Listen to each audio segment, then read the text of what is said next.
No one told me about this, by the way. I had to learn this on my own. There is another Concord-level failure in the AAA gaming space. Unknown 9.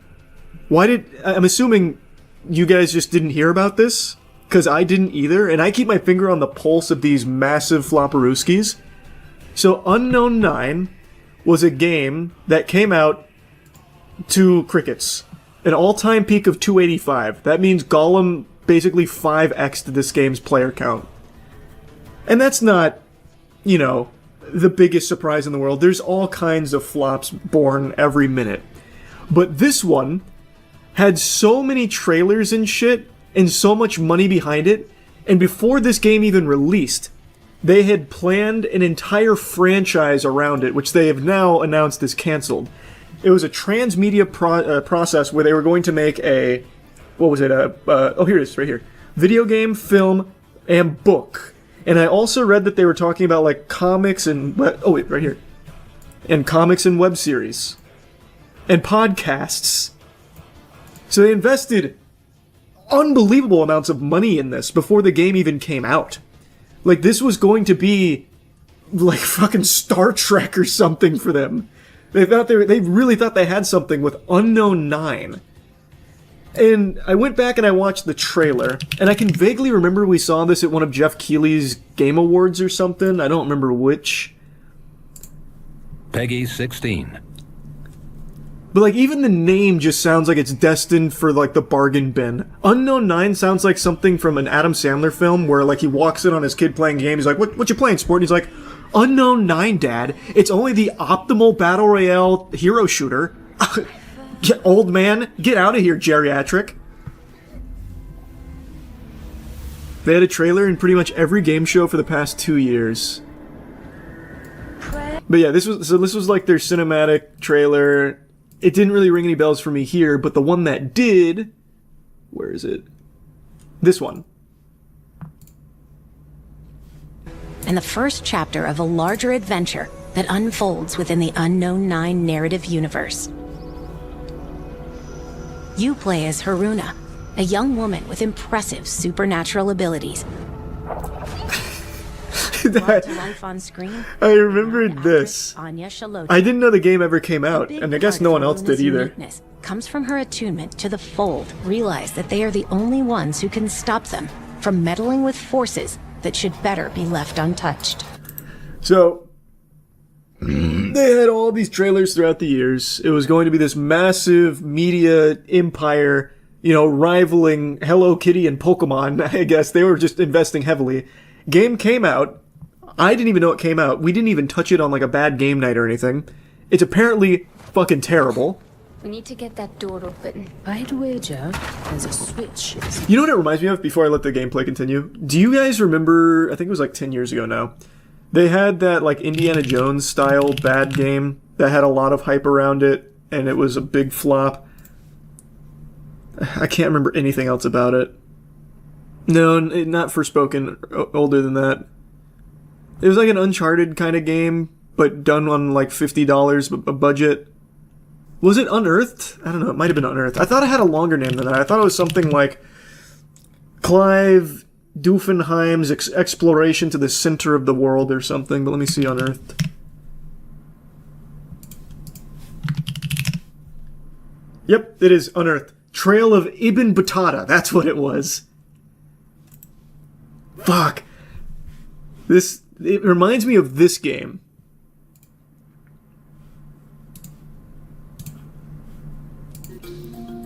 Welcome to Morocco, my friends. I'm glad you could make it. The adventure of one of the world's greatest explorers. Of course I see the Chainsaw Man movie. Ibn Juzay wrote an account of Ibn and I did not Battuta's see that, adventures Ray. in a book called Al-Rila. Was passed to us through generations. The book. Man, I need to replay Unearthed Trail of Ibn Battuta. But yeah, this was episode 1 of what was supposed to be like this long-spanning epic. But it's very clear this game was made off of, a pretty small budget. This, allegedly, from some of the numbers I was reading, was over $100 million.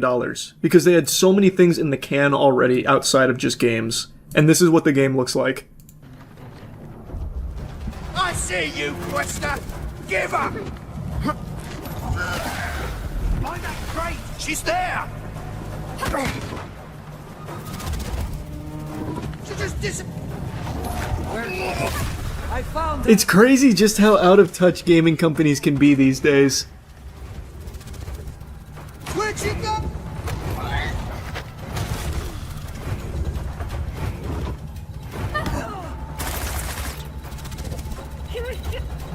It reminds me of just old 360 games you'd find used at GameStop for like $10. And you're like, fuck it, I'll play it for a few hours.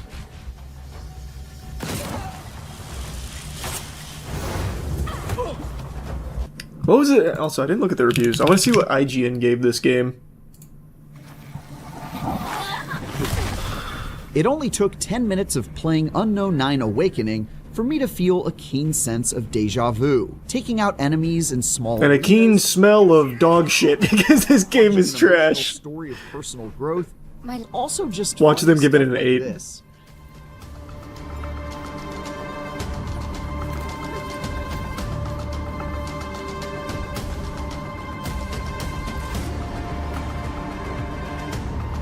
What is happening here? What am I looking at? Oh. That's a pretty cool find. An infinite Dormammu loop. Unknown 9 Awakening, the wholly underwhelming adventure. Nice. So yep, apparently this whole franchise cost tons and tons of money. I had an unbelievable amount of faith in it, and it is now canned. Because it only ever had 285 players. Which is absolutely incredible. So, I will definitely be playing this after the World Championship. So, after this weekend, I'll probably start playing it on Monday, like next Monday. We're gonna give it a whirl. Before they take it off Steam, inevitably. It looks like it was a new studio founded by a guy who was a writer on 3 Assassin's Creed games. That just sounds so par for the course. Let's see. Actually, let me finish reading the rest of this article. I haven't seen this article. I was looking at other ones. I just love this statement. Posted on LinkedIn, informed the community the studio would not be greenlighting any further projects related to the Unknown 9 development. What community? You had 285 people. You could have gotten them in a Discord call. There's no one to even address. Listen, guys, I know you've been feverishly waiting for more Unknown 9 development news, and boy howdy do we have some bad stuff for you today. I'm sure none of you saw this coming, but they pumped the brakes on us. Explained the decision was made following the failure of the studio's ambitious and courageous first project, a new IP with a rich transmedia universe, and acknowledged the game didn't come near the company expectations because the debut title massively underperformed. He confirmed the IP didn't warrant any further exploration. Before its release, gamers thought Unknown 9 Awakening was a mix of Banishers, Ghosts of New Eden, and Forspoken. Who thought that? Shortly after the franchise announcement, Bandai Namco Entertainment acquired Unknown 9 Studio to undertake the ambitious project. Unfortunately, part of Hort's statement confirmed several staff members would be made redundant, including back-office employees, and given severance packages, further health benefits, access to counseling services, and proactive career planning support. CEO added that the affected staff would be assigned to one of Bandai Namco's IP projects where possible, stating the work was shaping up very well. Unfortunately, this is Reflector's second round of redundancies after a wave in November 2024. Jesus. Even though Unknown 9 Awakening flaunted amazing stepping powers... What is that? Amazing stepping powers? What is that? Shows awesome stepping powers. Can I see? Are these the stepping powers? Battling high blood sugar, here's a piece of avoid drinking cold water.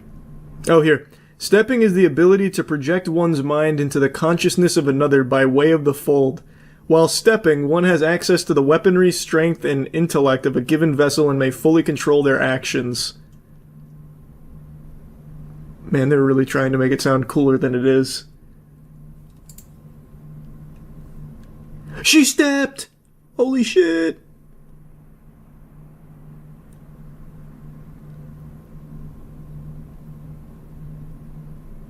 Didn't you play this game on Steam one time? I did not. I've never played this game. I will, though, because I want to be able to experience before it's lost media. Do you believe in reincarnation? If you answered no, well then maybe I can present some evidence to the contrary that might make you a believer. What if I told you the soul of Ted Bundy has returned and found a new vessel? He's on TikTok. Excuse me. My name's Lori. All right. I just think you're one of the most beautiful girls I've ever met. Oh, thank you. Could I buy one of those things for you? Oh, no, it's okay. I'll be fine. You sure? Yeah, I'm fine. I saw this video earlier today, and it's a doozy here. So this girl is at a thrift shop, and she started recording because there was some creepy guy following her around like a cartoon character that smelled an apple pie, so he's been like floating towards her, and now he's made his move. Okay. Yeah. Are you engaged with someone or involved with someone? No, I'm not, but I'm not either. I'm only 17, so. Okay, well, that's a good age to be. Yeah, it I'm is. not quite that. All right. You can hear how frightened the girl is here. She's extremely uncomfortable and just trying to be like dismissive so that way she can get out of this situation here. And the guy is unrelenting. She even mentions that she's 17, underage, and that doesn't faze him even slightly. He even says that's a good age to be. He's like, oh, interesting. Well, you know, good enough for Roblox, good enough for me. You know, on Roblox, you're allowed into some, you know, real spicy games over there. So, you know, it's a good age to be, I guess. I'm not quite that age, you know. Ha ha ha ha ha. I got injured about a month or so ago. My knee is kind of, I'll show you. It's kind of banged up. I get bitten by a tick, actually.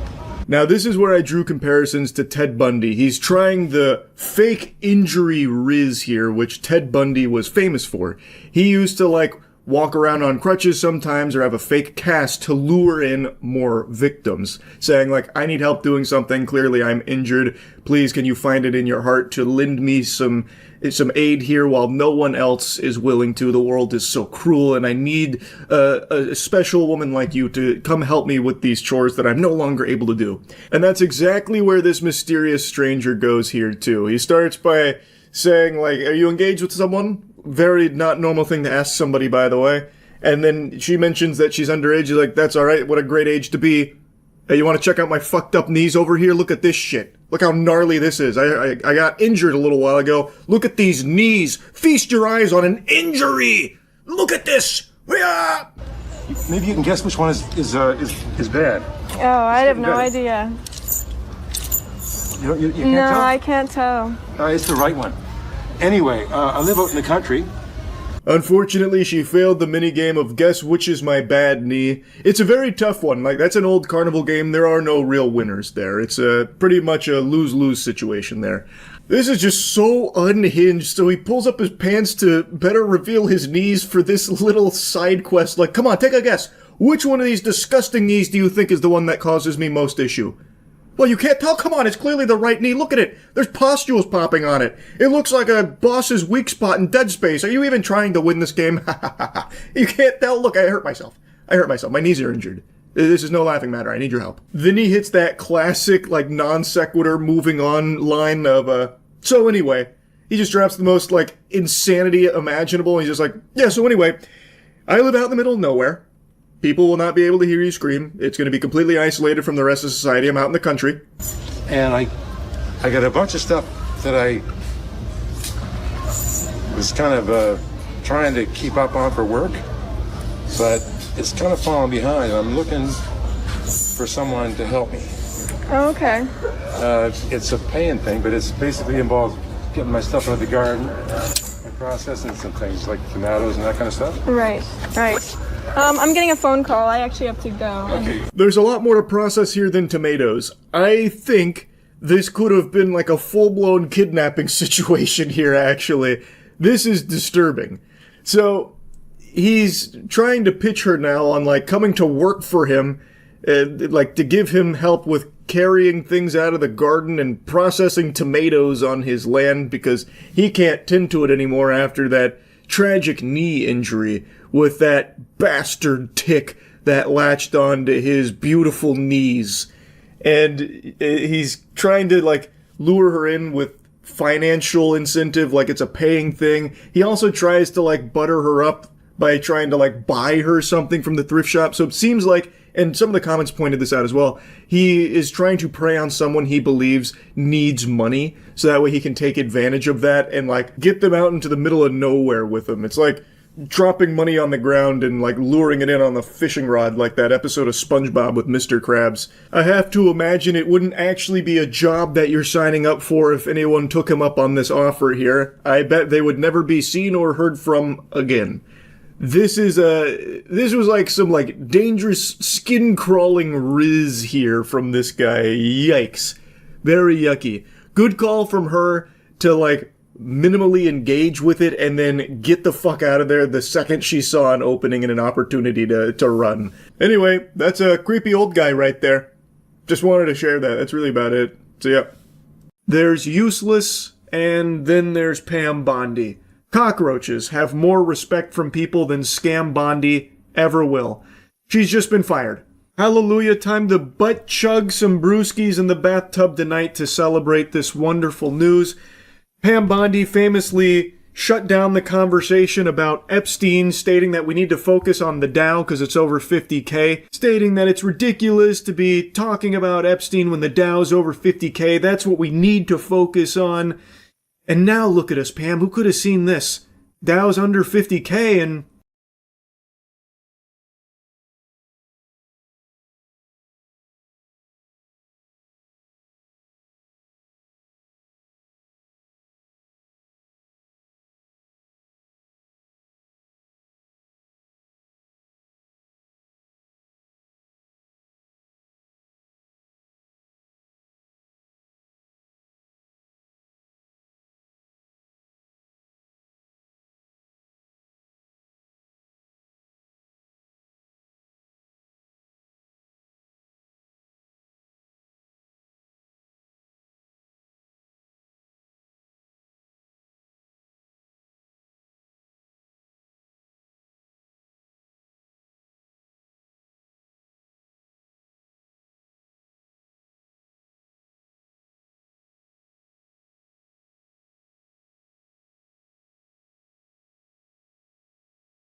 Initiating moisture.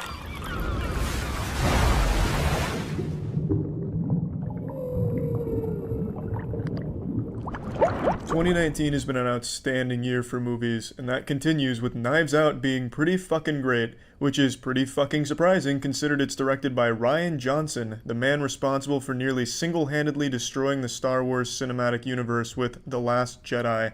To this day, that is the biggest regret on the Moist Meter. Our biggest blemish is giving Star Wars The Last Jedi a 70, or whatever we gave it. It was far too high. Obviously, that prestige is not his burden to shoulder alone. It was a team effort, a collaboration to make that fucking catastrophe of a movie.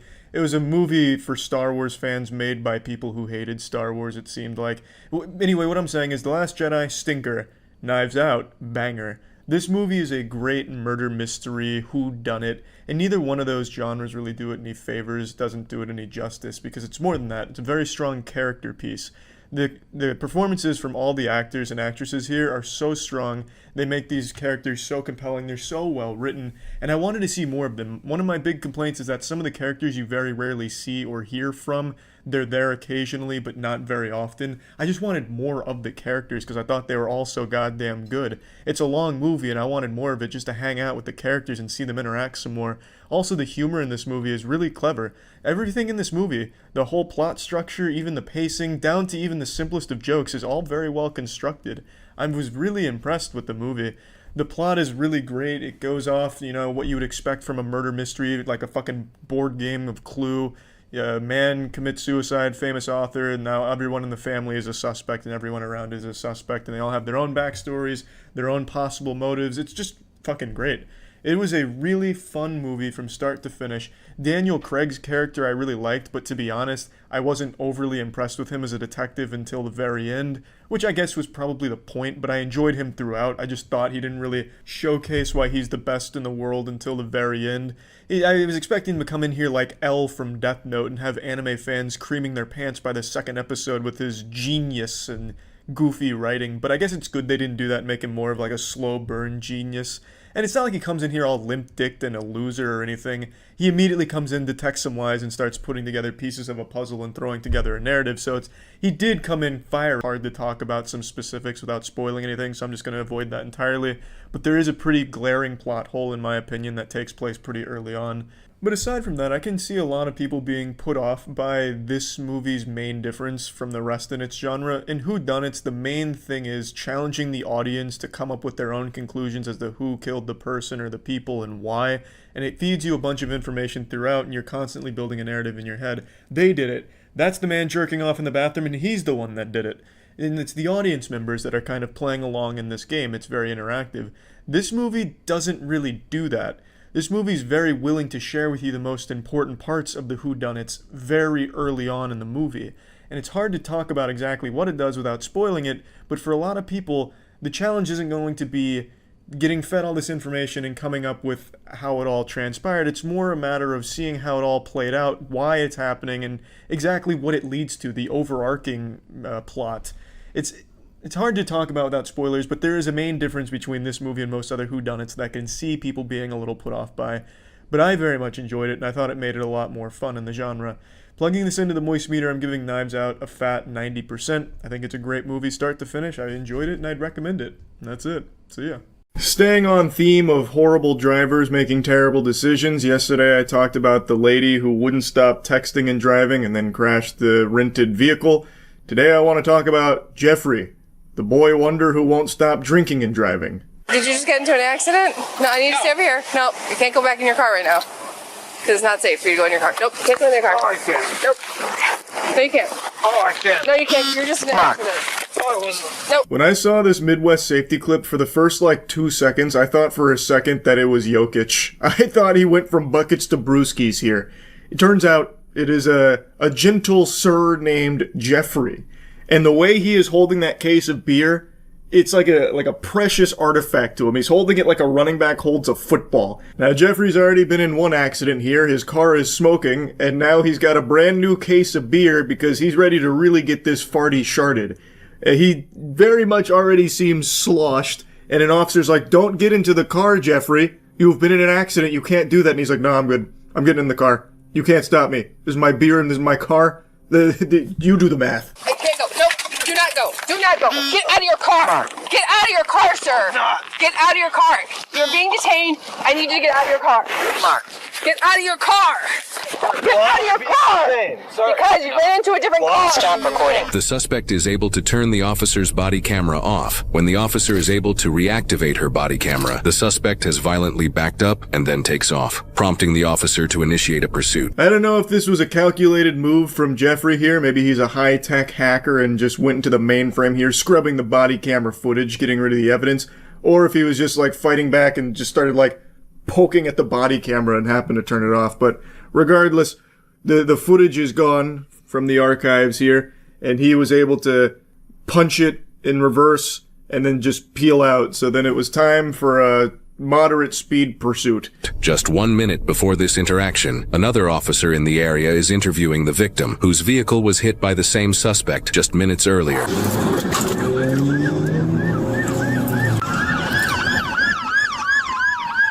They're pursuing southbound on OIB.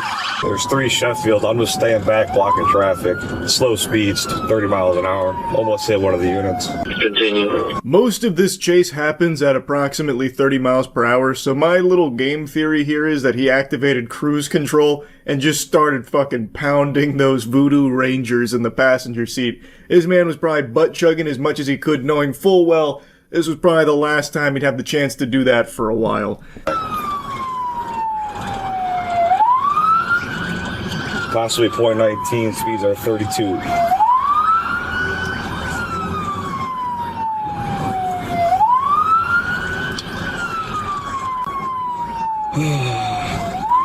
Alright, we're coming up the Gulf. A big sigh from the officer here. So you can see Jeffrey's not exactly staying in the lane. He is swerving all over the place, dreadfully. The man is hammered. And he is only continuing to get more and more inebriated, because you'll see here towards the end, he is actively drinking during the chase. Like, I don't even think he recognizes that he's being chased. I really think in his world, he's right now in like the fucking battle bus partying. Golf. Speeds 32. Coming up to Antoinette.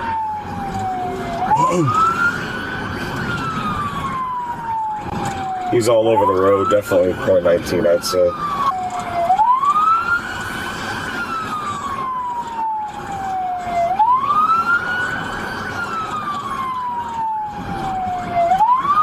He comes dangerously close to head-on collisions with cars multiple times. I can only imagine what it was like to see this unfolding as you're just like driving home at night, and there's this fucking lunatic just going like this with the steering wheel coming right at you. That must be terrifying. Also, I tell you what, those mailbox must have been sweating seeing this douchebag coming through. The amount of times he gets close to kissing those mailboxes is astounding. He is like right next to them, shaving them with his car so many times on this chase here. Still northbound, passing Hemlock. Speeds are 29.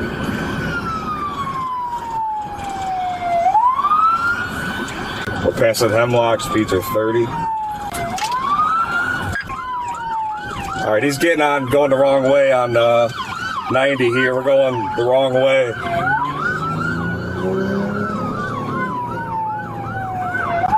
After a slow stroll around the area, taking us on a bit of a tour, he finally decides to just go the wrong way on the highway, and that's when the officers decide, we've got to do something about this. Now it's even more dangerous, so now they're readying the pit maneuver.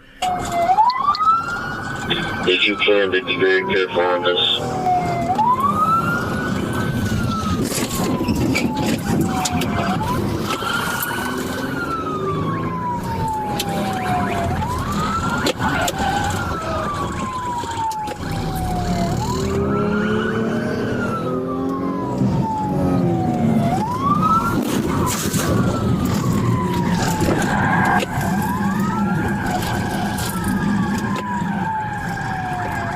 After some bumping and grinding, they do get him to drive into a ditch. I guess it's not really a pit maneuver. They're looking more just to, like, bump him off the road to get him away from the cars, it seems, and get, like, I don't know, maybe, like, box him in or something.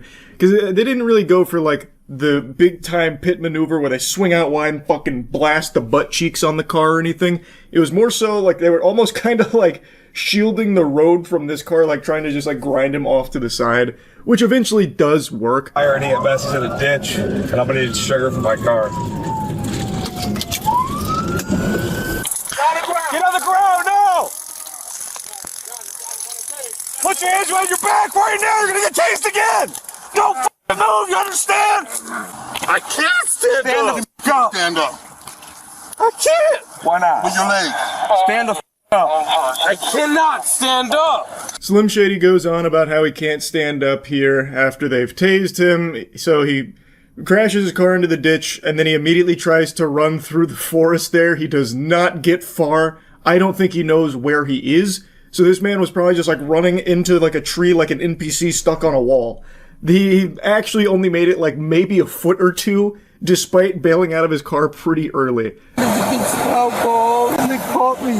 Okay, so they caught you, you're driving, you drove down the ditch? What the f*** up, you motherfucker? Come on, brother. Nah, bro. Nah. Listen, you guys are nothing. Listen, we've dealt with you each guys other are before, nothing. man. I live in America. I live in America. So do we. Well, so do we. Yeah, right? So do we. I live in America, You gotta right? stop drinking, Jeff. No, I live in America just as you do. You gotta stop Just drinking. as you do. What if I leave this goddamn forsaken country, bro? Okay. Best of luck to you.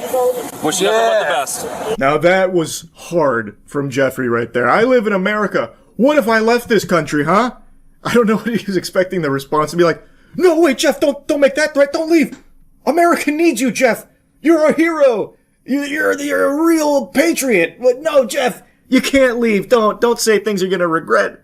We can't lose you, Jeff. Who's gonna drink all our Voodoo Rangers? I recognize Jeffrey's completely gone right now, but I find it fascinating how common this dialogue option is with drunk drivers. I have seen this exact statement from so many other drunk drivers in these body cams and shit, where they all go like, I live in America. I'm an American, goddammit. You're infringing on my rights. Wait, I thought this was a free country. Since when can I not drink beer while driving the wrong way on the highway? What? This country's gone to the birds. This is ridiculous. Hey, sit back, man. Do you want to go to the hospital or do you want to go to jail? Hospital. That's where we're going. But if you act like this, you go to jail. You go to jail. Jeff, stop. Relax. We'll be there in probably approximately 10 minutes. An officer finds open alcohol cans in the suspect's vehicle. Got 2 open Voodoo Rangers. This happens to be the exact same brand of beer the suspect was holding a case of at the beginning of this incident, indicating he was likely drinking multiple cans of beer during the vehicle pursuit. In the ambulance, he kept like lunging forward as if he was trying to jump scare officers or something, like it was Five Nights at Freddy's. And then eventually they concluded with like a little high five. He's like, okay, high five. Give me some skin. So anyway, they find some open Voodoo Rangers in his car, which is the same case he had in the very beginning of the video. I think we've got some real strong evidence to prove that he was probably drunk driving here, I would say. I think that one's kind of locked in. He's been charged with quite a few things. I don't think he's been sentenced or anything yet. But yeah, Jeffrey, not good, man. A big frown from me on this one, brother. Drunk driving, little PSA. Don't do it. Not good. That's about it. See ya. I was going to turn on the desk light here to illuminate it a bit better so it doesn't look like I'm telling scary ghost stories, but I decided I kind of like this vibe for the topic. Because this is a scary topic. Too many people are sleeping on an incredible show. I'm not seeing enough glaze. I'm not seeing enough movement. I'm going to be honest. There is a show that I just finally finished that only just recently ended that I am just not seeing get proper nut care. Like, I'm not seeing enough people fondling those balls. It's To Be Hero X. So far, it is my favorite anime of 2025. I do still have a couple others to catch up on, but I can't really imagine any of them somehow surpassing this in my eyes. I think the show is extraordinary. The first, 3 or 4 episodes had me under a very different impression for what kind of show this was going to be. Immediately, it's pretty clear that the animation is beautiful, and it's a show that uses multiple styles. So, it'll flip-flop between, an arcane vibe and then a traditional 2D anime style. And it does it with the snap of a finger. The best hero, the strongest character, X, you will sometimes hear snap his finger, and that's when it flips from like arcane to some of the most breathtaking 2D animation you'll find in a show. Like, it's not to, you know, Demon Slayer Infinity Castle level, but it's really not far behind either. It excels in its visuals. So, it is majority 2D, but for the first arc, like the first character you follow, Nice, it's mainly arcane-ish. And I think it is so cool when it flips back and forth. It is so creative. It doesn't feel like a gimmick or anything, because it doesn't need to rely on it. Like I said, it's mostly 2D, but it does go between them occasionally. And it is so unbelievably pretty. Now, don't worry, Puppet Pals, I am going to gush and grannies further on its visuals, but before that, I want to tell you what the show's about. So, this is a world where there are heroes and powers, and those powers are directly tied to how much others believe in them. It's trust value. So if people have faith in somebody, that trust value goes up and it makes them stronger, or if they don't have any powers, gives them some based on people's perception of that person. For example, there is a character, a hero named Firm Man, whom always stands tall, standing up straight, firm, and basically nothing can like crush him or like move him or anything, because when he was a firefighter, he caught some debris that was about to fall and kill a child, saving her life. So when that story broke, people started to believe in him with that perception of being like immovable, you know, firm. So it gave him those powers. It's a creative spin in the genre. I actually really appreciated it. But there's also another force out there that's starting to take hold, and it's fear. Fear also grants people some extraordinary abilities, and of course these two forces clash. That's kind of the big point of To Be Hero X, but it also has a really interesting format where instead of like following one character in a story across a season, it follows multiple heroes. And when I say multiple, I'm not talking one or two, I'm talking like 6 or 7. So they'll dedicate like 2 or 3 episodes to a hero giving you their backstory, as well as setting them up as a domino in an event that has happened. And now these dominoes are falling over, so everything starts to collide and everything plays together. And what sounds like it could be really messy and convoluted or even like annoying, jumping from so many characters in so many different positions, it's not. It flows so well. In the last like 5 episodes of this season, I could not turn it off. Like, I literally like could not pull myself away from watching it. It was so gripping. I think it is just a really, really well done story. And the first handful of episodes had me believe this show was going to be something that it's not, because it felt very like slice of lifey, and it felt like it didn't take itself super seriously, and it was more like about, you know, maybe comedic aspects or something like that. It's not. Like, there's nothing like childish about it or like slice of lifey or anything. It's a really like well done deep story that gives a lot of emotional depth to its characters, and it's not afraid to kill people off as well. It was very refreshing. It does feel very different from pretty much all other superhero anime. Now, in this world, there's also a like ranking tournament that goes on where the strongest heroes will fight each other in order to establish their trust values, because everyone's going to watch and they'll see like who's the strongest, what's going on, and the strongest character gets crowned X. And typically when someone gets crowned X, the strongest, they only hold that title for like a very brief period of time because everyone else is able to catch up and surpass them in the next tournament. But the new X is someone we don't know a whole lot about, but he defeats people in an instant with a snap of his fingers. He's just victorious at all times. And this guy aura farms like a motherfucker. He is super cool. Like, he is such a cool character. He has very, very, very little screen time, but every time he is in an episode, he's like the highlight of it. And it just gets you glued to it. I really, like, I cannot praise this show enough. Like, it's not just carried by outstanding visuals. It is the complete package. But anyway, since I did mention the visuals again, I can't stress enough just how good looking this show is. I think this has the best fights of the year as well. Pretty much every single episode has a huge battle, like a big fight between characters. And they do not cut any corners. Holy shit. It is so well animated and well choreographed. They are like drawn out long fight sequences, just full throttle. And they are outstanding. Especially like Queen vs. Boa, I think is the best example. That whole episode is basically that fight.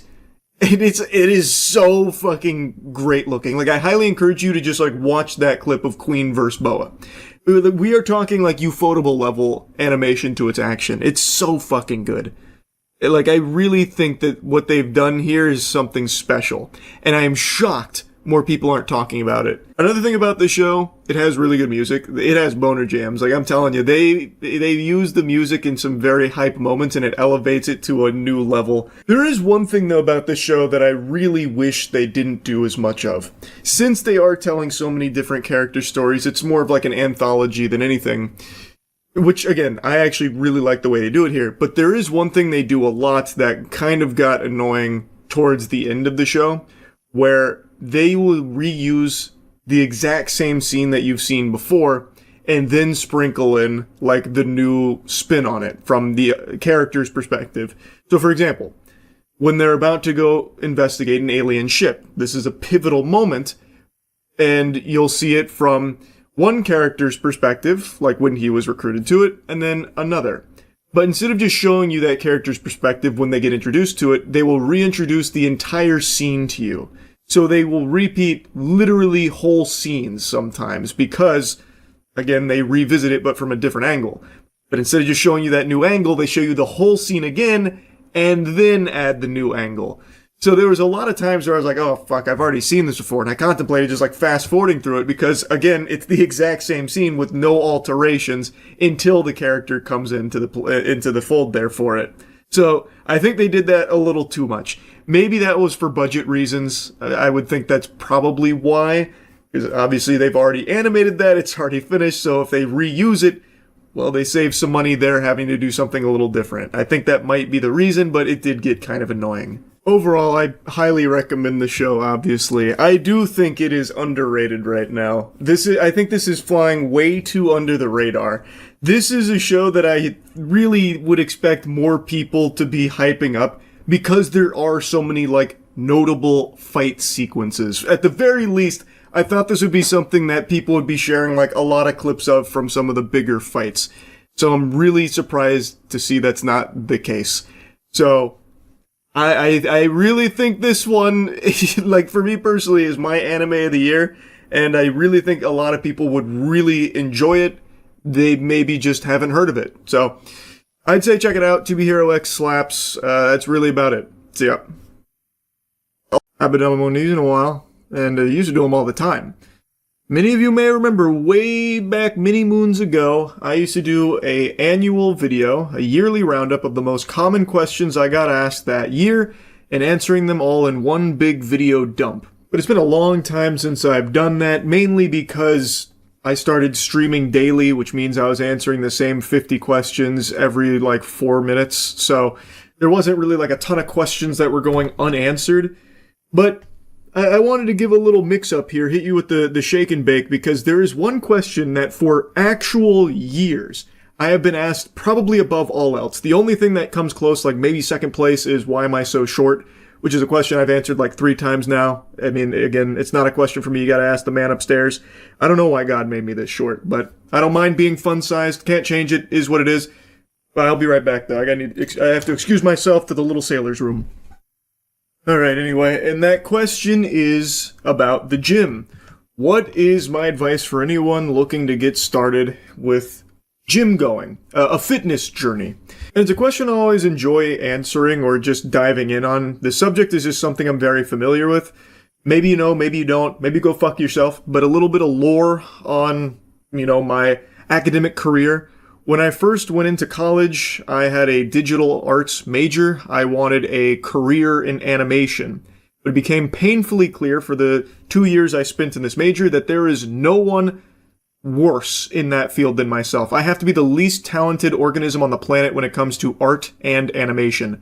When zookeepers give paintbrushes to elephants and they fucking doodle on a canvas, that demonstrates a higher level of artistic prowess than what I was able to produce in 2 years with that major. So going into my junior year of college, I switched to a human sciences degree with a concentration on exercise physiology. And even though I don't use it these days, I of course still am very active in the gym. I know a lot of people like when I do the old sleeper build showcase type shit. It is something that I've always been very passionate about, and as such, I get questions about fitness and gym all the time, like where to start, because that is the hardest part of this whole journey. So I wanted to make this whole video dedicated to that topic on how to get started with working out. I always really enjoy seeing that so many people are really taking their health more seriously. It's always been like the number one thing I recommend to people that are struggling with self-esteem or maybe finding themselves in a bit of a rough spot mentally. I always recommend starting some kind of fitness journey, setting these small, attainable little goals that you can chip away at, so that way you can feel yourself progressing and taking your health more seriously. I really think it can just do wonders for people's self-esteem, their outlook, and their general attitude. And it's something that's completely free to begin with. You don't need an expensive gym membership. You only need your body.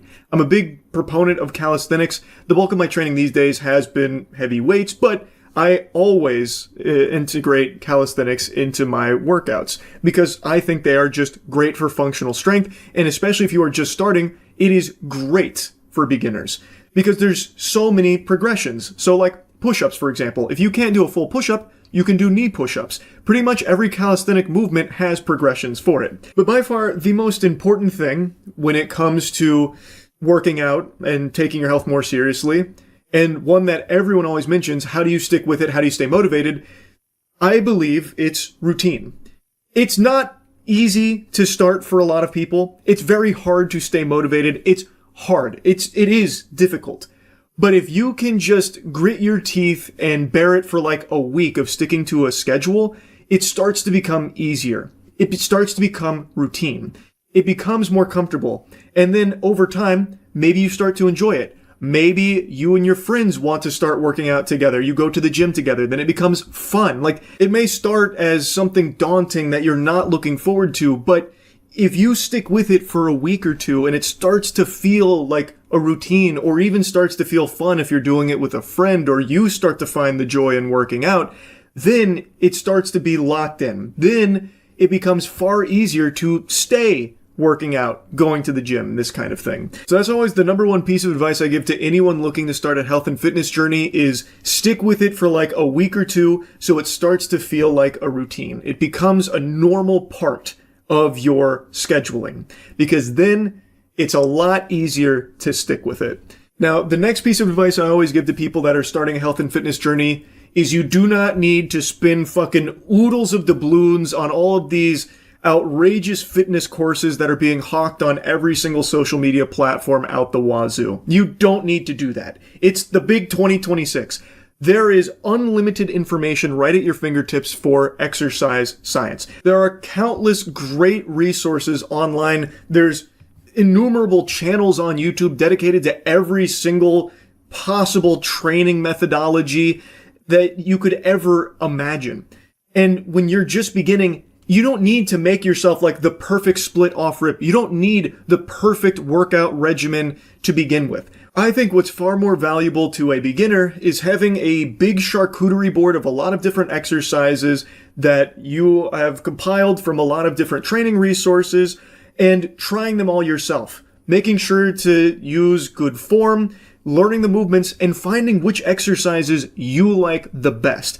Because when you're starting a health and fitness journey, you probably want to be enjoying it. Having fun would make it a lot easier to stick with it. So finding the exercises you actually like doing in the beginning, I think, is far more helpful than immediately spending hundreds of dollars finding the most optimized workout splits for yourself.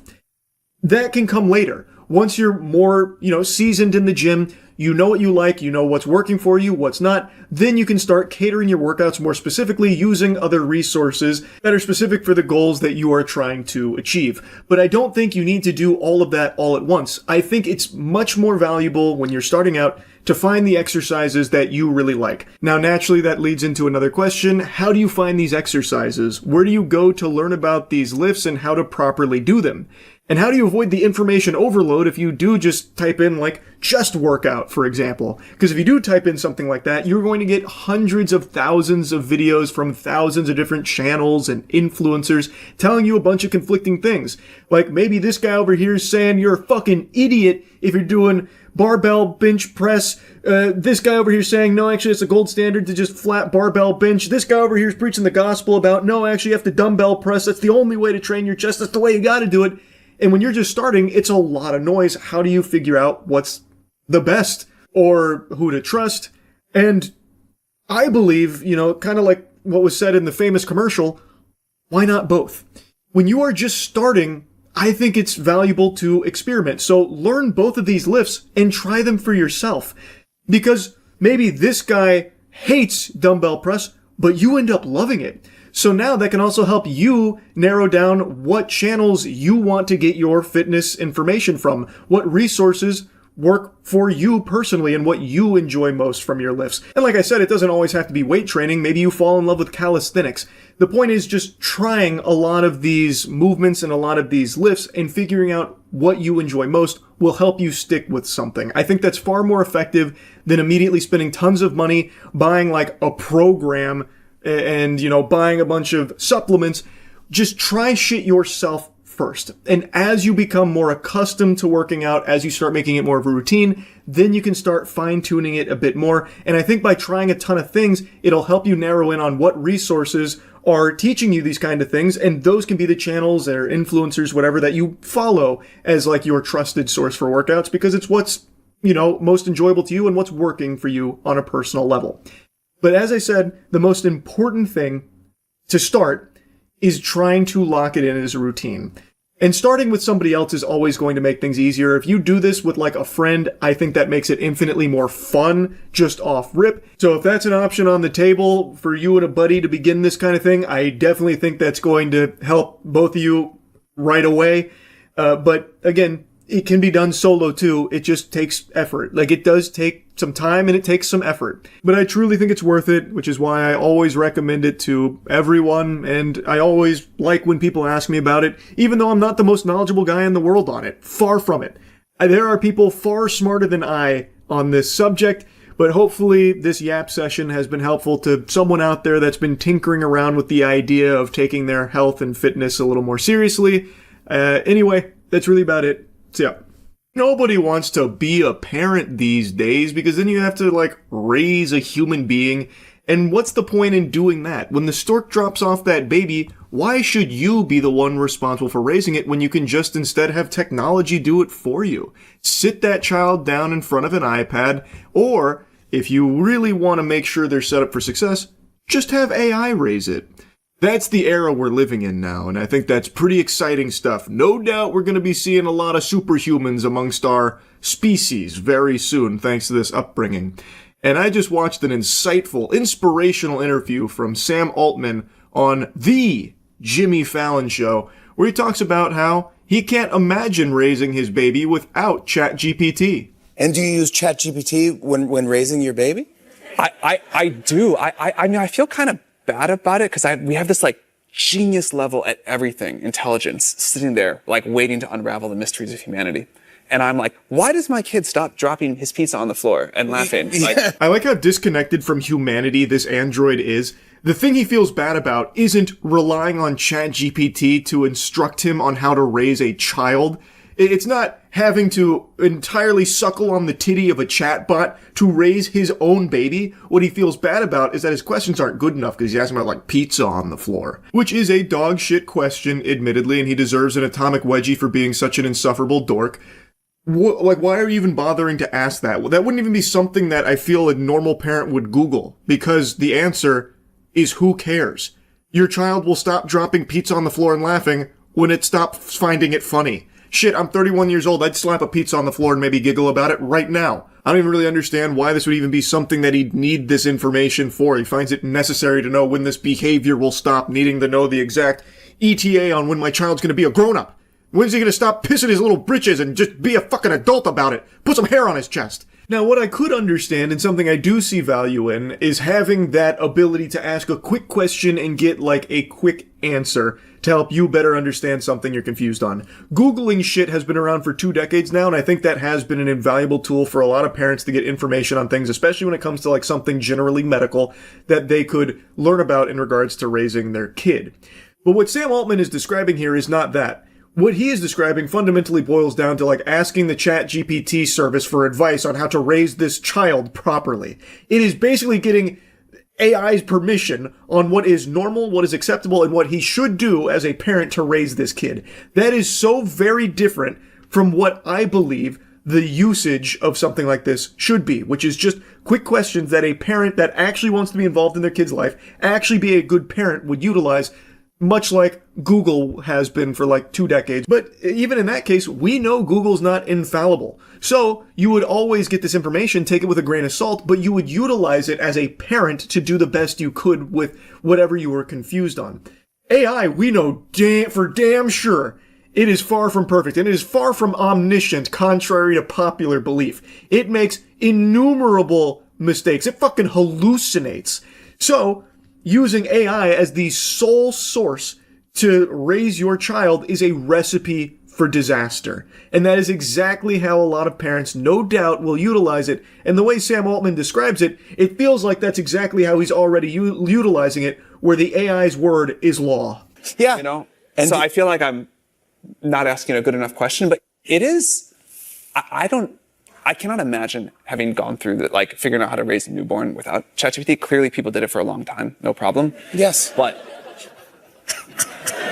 yeah. So I know it. Like he was on to say he understands it's possible to raise a child without AI, which my jaw was on the floor when I heard that. I didn't know you could raise babies without AI doing it for you, so that was a shocking revelation hearing him explain that.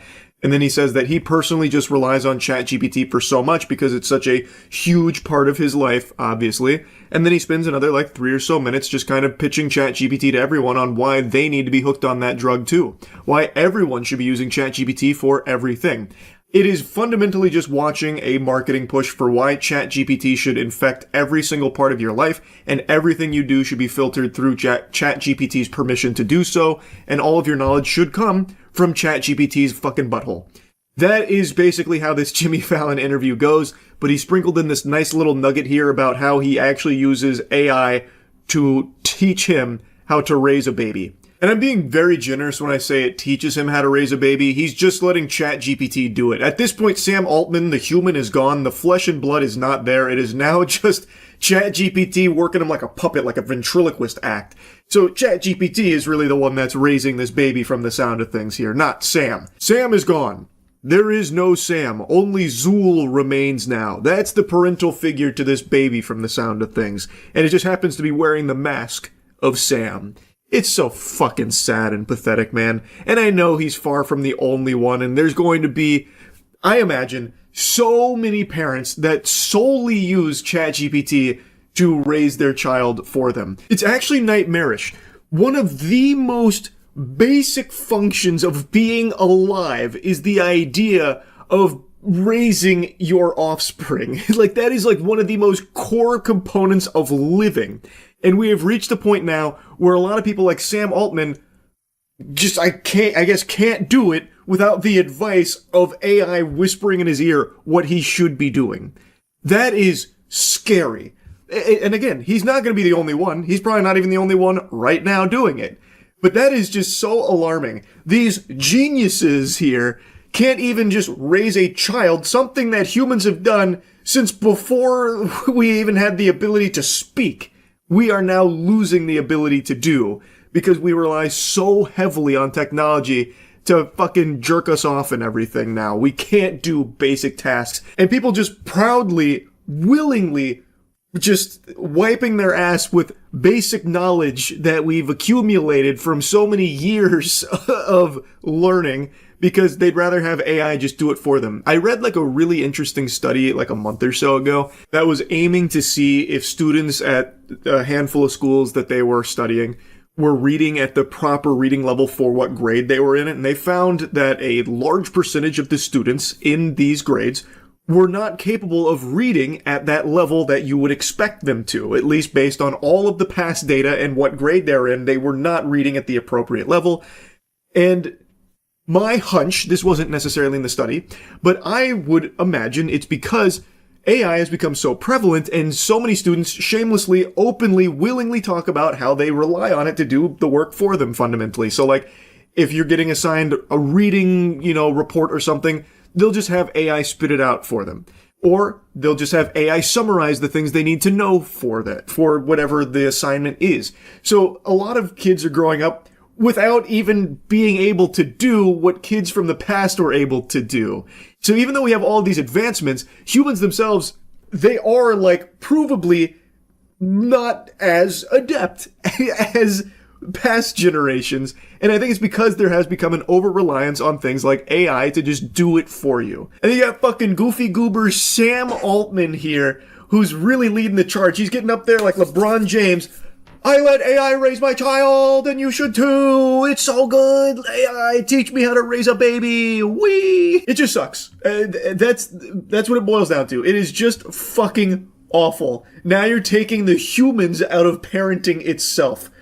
Eek. That's no good. Boo. Boo, Sam Altman. Boo. Very bad direction. Very bad thing to be preaching about the value of using AI to basically raise your kid. Anyway, though, I'll stop blabbering about it. That's about it. See ya.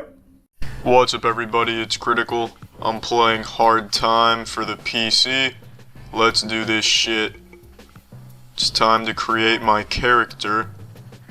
Chef Vortivask. It's perfect. He's gonna be strong as an ox, stupid as ass crack hair. His only crime? Cooking delicious meals for all who are hungry. That looks like the face of a man who's seen some shit. So much shit that his nose is stained with the stench of shit. It's time to begin.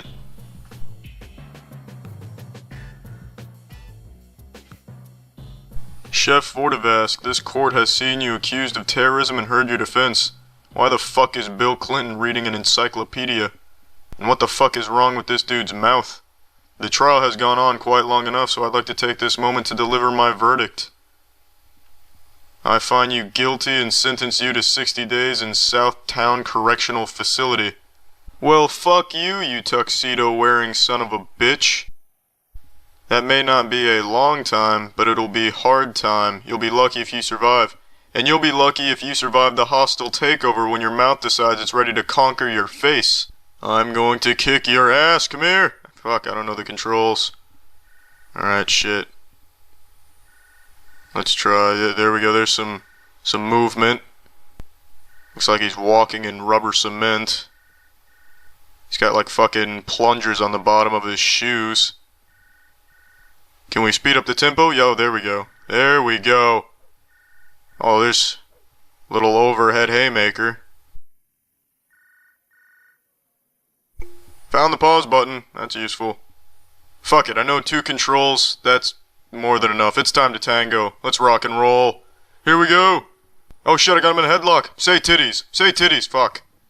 Chef Vortivask is just taking a nap, storing energy. We're back up and ready for the action. Come here. The fight continues. Say titties. Say titties. Hey, SO20. You've got no business putting your hands on a police officer. You realize this is the 3rd time I've had you in the Gorilla Grip headlock. Why is it only an issue the 3rd time? What about the 1st and 2nd? If you want to pick a fight with us, we'll make your life even more unbearable inside these walls. That's it! That's it! You have slid the fuck right in with the shit! Those are fighting words. Now straighten up and fly right before I show you how hard a real man can hit. You've done it now! Oh, my ass cheeks are jiggling with fury.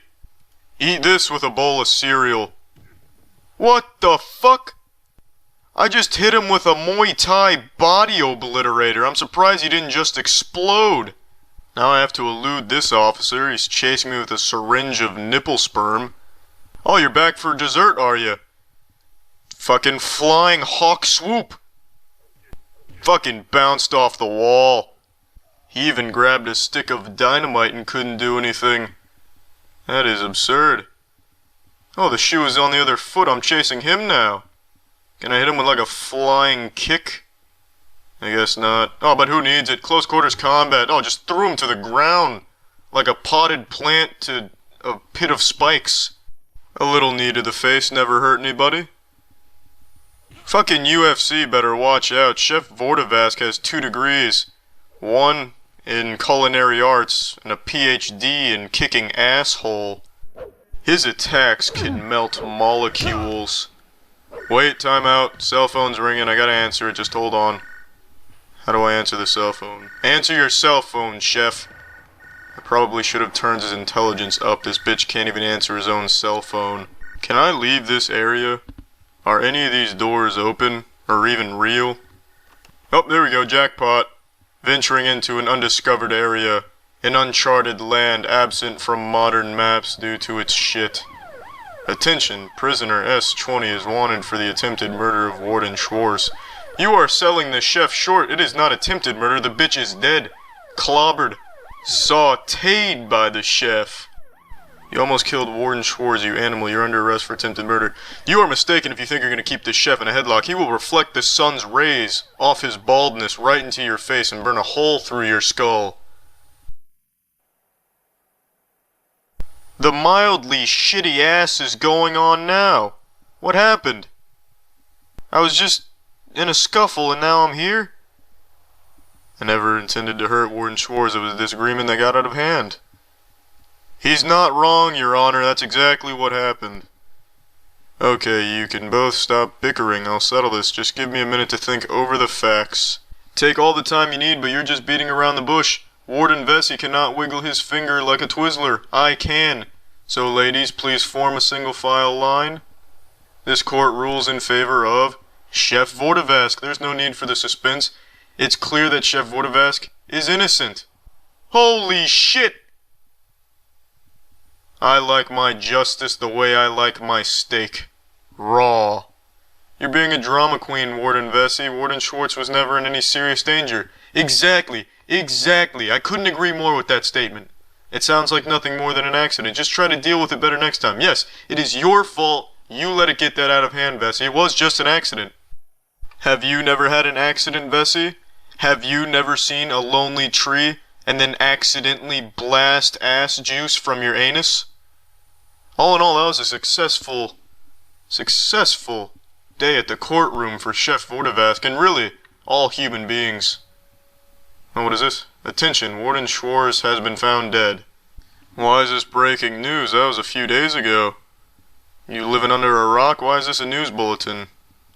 His untimely death is thought to be related to a dispute with Chef Vortevask. Who's doing their investigating? Fucking Sherlock Holmes? This is outstanding. We at the prison are deeply saddened by his passing, and our condolences go to his family on the outside. Now you're just blowing shit all over the place. He didn't have a family. All he had was a collection of exotic leaves to keep him company. Are you trying to frighten me, you elderly lumberjack? Is that what you're trying to do here? Oh, sweeping the floor, are you? Alright, here you go. That's what you get. Oh, you son of a bitch. That's it. The fastest right hook in the business. Enjoy the noogie, fuck. There we go, finally picked up the brick. The secret ingredient in one of my recipes. And that recipe is death. Oh shit, a direct hit right to the forehead. The chef deep fried his brain in pain using that brick.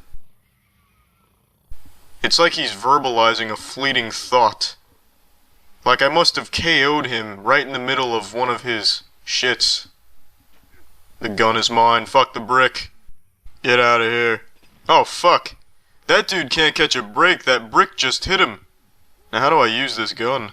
I'm just, like, smacking my nose with it, giving myself a black eye. Oh, there we go. Open fire. Alright. Well, that dude's tough. Now he's just sleeping off the bullet wounds. Alright, I'm leaving this area. That poor dude's getting a blowjob from a brick. Let's see what we got over here. Alright. Oh, son of a bitch. This is the room I started at. Attention, prisoner SO20 is under arrest for carrying a brick. Well, that's quite the charge. Do you have any evidence to support such a hefty allegation? Even if, by some stretch of imagination, I was carrying a brick, who's to say I wasn't using it to lay the foundation to a more durable and generally better facility? Fuck, I gotta flee. You'll never catch me. Son of a bitch. You're wanted for carrying an illegal item, SO20. It's only a matter of time before we catch you. Well, you just eviscerated Vortivask's calf, so I'm pretty sure he's down for the count. That should make that task of catching him easy. You are really not seeing this opportunity you have to catch the elusive Vortivask. His calf muscles have been destroyed, annihilated. Oh, he's better now. Last mistake you'll ever make, officer. I'm going for the pool stick. Look at the moves. It's mine. Here you go. Take some of this. Ah, shit. Oh, wow. Like a fucking samurai with the pool stick. Damn it. Shit. Fuck. Get up. I need the pool. Oh, wow. No honor. Oh, what the fuck kind of prehistoric ancient headlock technique is this? I found that brick and was on my way to report it to the wardens when they grabbed me. Your Honor, that's the truth. He is telling you exactly what happened. Alright, you think over the facts, and then you'll realize that Chef Vortivask is telling you the truth. And that the warden over there is simply shoving his elbow in his dick hole. Chef Vortivask shall be acquitted from all charges. Fucking shit! That right there is the face of an innocent man. Warden Dickon, there's no evidence to suggest that this brick was used for any crime. I see they haven't found the body yet. I can't punish this man over your suspicions. Simply confiscate the item and leave it at that. That's all you need to do. Just take the brick. Then I'll find another brick, and make that brick reproduce. Perhaps invite over some of its friends that are also bricks, and we'll build a fucking house of bricks. I'm done playing this. Well, that's the end of this video. Remember to rate the video, comment the video, and subscribe if you want to see videos similar to this one. See ya. Good Boy is a horror film whose concept I find to be really interesting. It's a horror film from the perspective of a dog. Not a POV, it's not Cloverfield from the eyes of a dog like that episode of Rugrats with Spike. It is a horror film where the dog is the main character and you follow all of what happens and unfolds from that character. And I just saw it. It's really good. I'm happy to say that it is a very solid film that I think utilized its concept really well. It's a gimmick that doesn't fall flat. It actually just feels like it elevates a very tense haunting. Now, admittedly, the story isn't the most, innovative piece when it comes to its narrative. It's not trying to reinvent the condom or anything. While it seems like it's just a pretty standard haunted house movie, it does have its own spin on it that changes. I've been getting into spoilers for so many of these things, but for this one I'm going to avoid it. It does do something a little different with the concept and caters it more to a deeper meaning, especially to a dog. I'm finding it hard to get the right words across without just spoiling it, but most of what you're going to see are things that you've seen in other horror films when it comes to its scares or its tension building, but there is a deeper meaning to it, albeit I don't think it's one that really is a game changer for a horror narrative or anything, but it's not like I'm disappointed by that. You get your jump scares, then your music cuts out, it's silent, then nothing. You get all of that, the same formula there, but using the dog as the main character and having that perspective does make it feel fresher. It does breathe a little more life into it. And the way the movie is shot, I think, is extraordinary. I really like the cinematography here. Like, I think they have some very creative shots that help elevate things that otherwise would be pretty stale in other movies. So, since you follow the dog, you never really see, like, the full face of his owner, Todd. And Todd is sick. Todd is very ill, and he moves back to the old family home where multiple generations of their family have died at a young age. And his sister really doesn't like that, so she's trying to convince him not to and tries to talk to him pretty often to get him out of there. He refuses. And he takes his dog, Indy, to this house to live with them, their new home together. The house is haunted, and there's a lot of spooky noises going on, and some kind of weird monster creature that shows up occasionally before disappearing and stuff, and it's trying to, like, get Indy and get Todd. And this entire time, you spend the whole movie following Indy. And since you're following Indy, you never really see, like, a full picture of things that includes Todd. So you never really even, like, see his face. You get, like, these silhouetted outlines of him pretty often. When he's watching TV, you'll see TV from, like, a bigger perspective, because to a dog it's much larger, and then you'll see some things out of the corner, and it's really cool. Like, I love the way some of the shots look, and it makes it more tense. And I think the choice to follow the dog makes you naturally more emotionally invested, especially if you're already a dog fan. Like, if you already have some pets of your own, you're going to feel, I think, a lot more emotional in certain scenes where the dog conveys so much. Like, it really does seem like, you know, fear and being frightened and analyzing the unknown. What does it all mean? And not fully understanding what's going on, like with Todd and wanting to be there for Todd because he's so loyal to Todd. I think the dog actor Indy did an amazing job. And interestingly enough, at the end of the film, the director, Ben, is talking about how they made this. And Indy is not a trained dog actor. It's just Ben's dog. So him and his wife and his dog, over the course of 3 years, filmed this movie in 1 to 3 hour chunks. Like, shoot days. They filmed for like an hour to 3 hours, depending on, you know, how cooperative Indy wanted to be over the course of 3 years.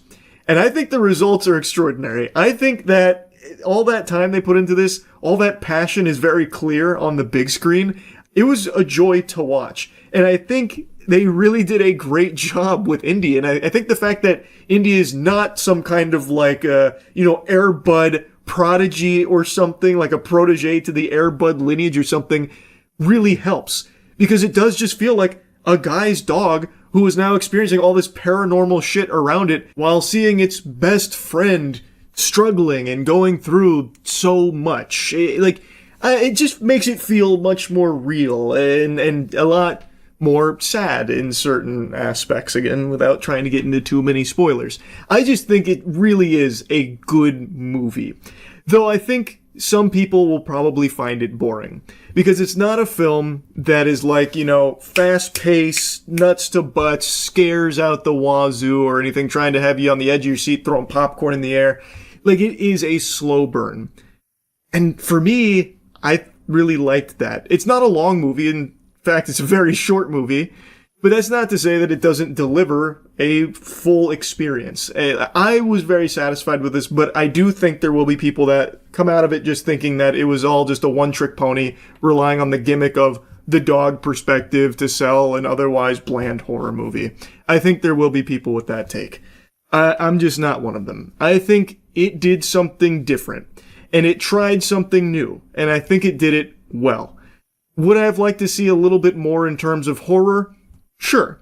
But I think what's here is executed well, and I think their spin on it is something that will resonate with people that bother to pay enough attention to it, especially if you are a pet owner. I won't yap about it too long, but I will also mention that I found it extremely cute that they did the behind the scenes at the end of the movie to show you how they got Indy to do certain scenes. And I just thought it was so cute. It's no easy feat being able to have a dog perform in a movie like this. And they didn't try and force it or anything. They just did these short work days over the course of 3 years. Like, this is a longer development time than a lot of Marvel projects get. And so I really appreciate that dedication to it and just wanting to build something special. And as the director mentions, this was like a family project for them. And I think they did a great job. I also couldn't help but get some Courage the Cowardly Dog vibes for certain scenes, especially when it came to how they lighted certain elements of it. Like scenes where Indy would be like roaming around the house and there'd be this strong moonlight illuminating some very, specific piece of furniture as like darkness creeps up on it.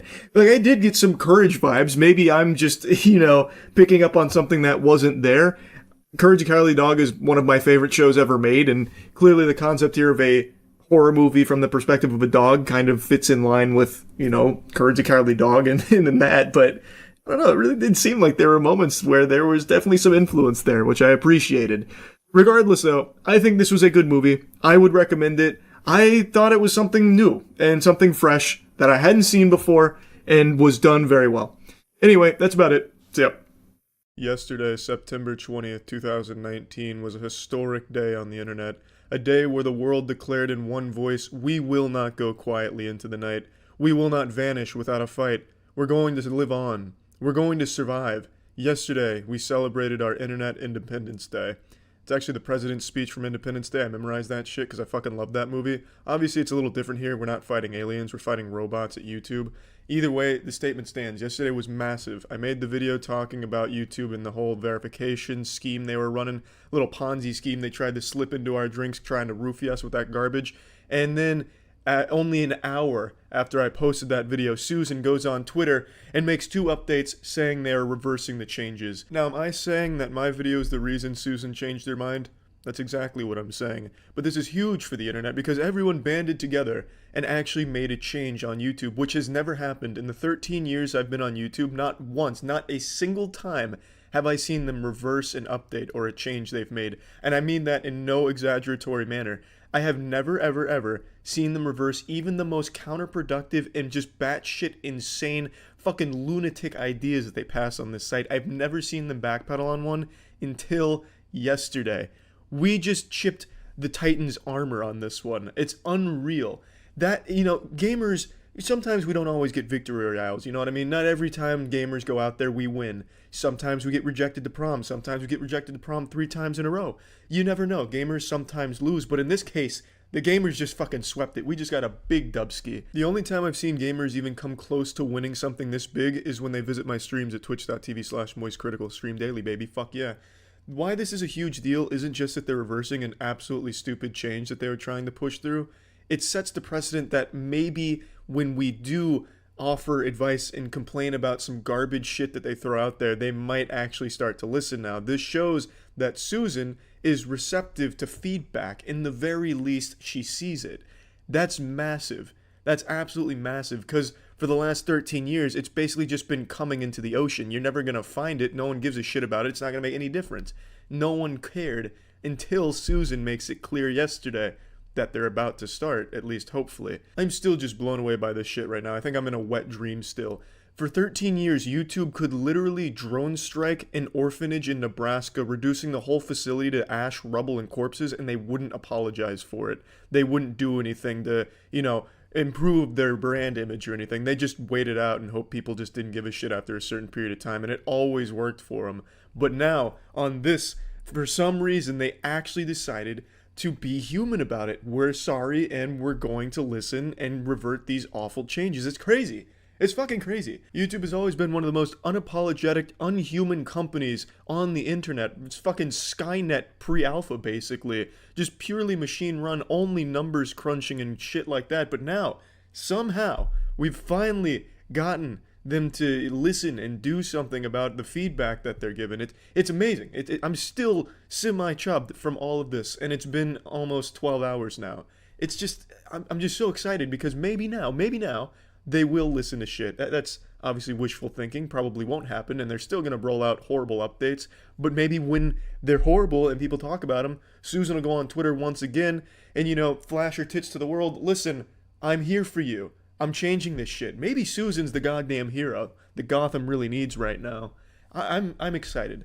for what's going to come from YouTube now. For the first time in a long time, I'm very optimistic with where YouTube is heading. Just from this one simple gesture. Look how simple this was. Susan makes 2 tweets and now all of a sudden I'm on her side.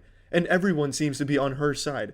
Because that's all they needed to do for 13 fucking years to not be labeled a shady, shitty, slimy company with less integrity than a meth dealer. All it took was this one simple gesture to just turn all of that around, and it's such a nice breath of fresh air.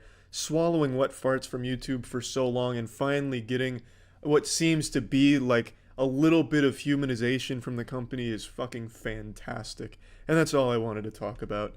And great job, everybody on the internet, for all banding together to fight for what you believed was the right course of action for a platform that has never once looked at you as anything more than a number in the laboratory at the YouTube HQ. But maybe that will all change now with Susan at the helm. Maybe our voices can be heard and they'll stop pushing out horribly shitty updates. Yeah, I mean, if they just stop making horribly shitty updates, we wouldn't even need to be worrying about complaining and getting listened to. Just make better decisions, I guess, would be the ultimate solution to this garbage. But anyway, thank you, Susan. Appreciate it. And thank you, everyone out there. That's about it. So, yeah. Occasionally, there's moments where an entire community bands together to accomplish a single goal, collaboratively working towards something truly wholesome, positive, and special. And this just happened in the most unlikely space, crypto. Yesterday, a story blew up about a man who has cancer who was streaming to raise money so he could pay for his treatment to fight against it. And while streaming to raise money for his cancer treatment, someone convinced him to download a game called Block Blaster. And when he did, he lost all of the money in his wallet. It made like my nuts and drained it. It, like that, took away all the money he had raised for cancer treatment, approximately $32,000 or so. It turns out the game was malware that was disguised as a game. It had a ton of fake reviews. It had like hundreds of fake positive reviews, so it looked legitimate. Plus, no one expects a Steam game to have this kind of vulnerability in there where it could have some kind of malicious things go on in the background, but unfortunately, that's exactly what happened here. It is 100% confirmed. I made a video going deeper in this topic here if you want to see like the entirety of what happened. And that brings us to the latest chapter in this story here. Overnight, the community tirelessly worked to find those responsible and also prove that it was the game, because this is pretty unheard of for the most part. It was like fucking Batman trying to squeeze out the Riddler here. And they did. They confirmed beyond a shadow of a doubt the game was responsible. They even identified apparently 907 victims. And not only did they prove that the game was causing all of these people to lose all of their crypto, they even unmasked some of the people responsible for it. Which means there could be real consequences for these fucking sick assholes here. Like, we even have snippets of conversations, like this one from David. The context here is these two are apparently involved in the theft with very little remorse, and David says, "I will, sure. I didn't want to do that one, to be honest, but once I was done pin testing and sent it off, it was already done, and I figured he would make it back in a day." This is talking about Rostaland, the individual with stage 4 cancer who was raising money to try and get treatment to survive that they stole all of the money from through this game, Block Blasters. He said, "Bro, it's fucking huge. Life is fucked up, I know." And that's apparently referring to his tumor. Rostaland has a sarcoma, and he has posted some pictures of it because obviously being a pump.fun streamer, there's a lot of distrust. So he has done everything he can to prove the legitimacy. And like I said in the last video, it seems like everything there he is being honest about. Like, he is telling the truth. He's not faking cancer, I don't believe. So this is him talking about it. He even says, "Dog, I will send it back, but he literally will make it back in a few hours. I checked how much he already made back." And then the other guy said he already made it back, to be honest. This is one of a few suspects. Now, Zach XBT actually reached out to me to give me even more information about this case because it is crazy. So real quick before getting into like more of the suspects, I would like to show you the evidence they compiled about all of the malicious files in Block Blasters that was leading to all of these people losing their money just from downloading a fucking Steam game. So if you check the Steam charts, it only ever had like a peak player count of 8, but it had 6.4 thousand downloads. So Steam charts are good to get a metric of like how alive a game is, but it doesn't tell you the whole story of how many people have played the game. And of that 6.4 thousand, it seems 907 victims were identified, people that maybe lost a lot of their crypto because they downloaded this. That's a lot of people. I really would wonder how much money they stole just from having this game on Steam. And mind you, this is not like a chart topper. This wasn't like a top seller game or anything like that. This was a pretty underground game. Like, even the name is as fucking generic and lame as it gets. Block Blasters? Sounds like one of those fake TV games where, like, the dad walks in and he says, "Hey, son, what you playing there?" "Oh, Dad, it's just like the latest Block Blasters game." Like, oh my god, you're such a fucking fossil, Dad. You don't know Block Blasters? Might as well just call it the pea that took a poop. Like, it's literally a nothing burger of a game, yet because of the fake reviews, and because they were, like, spreading it around, I even saw evidence that they had, like, compromised Twitter accounts trying to do paid promotions to people to stream Block Blasters to get more people to download it. I'm unsure if anyone ever actually, like, took that bait or not, but they even tried to, like, get it exposed to more people like that, so that way more people would download it, they could steal more people's wallets. It is a crazy scheme that still had 6.4 thousand downloads. Imagine this on a bigger scale if this becomes a more widespread problem.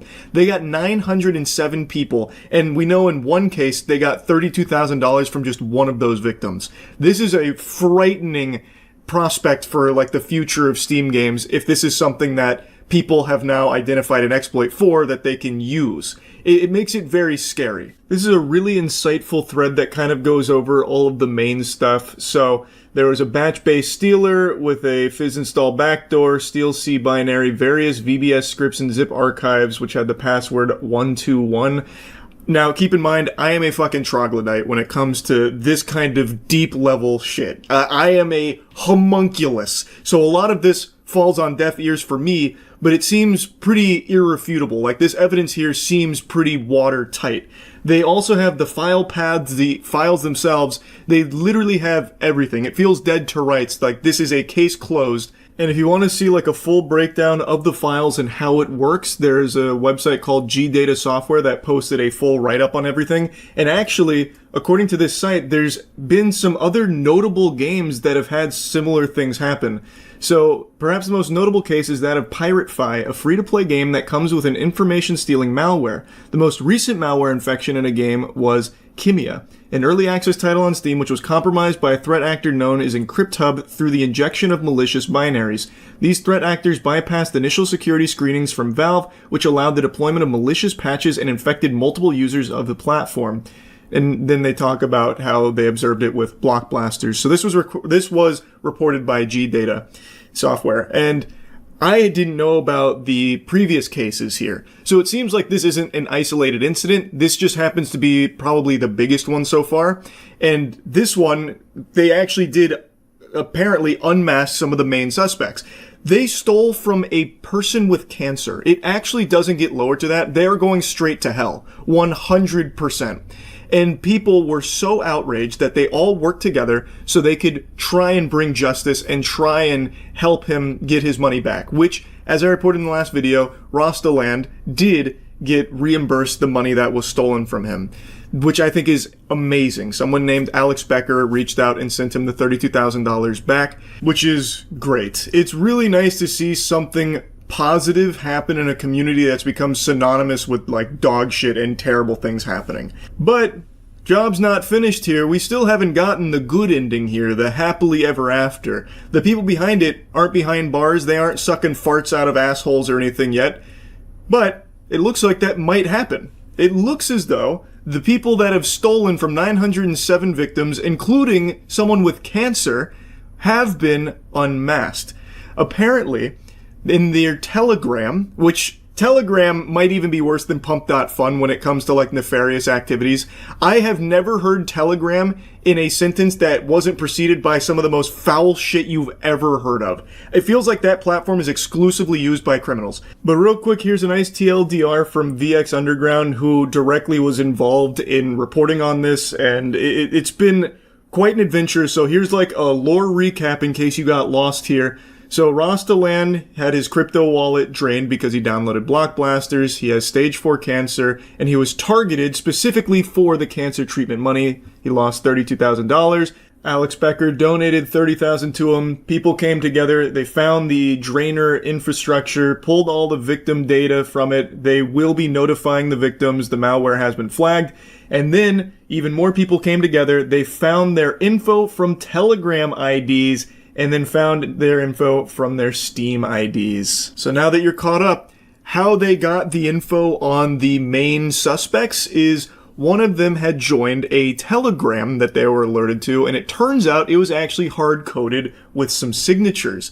They then had the names, and they were able to cross-reference that with things like Steam IDs, and they were pretty much able to pull the fucking Scooby-Doo mask off of these villains here. This post kind of lays it out step by step since a lot of people were very curious. So the shitty malware sent all the stolen data to a Telegram the scammers made.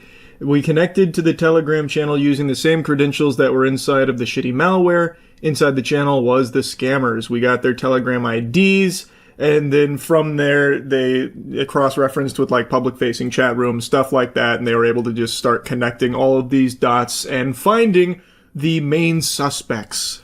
And the main one that's been getting clowned on is this guy, Valentine. Now, Valentine has gone dark. He is fucking going off the grid. He is moving himself into the back rooms right now. He's deleted all of his socials that I can find.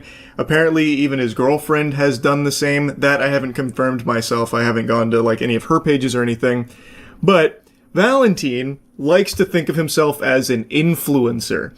So there are tons of posts with him flexing very expensive things, seemingly off the back of stealing so much money from so many victims through his malware block blasters on Steam. Now again, it's not like he did this alone. He wasn't the solo person responsible here, but he is one of a handful of suspects. He is kind of becoming the poster for it, though, the mascot, because he's such an insufferable douchebag, apparently. What a nice guy. When he's not stealing money from cancer patients, he loves hanging out with his girlfriend and doing cringe TikTok dances together. Look at how cool this guy is. This really was an extremely thorough and just crazy investigation the community banded together to conduct here, all for the sake of bringing down these fucking vile worms responsible for stealing money from over 900 people, including, of course, Rostaland. That was really the spark that ignited this. And VX Underground gave a list of like the most notable people who worked this, so you can see like the credits here. Huge hats off to all of them for their work on this, because if there can actually be like some justice here, not only with, of course, Rostaland getting the money back, that's amazing, but also the people that did this being held responsible and facing real punishment for it, that would be amazing. Now, apparently a lot more information was uncovered about the individuals seemingly behind this, but this is all I'll share publicly here. Apparently the people that conducted this investigation have already turned over all of their findings to authorities. So, there is a very real chance that these people will not get away with this. That's amazing. That's fucking incredible, because in crypto, there's a rug pull every minute. There's a scam every second. There's always someone losing their money in tragic ways in the crypto space, and very rarely does that go punished. And in this case, I thought for sure that was going to be the same song and dance here where they just delist the game and vanish. But the community did not let that happen. This is the result of a community motivated by a single goal of getting justice for someone that was wronged. They stooped to a level lower than you'll normally see, stealing from someone with cancer. It ignited a spark in the community where they worked together to catch these evil people. And I think that is great. I can only now hope that the authorities will do their job and actually deliver some consequences to those responsible for this attack. And hopefully all of the other victims will get their money back as well somehow. I don't exactly know what that'll look like, but I'm really hoping the other 906 people that downloaded this game and perhaps lost a lot of money because of it will be made whole again too. Anyway, I had to give you the follow-up here. This has just been nuts. And I do think that this maybe needs to be some kind of wake-up call to Steam, that there is something that needs to be changed, so that way this kind of thing can't happen again in the future. They need to like revamp their like screening protocols or something, and I understand that it's like just a complete open market where people can just dump their bowels on there willy-nilly, but having this kind of possibility on the table is very scary to anyone on the platform that might see a game from a small indie dev that looks interesting. They download it, all of a sudden they have some really harmful shit on their computer. That is something that needs to be explored and fixed. Hopefully this isn't like the first of many to come. And anyway, that's really about it. So yeah. Well, it finally happened. We're here, baby. This day was inevitable. You didn't need to be Nostradamus nor Baba Vanga to predict that eventually someone was going to get shot over Pokemon cards. With the way the hobby has devolved and been completely destroyed, infested with greedy, insatiable worms that are seeking to just squeeze every bit of joy out of the hobby in the sake of financial gain, like tiddlywinks of financial gain in most cases, these pathetic scalpers are unhinged, unloved, unwashed losers, and it was always going to happen that one of them would snap and start shooting, and that's exactly what happened at a Kroger. Meanwhile, a dispute over Pokemon cards may have led to a shooting outside of a Kroger on the Near East Side. One person was injured. Police say both people involved are adults. The victim is in surgery. It happened in the parking lot of the grocery store on Twin Air Drive just before 7 o'clock this evening. That's near the Community Justice Campus. Again, IMPD says their preliminary investigation revealed the suspect and victim had a disagreement over Pokemon cards, which then turned violent. According to an eyewitness, it started because one of the men accused the other of cutting him in line at the Pokemon vending machine, which, I've said this a lot, Pokemon vending machines are basically PvP-enabled zones. That's where people go to just fucking scrap. That is where all thoughts leave the human brain, and it just devolves into Neanderthal mode. I have made so many videos clowning on and talking about the degeneracy in the TCG community, not exclusive to just Pokemon, but Pokemon is by far the biggest and scummiest of all of it. And these degenerate fucking vermin love to go to Pokemon card vending machines and just fight each other and fuck each other. It is just out of control. Like, I imagine not too far into the future, Pokemon card vending machines will just be banned because it is constantly just a source of problems. People like glitching the machines and then starting fights with each other, causing a big ruckus and a commotion for all the normal people in the store and the staff. I bet stores will start electing not to put those in their establishment because it's dangerous. I mean, quite frankly, if it does turn out to be an argument over the Pokemon cards, yes, I think it's totally ridiculous. I'm not a collector of them. I understand that, there are some that are very expensive, but this, like I said, we were told an argument. The suspect is in custody, and IMPD says that there is no ongoing risk to the public. No one else in that parking lot was injured. I don't know. I'd say sleep with one eye open just in case. You never really know when it comes to these scalpers. They are demons. They are the lowest of the low, and there is nothing they won't do to get their grubby, unwashed paws on some Pokemon product to try and flip it for a $5 profit. Don't be like these guys. Don't be unwashed. Don't be these irredeemable losers. You need to start washing. You need to take your hygiene seriously, so go to usechigi.com and get some of the best soap in the universe. I really do mean this though, by the way. The Pokemon scalpers are genuine maniacs. Literal lunatics. So this shooting, I don't think is going to be an isolated incident. The violence is only escalating over Pokemon cards, and actually, just today, just like this shooting, I learned that there is now a trend where these scalpers are going to trade shows and putting trackers on some of the vendors and some of the customers in order to follow their movements, presumably to try and gank them later to steal their products, rob them of their Pokemon cards. Because at these trade shows, it's very high dollar cards that are being exchanged, tens of thousands of dollars worth of cards. So now people are reporting that they found trackers on their cars. Guys, I'm just getting ready to leave the expo, and we always check under our trucks and trailer, and it's a good thing we did. Somebody put a tracking device on us tonight. So somebody's trying to track our stuff, follow us home. You get the point. It's pretty crazy. Be safe out there. And that goes for customers and vendor alone, any show you're at.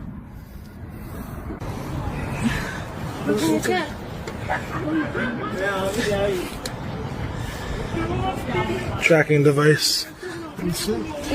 Put on our truck. Now, when I first saw this video with the claim that Team Rocket's going around putting trackers at this expo, I thought maybe it was like fear-mongering or like just trying to make a viral story out of it, like this giant bulky tracker that looks like some kind of gadget or gizmo out of Ocean's 11. I thought like, okay, maybe this is fake for the sake of cashing in on like the hysteria around Pokemon cards.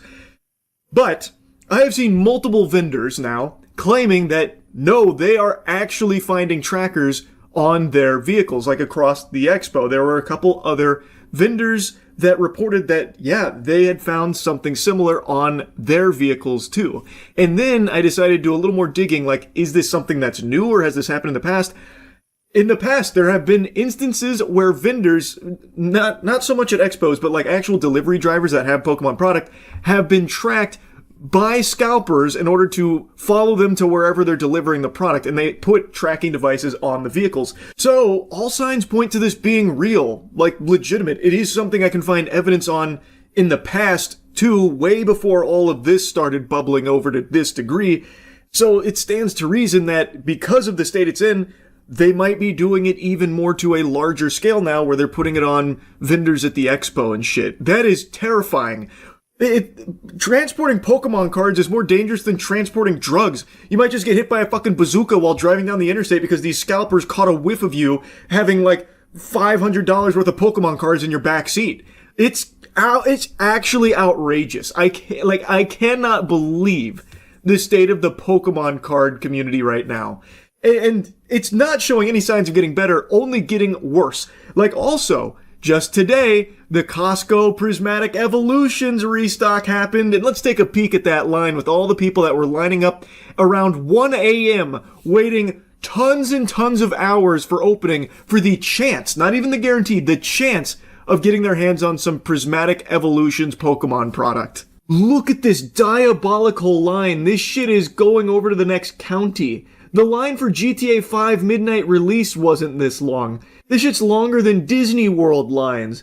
Fucking Taylor Swift concerts probably don't even have lines this long. And this is Costco at like 1 a.m. or something with all of these goobers lining up waiting for it to open to maybe see Prismatic Evolutions. It blows my mind. It's so pathetic. And not a single child in sight there, unsurprisingly, because what kid is going to be getting up at 1 a.m. to go wait in line for 8 hours before open to go maybe get some Pokemon cards?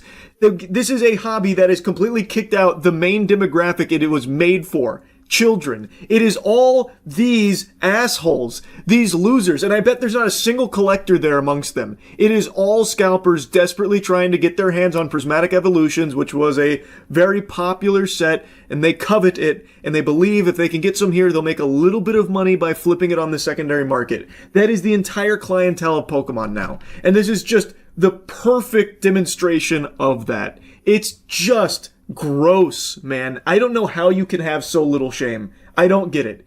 Anyway, had to yap about it again. That's really about it. So yeah. I'm a papier-mâché rhinoceros, bitch. You humans better keep your head on a swivel, cause I'm looking for friends in all the wrong places.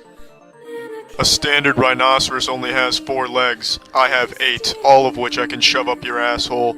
I even have Shrek's ears on my forehead. I am the ultimate weapon. Are you working under the assumption that this ping-pong net can stop me, you insolent bastards? Oh no, not the sticks. Shit, they've got the sticks. Fuck, it's the sticks. Son of a bitch, they have the sticks. The sound of bamboo sticks hitting the ground is too much for me. The power is overwhelming. The gloves are coming off now, gentlemen. Oh, I'm sorry about that. Nearly impaled your friend with my horn. It was an accident. No, stop. Get those sticks away from me. It was an accident. It's just an accident. I'm sorry. I didn't mean to do that. Fuck you. I did it on purpose. I tricked you. I'm coming through. I've spotted an opening in their defense, coach. I'm going through. Damn it, the construction workers are back with their sticks. I can't go any further. I may look outnumbered, but nothing could be further from the truth. The pendulum swings in my favor. Please, flamingos, assist me. Do not forget the numerous battles flamingos and rhinos have fought together. What are you doing with that weapon there, soldier? Do you really think that's enough? You're gonna need a tank if you want— oh fuck, it's a direct hit. My left ass cheek has been punctured. Everything's going blurry. No! He hit me with an ancient Indian blow dart. He propelled it from a gun. That's cheating. What are you all looking at? I'm still a rhino. Get the fuck back. No, shit. Losing strength. No! Not the net! Not the net! No, I feel like I'm being cocooned in a spider's web. Despite all my rage, I am still just a rhino in a cage. When you rip a piece of paper, do you feel remorse? If you are a female and you see a rhinoceros, do you get horny? If the answer to either of my questions is no, then the only thing truly made out of paper is your soul. Rescuing snapping turtles and investigating illegal owl taxidermy. That's a good title. Got a fucking supervillain in the forest, eh? Discount Jeremy Renner? So how much power does Josiah and the Northwoods Law command? Like, can they come in hot, just kick your door down and throw a flashbang and steal the owl? This looks like a guy that would illegally taxidermy an owl. He doesn't have a daughter. You were lied to, Josiah. Don't fall for it. He's got 10 more owls inside. He wasn't supposed to be having this stuff, and why he forfeited it so easily. Well, I mean, what did you expect him to do? Go down in like a fucking blazing glory, fucking firing an assault rifle out of his window trying to defend his owl taxidermy? Like, if the cops show up and say, hey, you can't have the owl, I don't think he's gonna be fucking deploying tear gas and taking the owl parts and running away like a Scooby-Doo villain. I mean, I don't know if he knew or not, but I don't think it's gonna be some kind of grand send-off, the captain going down with his ship. No, okay. They're gonna arrest the kids. Checking a fishing license. Do you have your fishing license? Yeah. Okay, perfect. A fishing license? What the fuck? I done been fishing 20 years. Well, it's not true, I haven't fished in like a decade. I done fished for 10 years and never had a license, officer. You gonna put me in cuffs? How many do you have? I could count. These subtitles are way off, Jesus Christ. Okay, you're only allowed to have 5. If there are any deaf people in the chat, you've got to be very confused about him having caught so many baths. I'm gonna get an evidence bag. Wow. Man. What fish do you want, Arjun? Is there a statute of limitations or something? Because, I might want to change my story about having fished for 10 years without a license. Swear to God, I didn't know, officer. All those ass-eaters that I was catching, or whatever the subtitle said. Man, these guys are all over the place. Land, sea, and air. The conservation officers fuck yeah. Lobster traps. That thing's a big animal. Yeah, yeah. It's a fucking ox. That's what was used on the Oregon Trail. You bet your ass they're big. Oh yeah, you want some of that? Come on. Are all animals deathly, not allergic, but is poison deathly to all animals or just dogs? I'm sorry, is chocolate poisonous to all dogs? Yeah. Chocolate. I missed the most important word in that statement. I could have missed every single other word and it would have made sense. But is chocolate poisonous to all animals or only dogs? On the flip side of that, back to the original question, is there any animal immune to poison? So what does this have to do with like owl taxidermy and fishing? Unless these are fishing enhancement drugs that are against the Geneva Convention. Like steroids for fish. Well, this was uncharacteristic of the Northwoods County super law firm for taxidermy repossessors. Tackling a bear feeding problem. Thought they actually tackled the fucking bear. I was gonna be blown away. Oh shit. Get the fuck out of there, Affleck! Billy the Exterminator's gone rogue. Oh, Jesus, run! No! Was it trespassing or something? Officer, I haven't had anything to drink. I just wanted to go talk to my wife. I forgot about the restraining order. Am I being arrested? Am I being detained? He doesn't even want to look at the officer. Fuck you, man. Oh man, he really was cheating on his goose wife. You just had to get the police involved, didn't you, Linda?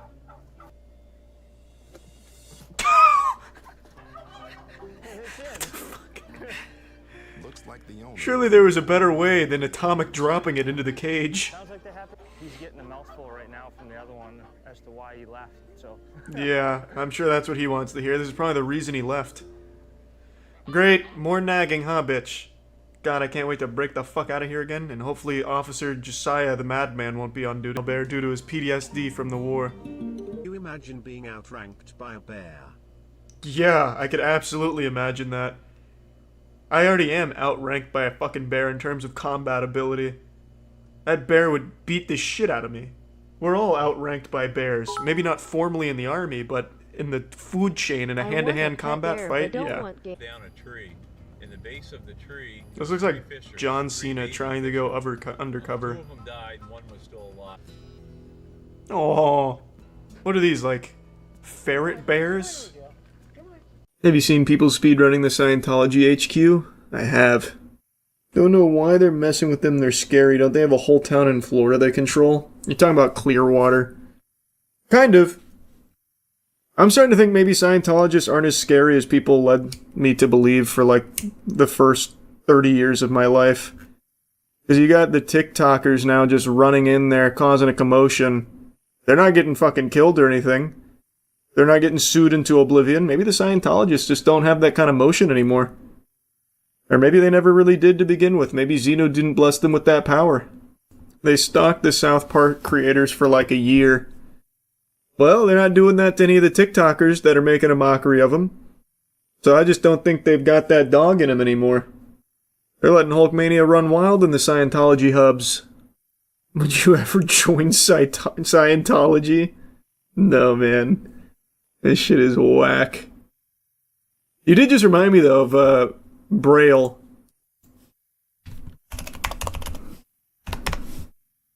Every now and then I think about Braille skateboarding and when Scientology gets mentioned.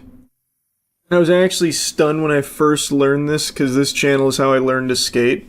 I think everyone was shocked when this huge plot twist happened. He basically became a full-blown, high-ranking Scientologist and threw everything else in the shitter. It looks like he still tries to do skateboarding content every now and then, though. I thought he completely stopped. Guess not. Yeah, that's what we were just talking about. That's what we got on the subject. Online, and unlike many of the ones I cover, I can actually get behind this one. Scientology speedruns. A bunch of TikToks are going viral where these people will literally just run straight through the Scientology building and then see how far deep they can get into it before getting caught and kicked out. Typically, I'm not a fan of these pranks where people just throw those glasses on then bother people for views, but when it's Scientology, I think we can all agree they deserve it. Anyways, since so many of these videos are going 37 viral, that means more and more people are going to try and do it, so I'm excited to see where this goes. Someone told one of the creators to get 30 people to do this with them, and I'm just waiting for that. I also want to see how far someone can go. What does the top floor of the Scientology building look like? Is it like Tom Cruise with a final boss health bar on him? I bet you we'll it's an find alternate dimension. It's Xenu's throne. It's like where the 5 elders go to worship Emu. No one ever gets to the top floor of Scientology. A CERN gateway, yeah. Have Aaron join as a joke. We pitched that idea a couple times over the years. It's not a good joke. It just puts them in jeopardy. There's not even any fun content for it. It's just a bunch of fucking twerps and gullible people who got scammed. It's actually pretty sad. Like the average Scientologist that's just getting hosed. There's not even cool content to be made with it. You watch the Scientology audit on YouTube who just yells at random employees outside their HQ and tells other people not to go in it? No? What? Wow. Scientology audit, streets of LA. Damn, these views are crazy.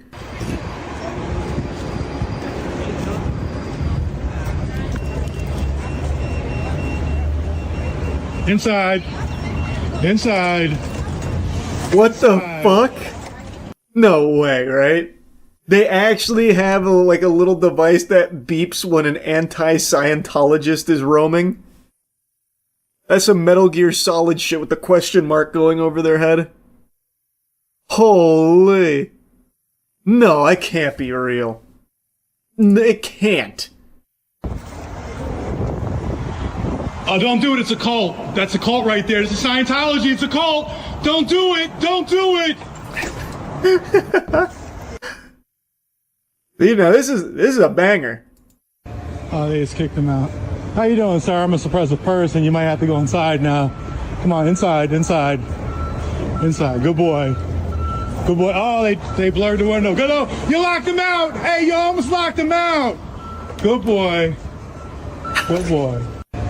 What the fuck? This is even goofier than I thought. What in the hell? Scientology stalker.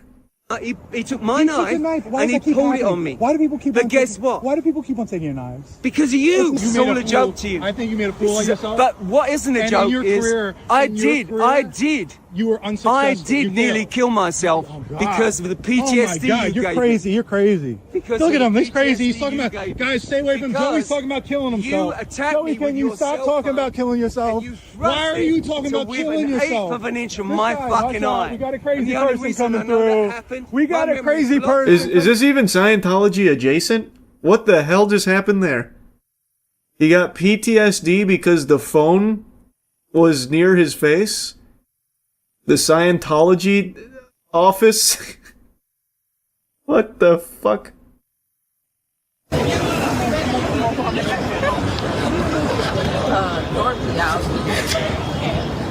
You know.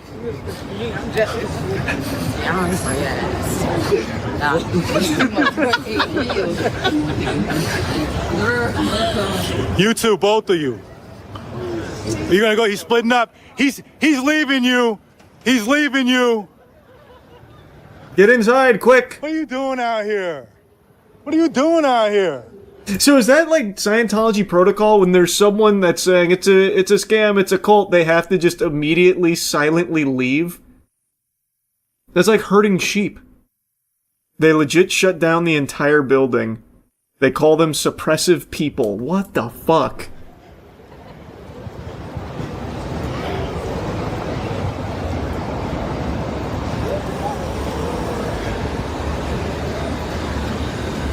Where's he going? He's not retreating. You Oh yeah, he over and is. show me your tummy. Such a good boy. Good boy back inside. Good boy's going back inside. This is so interesting. I didn't know it was like this. So there's the warning system. Remember him? That's you.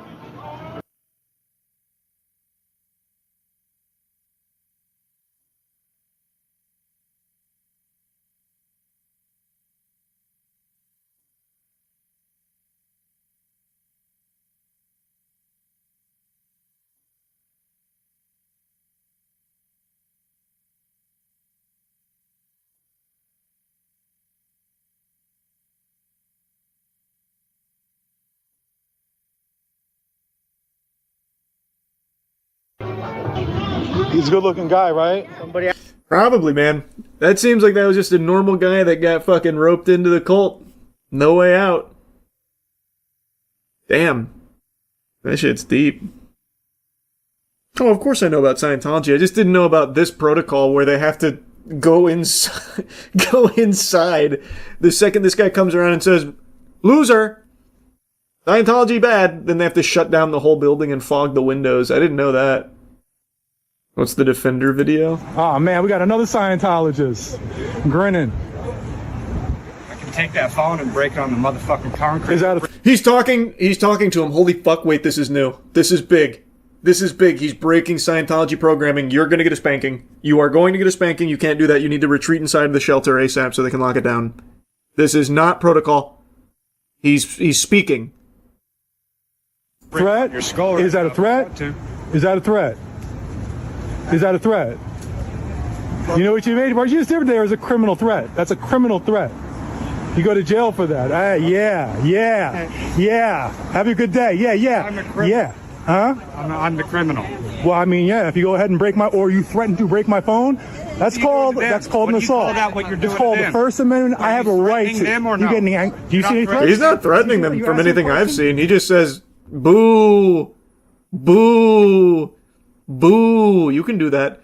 Also, what just happened in this frame here? It's like a Snapchat filter's malfunctioning. You're bothering them.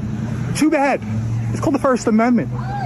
It's I looked like in between frames in an anime. I have the First Amendment right to speak out against a cult. If you want to defend a cult, knock yourself out. Why don't you go work on your own life? I'm working on. I'm sure you haven't done shit what are you doing? for yourself, That's buddy. why you had the Band-Aid on your face. You couldn't even afford a whole Band-Aid. You had to do a half of one. Who split your shit? Yeah, walk away.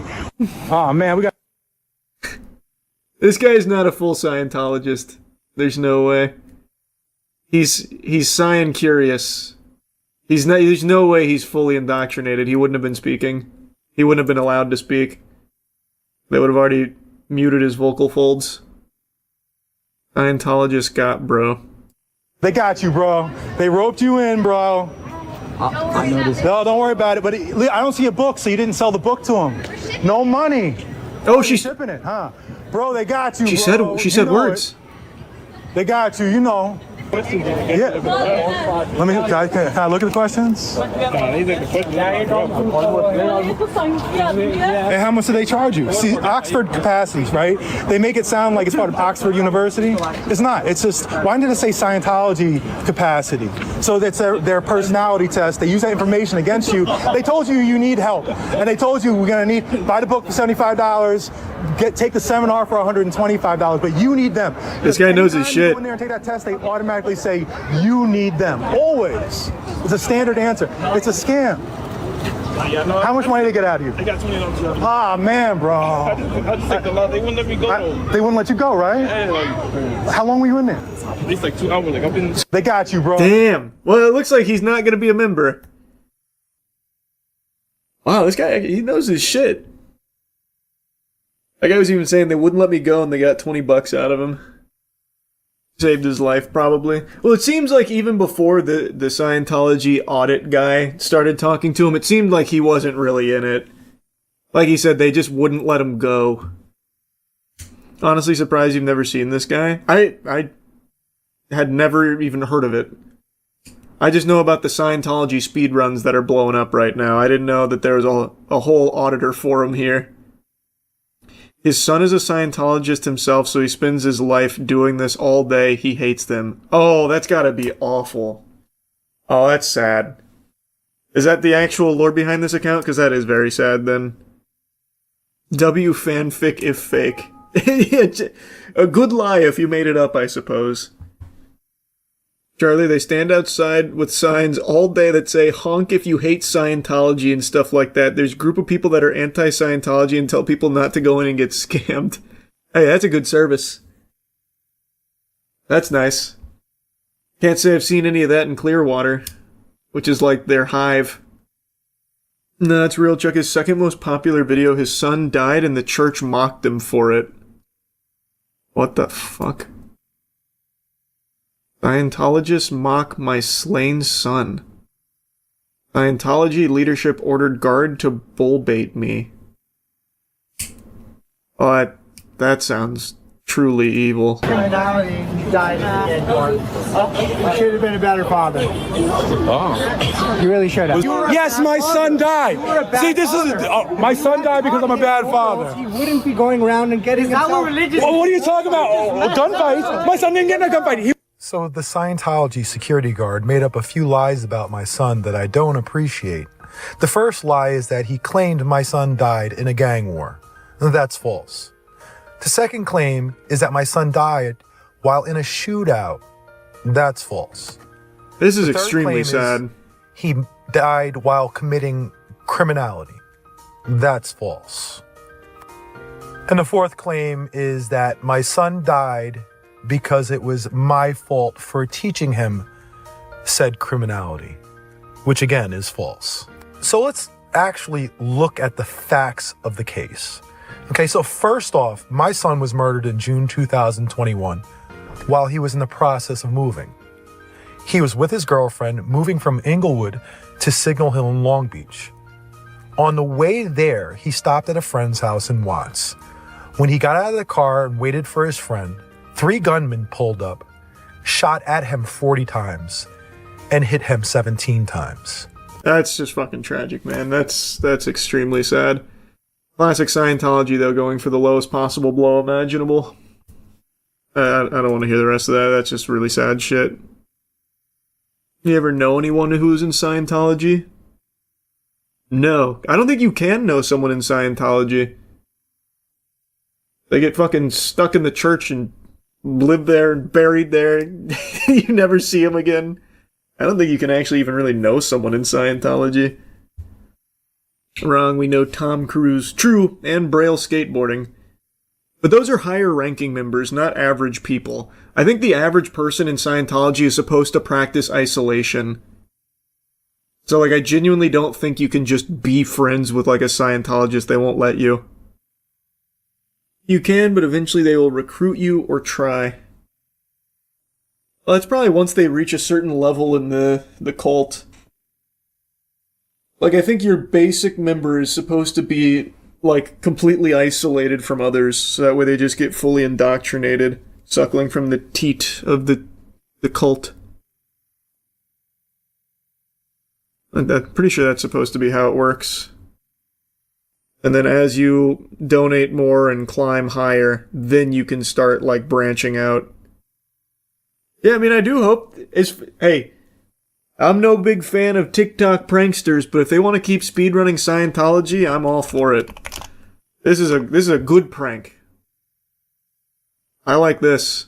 So there's this new trend on TikTok where people are speedrunning Scientology buildings in Los Angeles, trying to see how far they can get before being thrown out. The prank itself seems pretty weird and mostly harmless, but some of the clips actually look really cool, like professional parkour sequences straight out of a video game. So far, every attempt ends the same way, with people being quickly escorted out through a side fire exit on the ground floor. Damn, you got a nice haircut. So there. Have you heard of the hole that Scientology has? Basically a prison for members? Not familiar with the hole. I know they have like a dungeon or something, from what I recall. Something to that effect. Is that the hole? Is that what it is? Now, do speedrunning into a prison. They're not going to jail for running around in the Scientology building. The most they do is get trespassed. A hole is a compound where they own a whole street and have 100 people confined. It's in California and has a wiki page. Damn, private compound near California. Dozens of its senior executives have been confined within the building for months or years.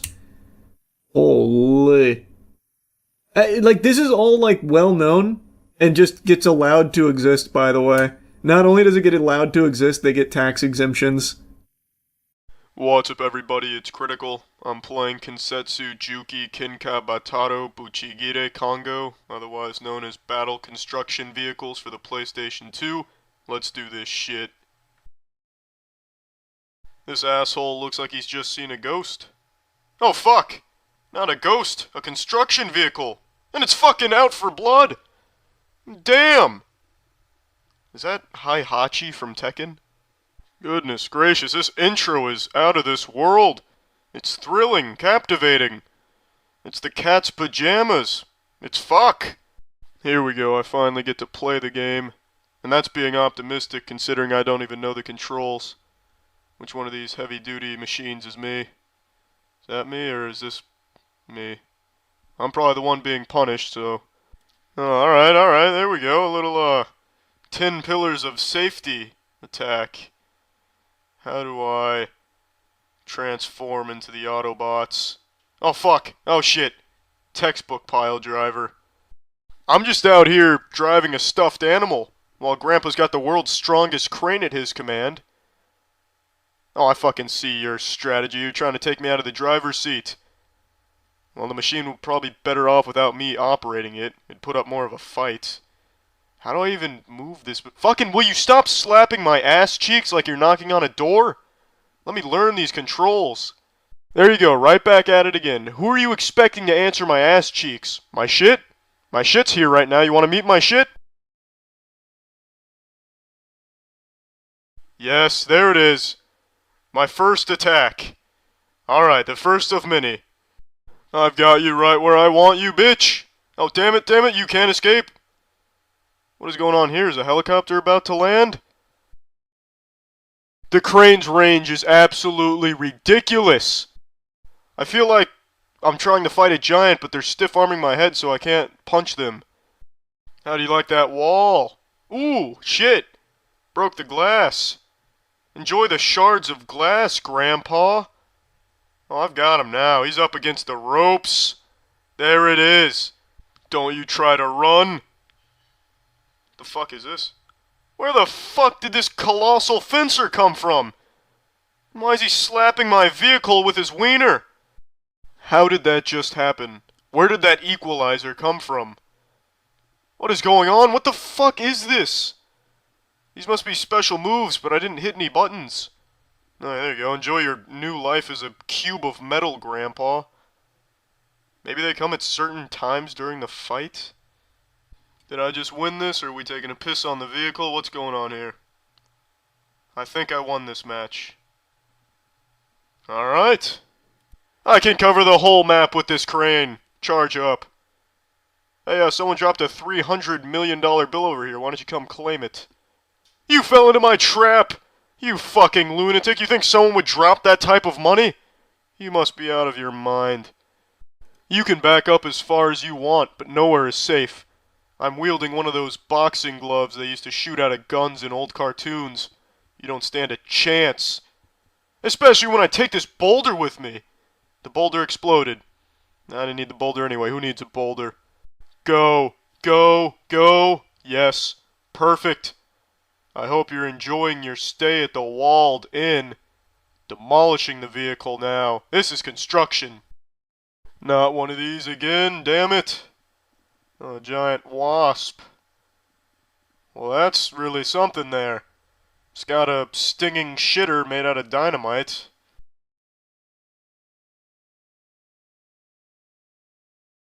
That is one mean swing. Can you tell the Milky Way Earth says, how's it going? You will not defeat me here. I've got it under control. If somebody asked me, where's the control? I'd say check underneath me. Because I have it under control. I've got it. I've got it. Come on, you son of a bitch. Just finished the match. There we go. Did I do it? Did I finish it? Yes. My goodness, that was a nail-biter. Teeth-chatteringly close. But a good match. I will use your titties as an air freshener. A squeezable one. Just surrender now. Oh shit. What is this, a silk tornado? How's that even supposed to damage the vehicle? That is just nonsense. Oh, here we go. Two can play at the shitting game. Take some of this. Oh, fucking shit! Good heavens! It commands the elements! Next thing you know, this excavator will launch itself into space and start electrocuting aliens. I've seen it happen a million times. If you think a porta potty is gonna stop me, you're wrong. Human waste will not shoot. What the fuck is this? Why would somebody stuff napalm into a porta potty? A recent survey suggests most people like walls. I'm sure you're one of them. Why is my vehicle taking damage? What is it taking damage from? What the fuck is this nonsense? How does that work? How does that happen? Where was his weapon? He's just driving an oversized golf cart. Where the fuck is the threat? Even if that oil drum on the front of his steamroller was spinning at 1,000,000 miles an hour and had spikes on it, it wouldn't defeat this vehicle I'm using. Makes no sense. I can't attack from the front, I'll attack from the side. That's how it's gotta be done. Why the fuck is this not working? I'm attacking him from the side. What's hitting me? The vehicle itself must be made out of bullshit. It's preposterous. Why did a fisherman just throw a spear at me? There's no defeating this asshole. Alright, well, I'm done playing this. Well, that's the end of this video. Remember to rate the video, comment the video, and subscribe if you want to see videos similar to this one. See ya. I've recently been feeling a lot like how I imagine ancient Mayan culture felt when they first gazed upon the stars and thought to themselves, there's something else out there. I've been on the cusp of a big discovery, one that I've found a deep appreciation for, and I'm only just now learning the intricacies of. And that is SpongeBob horror games. It is a fascinating genre I didn't even know existed in this capacity until only like a month or so ago, when I played one on a whim for my gaming channel, and now I'm hooked on them.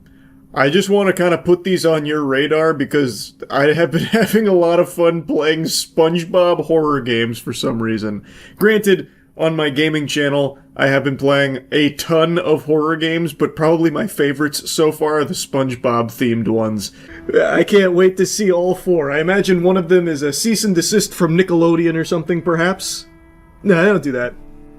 If they actually did cease and desist like Nintendo, Mr. Krabs overdoses on ketamine and dies, that would have had the creator thrown in jail years ago. This will make it cost a little more. Oh, that's no problem, sir. I'm reading this like I'm reading this like fucking Grok AI would. I have many students, so I can afford to pay for it. Wow, it means you're a great art teacher. Yes, indeed, I'm professor of art. This is going to be exciting. I get to clean Squidward's classroom. Let's put on my Sunday best. Wow, in the middle of nowhere, Bikini Bottom, huh? Shit is rock bottom. Alright, I'm coming in. Squidward! Oh, this place is filthy. There it is. It is unbelievable. I've only been back in the fucking Megazord here of indie games for like 2 weeks, playing like really dog shit throwaway horror games, and like 5 of the last 7 or so, I haven't posted a video on all of them yet, but 5 at least of the last 7 or 8 have all had a broom sweeping element to it. It is unbelievable how common this is. Is that like the most horrific thing someone can think of when making a game? Chores? Surely there's more we could be exploring. I would think. If I'm lucky, some of Mr. Tentacle's talent may rub off on me. This actually is a banger episode, by the way. This is one of like the classic SpongeBob episodes that just goes fucking ballistic, even holding up super well today. Use needle. Seems about right for old tennis balls. Condom. Come on, SpongeBob, I'll give you one more chance. Use all your knowledge and imagination. Okay, I won't make any more mistakes. First, the artist must concentrate and visualize his concept. Now you've got it. Now I've got to embrace the marble. I've got to be the marble. I've got to fuck the marble. I gotta lick the marble. I gotta serve the marble. With this tool I shall give birth to art. Hit it gently. Yes! Now one more thing left. The nose. Now it's alright. Well, what do you think, Squidward?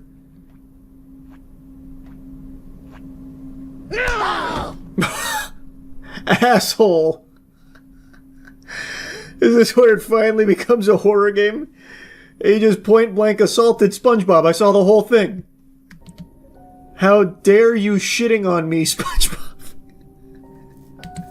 Ouch, it's hurt, Squidward. Don't mind me, just doing my job over here. Want no part of this.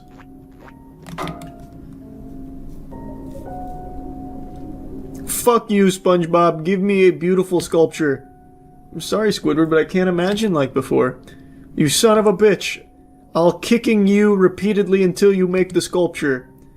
Please forgive me, Squidward. I'm your friend. No, you're not. I've always hated you. You've always ruined my life, SpongeBob. So many times you shattered my dreams. You destroyed everything I had. My house is often damaged because of you and your stupid friend Patrick. I spent a lot of money to renovate it. I almost lost my job several times, all because of you. Why annoying person like you always around me? You become my neighbor. You work where I work. You're everywhere, you asshole. And now you also come to my art class. You arrogantly flaunted your skills in front of me. What do you really want, SpongeBob? SpongeBob's eyes roll in the back of his skull and he fucking sheds his mortal skin like his flesh suit and becomes this transcendent cosmic Lovecraftian horror.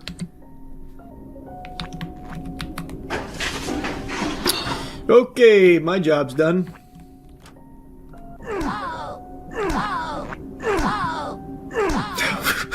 Jesus. He's got SpongeBob stun locked. I'll just put this back. I'm not going to intervene. Squidward! Good to see you, bud. That's my boy. Smoking a doobie out here, huh? Got yourself a fucking doink? Alright. Good evening, sir. What are you doing out here? Oh, Mr. Smalldick, I've been waiting for you. Please clean the classroom. Yes, sir. By the way, bring this flashlight. What's it for? It's dark inside, probably due to an electrical short circuit. Waiting for the technician to come here, you just clean up inside. You got it.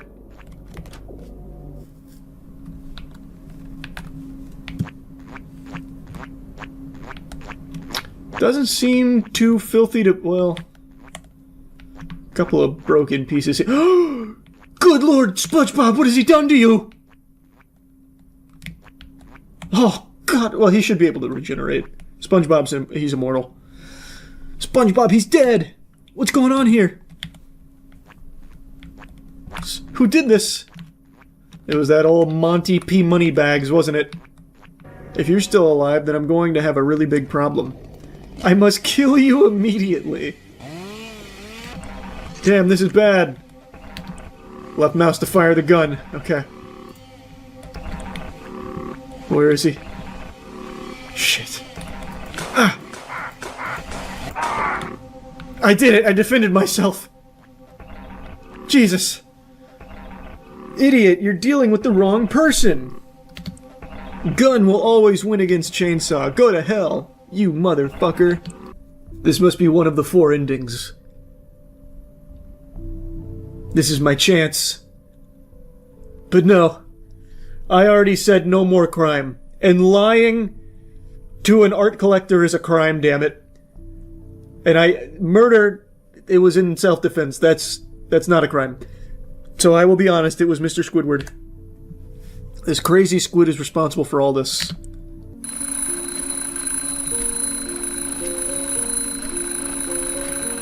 My name is Squidward, and I hate my life. I wake up every day, go to work, and come back home. That AI voice is rough. Nothing ever changes. I'm thinking of killing myself. Oh man, that's dark. Before I kill myself, I want to kill the people I hate. Damn, Squidward. Come on, Squiddy. It's not all that I bad. can't stand working here. Everyone is so fat and annoying. I don't care anymore. I'm going to kill all these people. No, don't do it, Squidward. There's other alternatives. Get ready to die. What about fun? Come on, Squidward, no. They all have to die? I mean, maybe that guy deserves it. He looks like he's disguising himself, probably on the run for some heinous crimes. Oh, wait, do I do something now? I can't move or anything. Oh, I see. I throw the Krabby Patties like shuriken. Take this! No! Oh, God. I one-tapped him with the Krabby Patty. Get out of here! You've made Squidward unhappy. Hell, you bastards. I just find it hard to believe they're responsible for it. They're just hungry customers. Even in death, she couldn't let go of the Krabby Patty. It was too delicious. He knows what's coming, but I'm out of objects to throw. Oh, I see. I'm not fully out of things to throw. I can just launch lead at them. Shit! The police are here! I gotta finish up! Okay. It was like this when I got here. I swear. It's time I kill Mr. Krabs. Oh, he's running. He knows. God, everything is so big and I'm so small. It's mimicking real life right now. It's hitting too close to home. Squidward, what is happening here? Is that a gun? I came to kill you. And to take your money. No! See you in hell. His his voice acting was actually just ripped from a SpongeBob episode. You can hear the background music playing where they just got it. That's cute. Where's your $1 million, Mr. Krabs? Tell me and I might let you live. Not talking, eh? Not even using a sentence enhancer? Oh, his eyes don't have a hitbox. I gotta pop him right in his fucking nose. Oh, it's Squidward! What's up, bud? Oh! Oh, okay.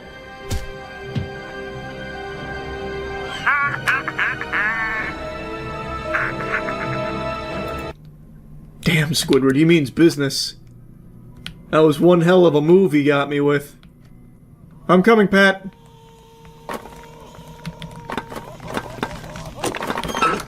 Oh, Patrick!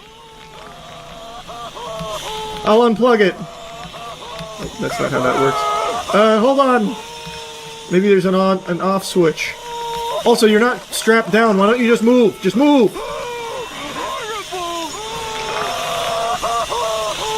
Hold on, I gotta turn this off. Oh, here we go. Here we go. Oh, there we go. Shut the power off. Finally, I'm free! I got circumcised again. That's a banger line, actually. You and me both, Patrick. Double dipping on the circumcision, am I right? Anything here? No. This must be for SpongeBob's sauna.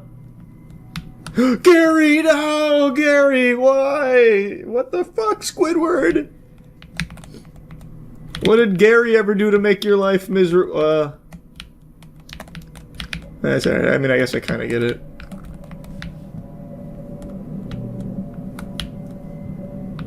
SpongeBob. Hey, SpongeBob. Good to see you, bud. Here, I'll help you out. Hey, Sandy! Did you come to help me? Yes, SpongeBob. What is this machine? How the fuck should I know? Squidward put me in it! And I think it's gonna split me in half. Sandy cheeks, I'm coming to clap those cheeks. He's coming, Sandy. This game kind of goes hard. In the closet. How did Squidward get this whole machine here? Get ready to die. Squidward, no! Please, I will do anything if you let me go. Squids don't have dicks. Get fucked, SpongeBob. No!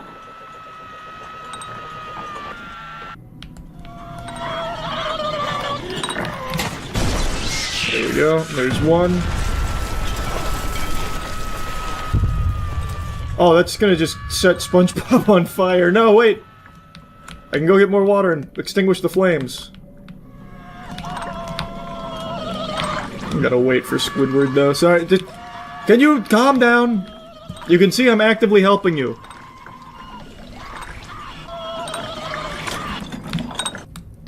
Oh, you're safe. Bet you feel like $1 million now, huh?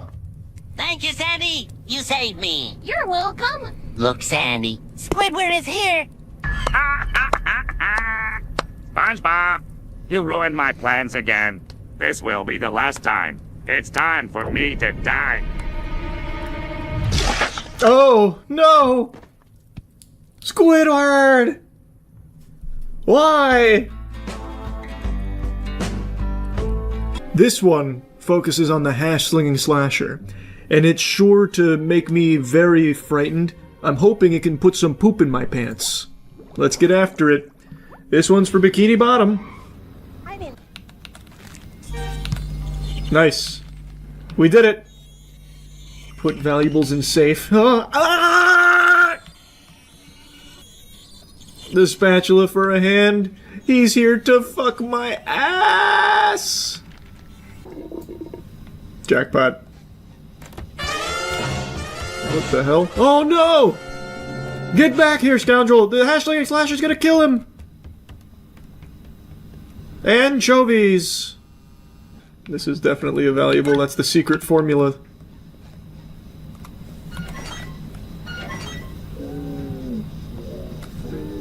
Hopefully the hash-slinging slasher won't recognize that... What the hell is he doing? He's motorboating me! No! Stop it! He's breathing heavy, he's moaning. He likes it. I'm causing him to hyperventilate.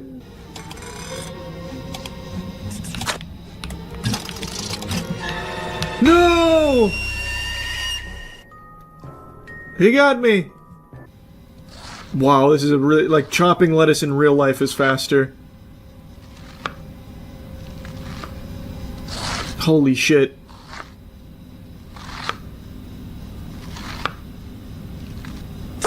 Okay. I need to hide. Oh, close. That was close. He's gonna see the chopped lettuce and know something's up. He's gonna know he's not alone. I think I'm good. Yeah, I'm good. Okay, 2 of 6. And that is now out of... There's a lot of rowdy customers. I've got the red pan. I've got the red pan. I've got it.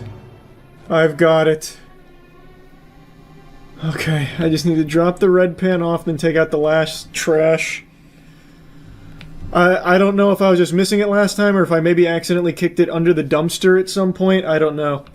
But I turned this fucking thing inside out. I think I have spent longer playing this game than the developer spent making this game. I have spent longer at the Krusty Krab than Mr. Krab himself. And it's all worth it. I've got the last piece of the puzzle.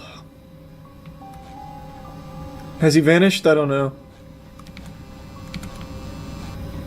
I feel like he probably has.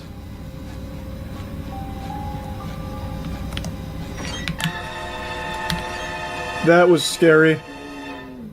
That was extremely scary. Wow. Wow. Wow. Wow. Is he still here? Is he still here? If he's here and he gets me, I'm just quitting. Okay, I think I'm safe. Okay. Last thing. Last trash. Come on, baby. Alright, we're free. We're free. We're free. Oh my god. Forever! Forever! Lock main entrance. I'm just going to wait until he spawns and leaves. I'm not taking any chances. I'm immediately going against what I just said, but I don't know, because he might not spawn. Someone's trying to call me and lure me in.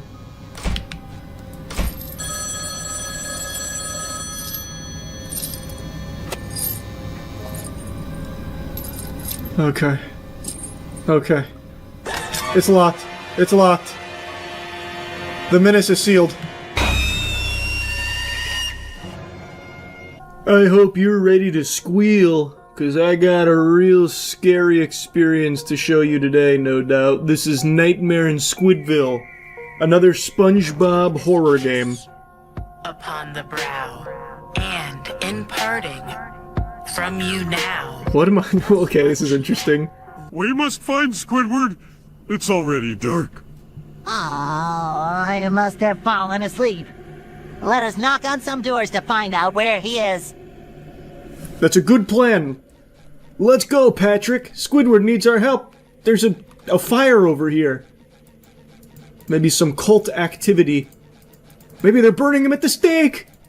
Squidward, I'm coming. Hello, have you seen Squidward? Nobody home. I have no clues to go off of. They didn't leave a ransom note or anything. Wait. I see, like, aliens or something over there? Mr. Tennis Balls! Is this Squidward over there? Oh, baby! He's feral. Oh, okay. Oh, I can drive. It crashed my game. No, they knew SpongeBob didn't have his boating license. Okay, hopefully that's just a one-time thing. Hey, SpongeBob, wake up. We must find Squidward. It's already dark. Yes, you're right. You're right, Patrick. You must have fallen asleep. There's Oh, Squidward! Squidward, Oh, wow. we have been looking for you all day. Hi, Squidward. Why are you in a cage? SpongeBob, Patrick, I'm happy to see Oh, you. he's drugged. Would you be so kind and help me out? He sounds very Tactical drunk X is a even. trap. They got me here. They are cannibals. They have eaten the other ones. I am next. I tried to fly away with a leaf blower. Sounds like he's overdosing. Patrick, get the Narcan. Threw me in a cage. And the kid must be somewhere near here. Maybe you see them gathered at the park. Please hang in there. We see what we can do. Either we find the K or there is another way. Yes. Alright, good plan. So, to the park then? Open up! I want to ask you a few questions. Oh, the park happens to be right there. Good news, Patrick. The park wasn't far. I wish they'd stop planting steel plants out here. Drive over them. Drive over them. I got them! The day is saved. Maybe one of them had a key. Alright, hop in the boatmobile, Squidward. Oh, they're lapped up.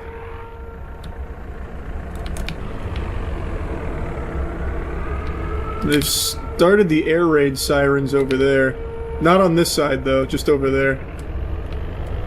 They know there's been a jailbreak.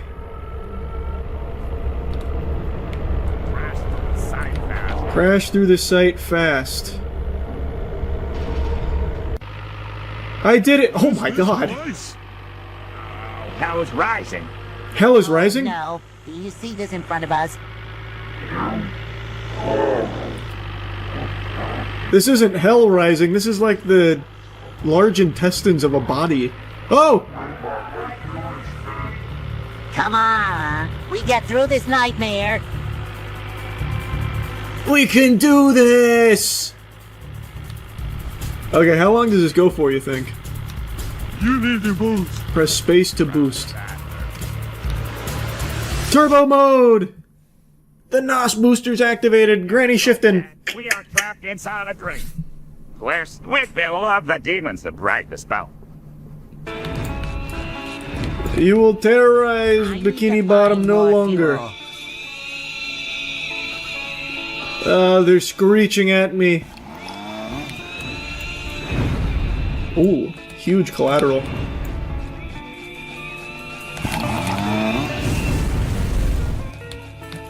What a wonderful sound.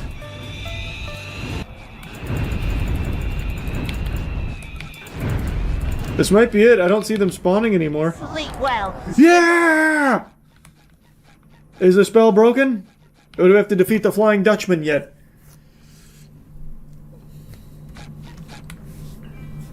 Thank you, SpongeBob. You saved us. Oh god. That's the end of the game, I see. We're finally at that point where I am too old to understand certain trends. And the cracks started to show a few years back with the E meme. Took me a long time to really grasp the concept of E.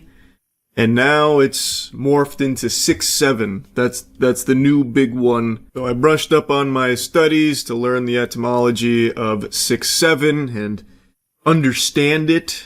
I had heard about it, some whispers of it during streams where people would make a reference to it and giggle to themselves, and I asked what it was. People would explain it as like derivative of that SpongeBob episode with SpongeBob and Patrick in class and they're laughing about 25, that kind of thing. But as it got bigger and bigger, I started to learn through context clues that wasn't exactly it. So I looked it up, and it's apparently a kid at like a sporting game just said like 6-7 and then did this, and it caught fire recently. Anyway, they say the greatest fear is fear of the unknown, and now that I know 6-7, I don't have to be afraid any longer. Instead, now I can just properly cringe at it. I saw a pretty interesting clip today featuring beloved 6-7 references, And I wanted to share it with all of you because holy fuck, it is a painful watch. Fair warning, it's only coming through on the right channel of the audio. But football is, you can definitely tell there is a new play caller in town. The offense is looking, the offense is looking a lot more versatile. They're getting their tight end in there with more reps. Still seem really characteristic with the running game, but definitely seeing a lot more passes from Malik Murphy to Trent Walker. And I think even though the game is tied, the offense has looked entirely different, and we'll see how it goes. Oh. Yikes. Yucky. Yeah, I couldn't do anything to mix the audio together so you could hear it in both channels.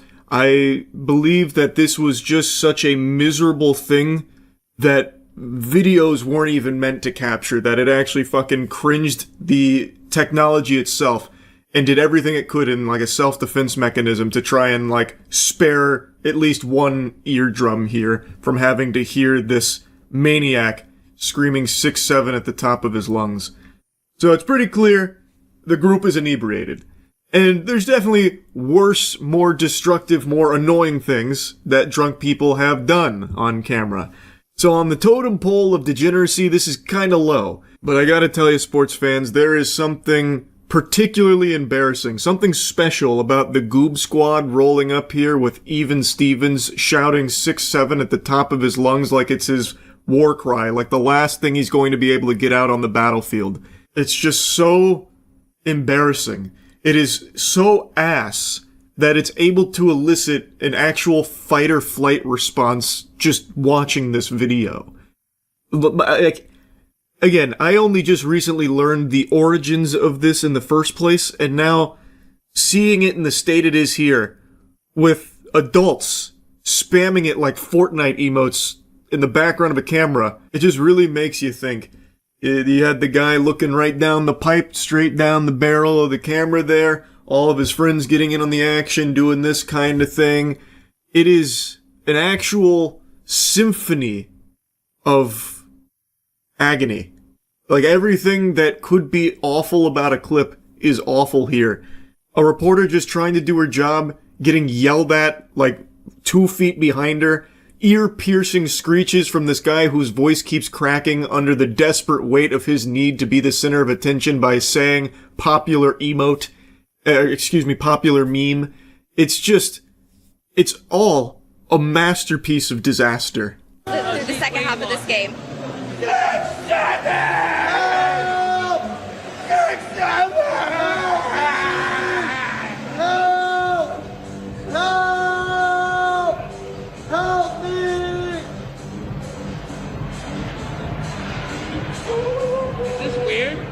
No, we're live.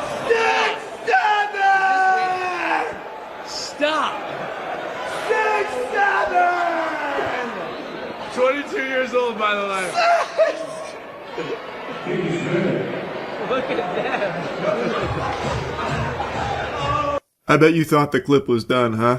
I pulled the wool over your eyes. No, it actually went on for far longer, unfortunately.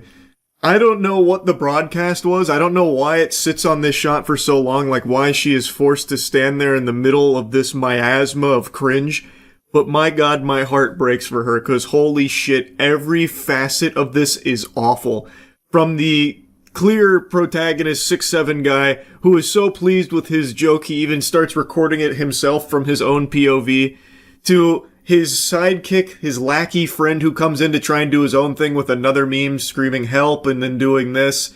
No one seems to care about that, not even their friends are laughing at that one, so that's a fucking dud. That falls flat, then he gets full of shame, turns around and leaves, and then somehow one of their other friends is on the floor laughing, tickling his belly like he's going Gear 5 Luffy here. He's just over there laughing so hard, tickling himself because this is so hilarious. And then the one guy who stuck his face in the camera is starting to have a come-to-Jesus moment where he's like, okay, stop. This guy's 22 years old, by the way.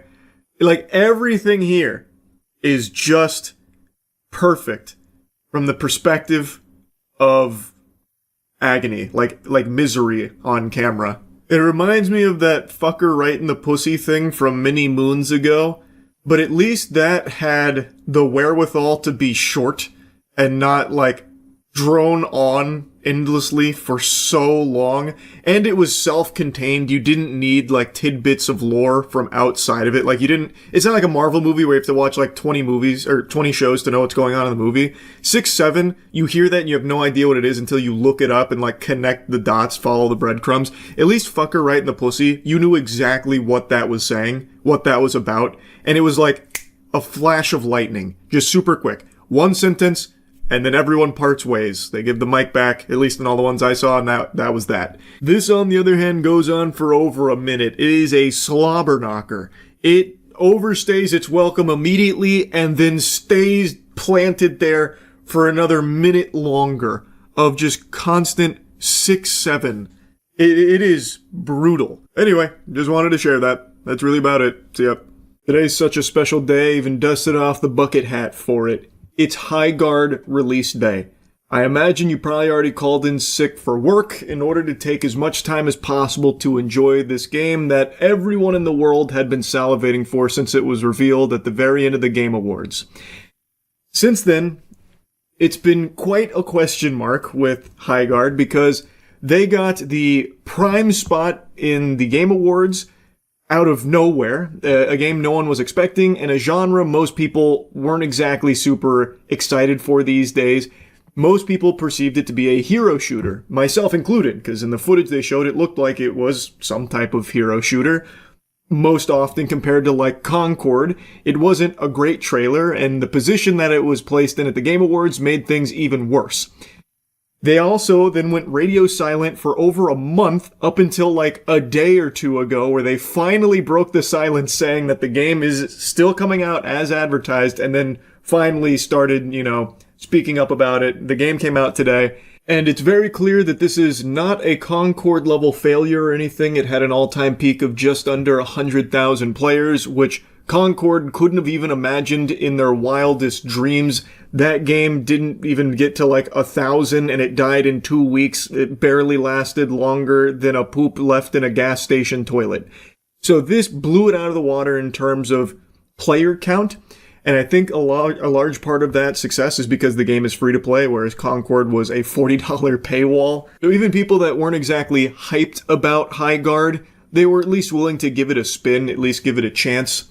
Kind of. There were some people that literally logged into the game and said this is the biggest pile of dog shit ever, 0 out of 10, throw it in the trash bin. Without ever even like playing a match, or maybe they did the training and then just said, nope, this is terrible, I quit. I spit on this garbage. Which, whatever, I'm not your fucking dad. If that's how you want to interact with games, all power to you, man. Pretty much the second this puppy popped out of the oven here, people flocked to Steam to leave scathing reviews on it and post their, like, jokes and memes about how fucking trash it is without ever even loading into a single match. Right now it's sitting at mostly negative. And of course not all of that is from people just looking to dunk on it because of the whole Game Awards fiasco. There are plenty of things to dislike about it so far with my experience. For me, I always like to give things a fair shake, so I actually played it a little earlier today with Matt and Danny. I have a video up on Moist Critical Gaming if you want to see how our first match went. And I want to give you like my early thoughts here. I'm going to stream more of it tonight. Real quick though, I want to interrupt to briefly mention something that I've been pretty hyped for. Starforge just partnered with Ducky and Jagex to deliver a very special RuneScape keyboard for the 25th anniversary. All of you know I'm a huge RuneScape enthusiast, a super fan, so I was just pretty pumped about this, so wanted to put it on your radar. If anyone out there also loves RuneScape and is looking for a new keyboard upgrade, pre-orders are available now. It's Starforge. So anyway, back to High Guard. Overall, the game is just, it's fine. Like, I don't think it's nearly as terrible as people are making it out to be. Like, this is one of the worst FPS games of all time or something. It's just not even close, really. It's just very generic. And not in terms of, like, the actual gameplay mechanics, because they actually do try something different. It's not a hero shooter. It's not a battle royale. It's a 3v3 raid skirmish. I don't even know what to really call it, where you have a prep phase where you reinforce things a la Rainbow Six Siege, except the reinforcements here are fucking worthless. Like, basically, you take paper walls and you put plastic on top of it. That's your reinforcement. You can still easily get through these reinforced walls. To me, it just feels like the prepping to defense is kind of useless. It doesn't really stop much, at least not so far in my experience. But you have this this phase to prep like that. Then you have a resource gathering phase where you gear up, so you go out in the world and you do some fucking Fortnite mining for materials, which you can spend at the trader for weapons and armor. And you can also find loot out there for armor or, other weapons or even like ability cooldown type stuff. Then after that, then you have the sword part, the shield breaker, where you and the other team will then fight to get the shield breaker. Whoever gets the shield breaker takes it to the other team's base, and then the raid begins, and what you want to do is plant bombs to blow up their base. Rinse and repeat. It's kind of a mishmash of a bunch of different things put into this mode, and I don't dislike it, but it feels like some of it's entirely worthless. Like I mentioned, that prepping phase to like reinforce certain walls around the points. Like, in theory, that's a decent idea, like in Siege, but here, at least in my limited experience so far, the reinforcing just doesn't really do a whole lot. Like, again, it feels like you're just reinforcing a wall with like some fucking saran wrap. Like, it doesn't juice it that much. What you use to blow up walls when they're not reinforced, you will still use to blow them up when they are, with pretty much a very close level of success. So that feels like they could maybe do with an overhaul. The gearing phase also feels a little not super great, because as the rounds progress, like as the game goes forward, you can just buy what you want from the trader. So you mainly just collecting the crystals is the more important part than trying to like hunt for random loot. And it seems like you all end up getting geared to the same level anyway by the end. So those two things I don't think are amazing, but at least the horse makes this game feel faster than I thought it would be. I was under the impression this would be like Concord level molasses that you're playing through, where every character just moves at a fucking glacial pace. And then when I found out it's 3v3, I thought for sure this was going to be a snooze fest. But thanks to like having a mount, you're able to get around pretty quick, so you're able to go from fight to fight. And during the actual raiding, you do respawn pretty quick, reviving is pretty quick, so it does feel much faster than I thought it would. Movement is still pretty slow. Like, there's not a whole lot of like crazy movement tech that I've seen yet. I've tried like bunny hopping to a certain level, and that kind of works, so maybe there's just more unexplored tech there, but base movement is pretty slow. And the big thing is the gunplay. This has been a contentious one because there's a lot of people that fucking hate it and some people that really like it. I think that it's solid. I actually thought the gunplay was pretty solid. I enjoyed it more than I expected to.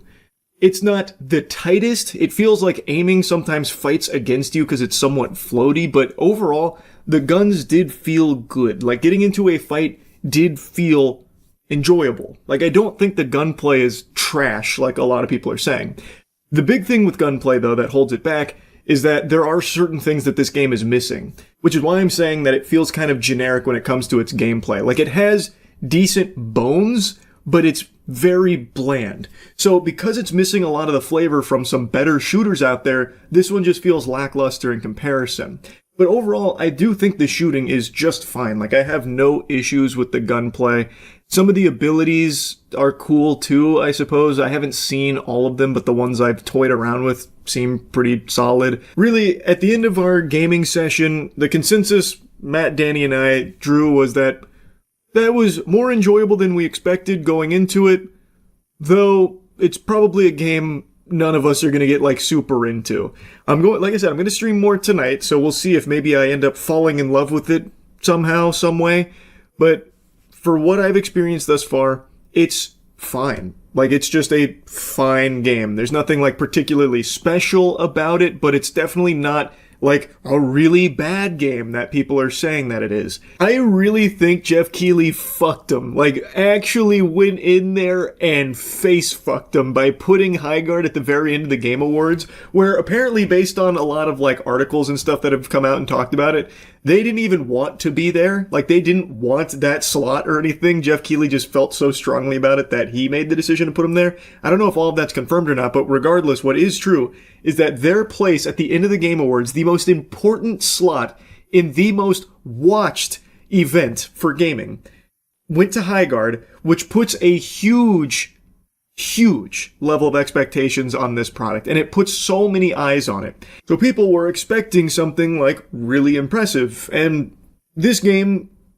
isn't. Like, it's fine, like I said. Like, there is some fun to be had there, but it's not like a game I can really see people like dedicating their lives to as like, this is my comfort shooter now. I do think that there, like I said, are decent bones here, so if they do decide to build upon it, flesh it out, add more to it, improve certain things, and start to really, spruce it up a bit, maybe it could get to that point, but as it stands right now, not really in that state. And by being in that position at the Game Awards, it really did hamper them. It was a huge detriment, because if this game was just shadow dropped or something, like if this game just like randomly came out today, like, hey, from some of the creators of some of your favorite shooters like Titanfall, we have this new studio and we've been working on this game and we want to share it with all of you today. Come give it a try and let us know what you think as the game evolves. I think people will be a lot more receptive to it and a lot more enthusiastic about like maybe seeing this game improve down the line. But because it had so much hype at the Game Awards, people went in expecting something that this is just not really delivering on at the moment. Anyway, though, I just wanted to give you my thoughts on the game so far from the little bits that I've played, and I'm very curious to see how Highguard shakes out down the line. They already put like a 1-year roadmap out there, so it seems like they're pretty committed to it. I guess we'll see. But it did have a much more successful launch than Concord, so that's great. Anyway, that's really about it. So yeah. Almost 2 weeks ago now, I made a video giving you an update to a story I covered a few years ago about an Australian YouTuber named Penguinz0 whose house was firebombed by some villains, by some really unsavory bad guys. Not only was his house firebombed, his neighbor's was too, because the assassin got confused on which one belonged to the YouTuber, so he firebombed both of them, which could have piled up multiple charred corpses here. It was an attempt on Jordy's life, really. And recently, Penguinz0 announced that one of the people responsible for this firebombing had been arrested and is going to jail. And let me tell you something. The Australian justice system, the legal department over there was working overtime. They were cooking. They did not pull any punches. They threw the book at this guy. They came baring their fucking fists and sentenced him to like a summer camp in jail, basically. So this bad guy is gonna have a long, hard think about what he's done for the 45 minutes he spends in the slammer. He got 5 years in jail. And from what I've read, he's not actually spending 5 years in jail. Some of it is already taken off of it. So for trying to kill someone, could have been multiple people from 2 separate firebombing instances, both aimed at Penguinz0's hero YouTuber. He's getting the tiniest slap on the wrist, almost like a slap on the ass. It almost is kind of like an encouragement, because they're not taking it seriously. They're doing less than the bare minimum. And today, Penguinz0's just posted another video going even deeper on this situation, and it is fucking terrifying. This almost sounds like the government giving their stamp of approval to just go after Jordy's because they're just not going to do shit about it. Their inaction is almost them just enabling more bad guys like this to try and kill Penguinz0's. It is horrifying. So I really want to yap about this some more, because it is just in broad daylight here. This corruption is not even slightly trying to be hidden in the shadows or anything. As such, today I feel like I've been left with no choice but to again address the firebombing, as I've waited 3 years for the police to do something. And during these 3 years, I've not only watched them pass by on numerous chances to solve this mystery, but also somehow, for some mysterious reason, downright actually reject good leads that I've been aware of. No follow-up or interest. It's been a joke. In my estimation, seen a single journalist publicly uncover more about the firebombing than the entire force combined. Jordy's is clearly and rightfully angry here at the lack of results here from a 3-year investigation, with a lot of question marks for how things have been handled and how seemingly weak it has all been. It seems, from all available information here, that the New South Wales Police Department was more concerned with figuring out how many fingers they could fit into their butts at the office than actually getting to the bottom of this investigation. They did like the tiniest crumb of work by arresting one person in regards to the firebombing, whom the judge also said was the hired muscle. He was hired to do this. It was a planned attack, yet they never even bothered to investigate who might have hired this guy. You know, the natural evolution, the natural next step of an investigation. You found the hired muscle. Now, come on, let's use our thinking caps here. What comes next? Who hired the muscle? That's where it should go, but never has. And Jordy's is talking about how this investigation has just been a joke for the last 3 years here. And he is highlighting a journalist that has done significantly more investigation than the New South Wales police force has in 3 years, seemingly. As you probably know, in 2022, my house was firebombed because of a video I made. A video which I was forced to take down a year after the firebombing, after threats on my life and the lives of others were attempted to be passed on to me via a former Mongols bikie sergeant-at-arms gangster turned Four Corners journalist, Mahmoud Fazal. Yes, Four Corners. Ostensibly the most prestigious investigative journalism institution in Australia, the esteemed flagship, no less, of our dear public broadcaster, the ABC. Allow me to reiterate, as that is really hard to capture just how damning this is. A Four Corners journalist was meeting with heavy organised crime figures, then sending through demands purportedly on behalf of those figures, threatening that if I failed to remove my investigation into these figures, myself and people around me would die. This should be alarming to literally anybody. Like, if you are sentient, like if you have self-awareness, you know, you can look at yourself in the mirror and recognize, oh, that's me, then this should immediately start raising for some red flags. Anybody should hear this and then just start to wonder, how is this even fucking possible?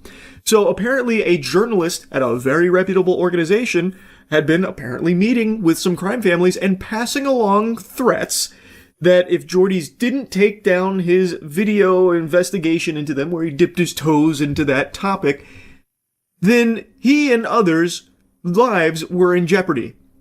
Holy shit.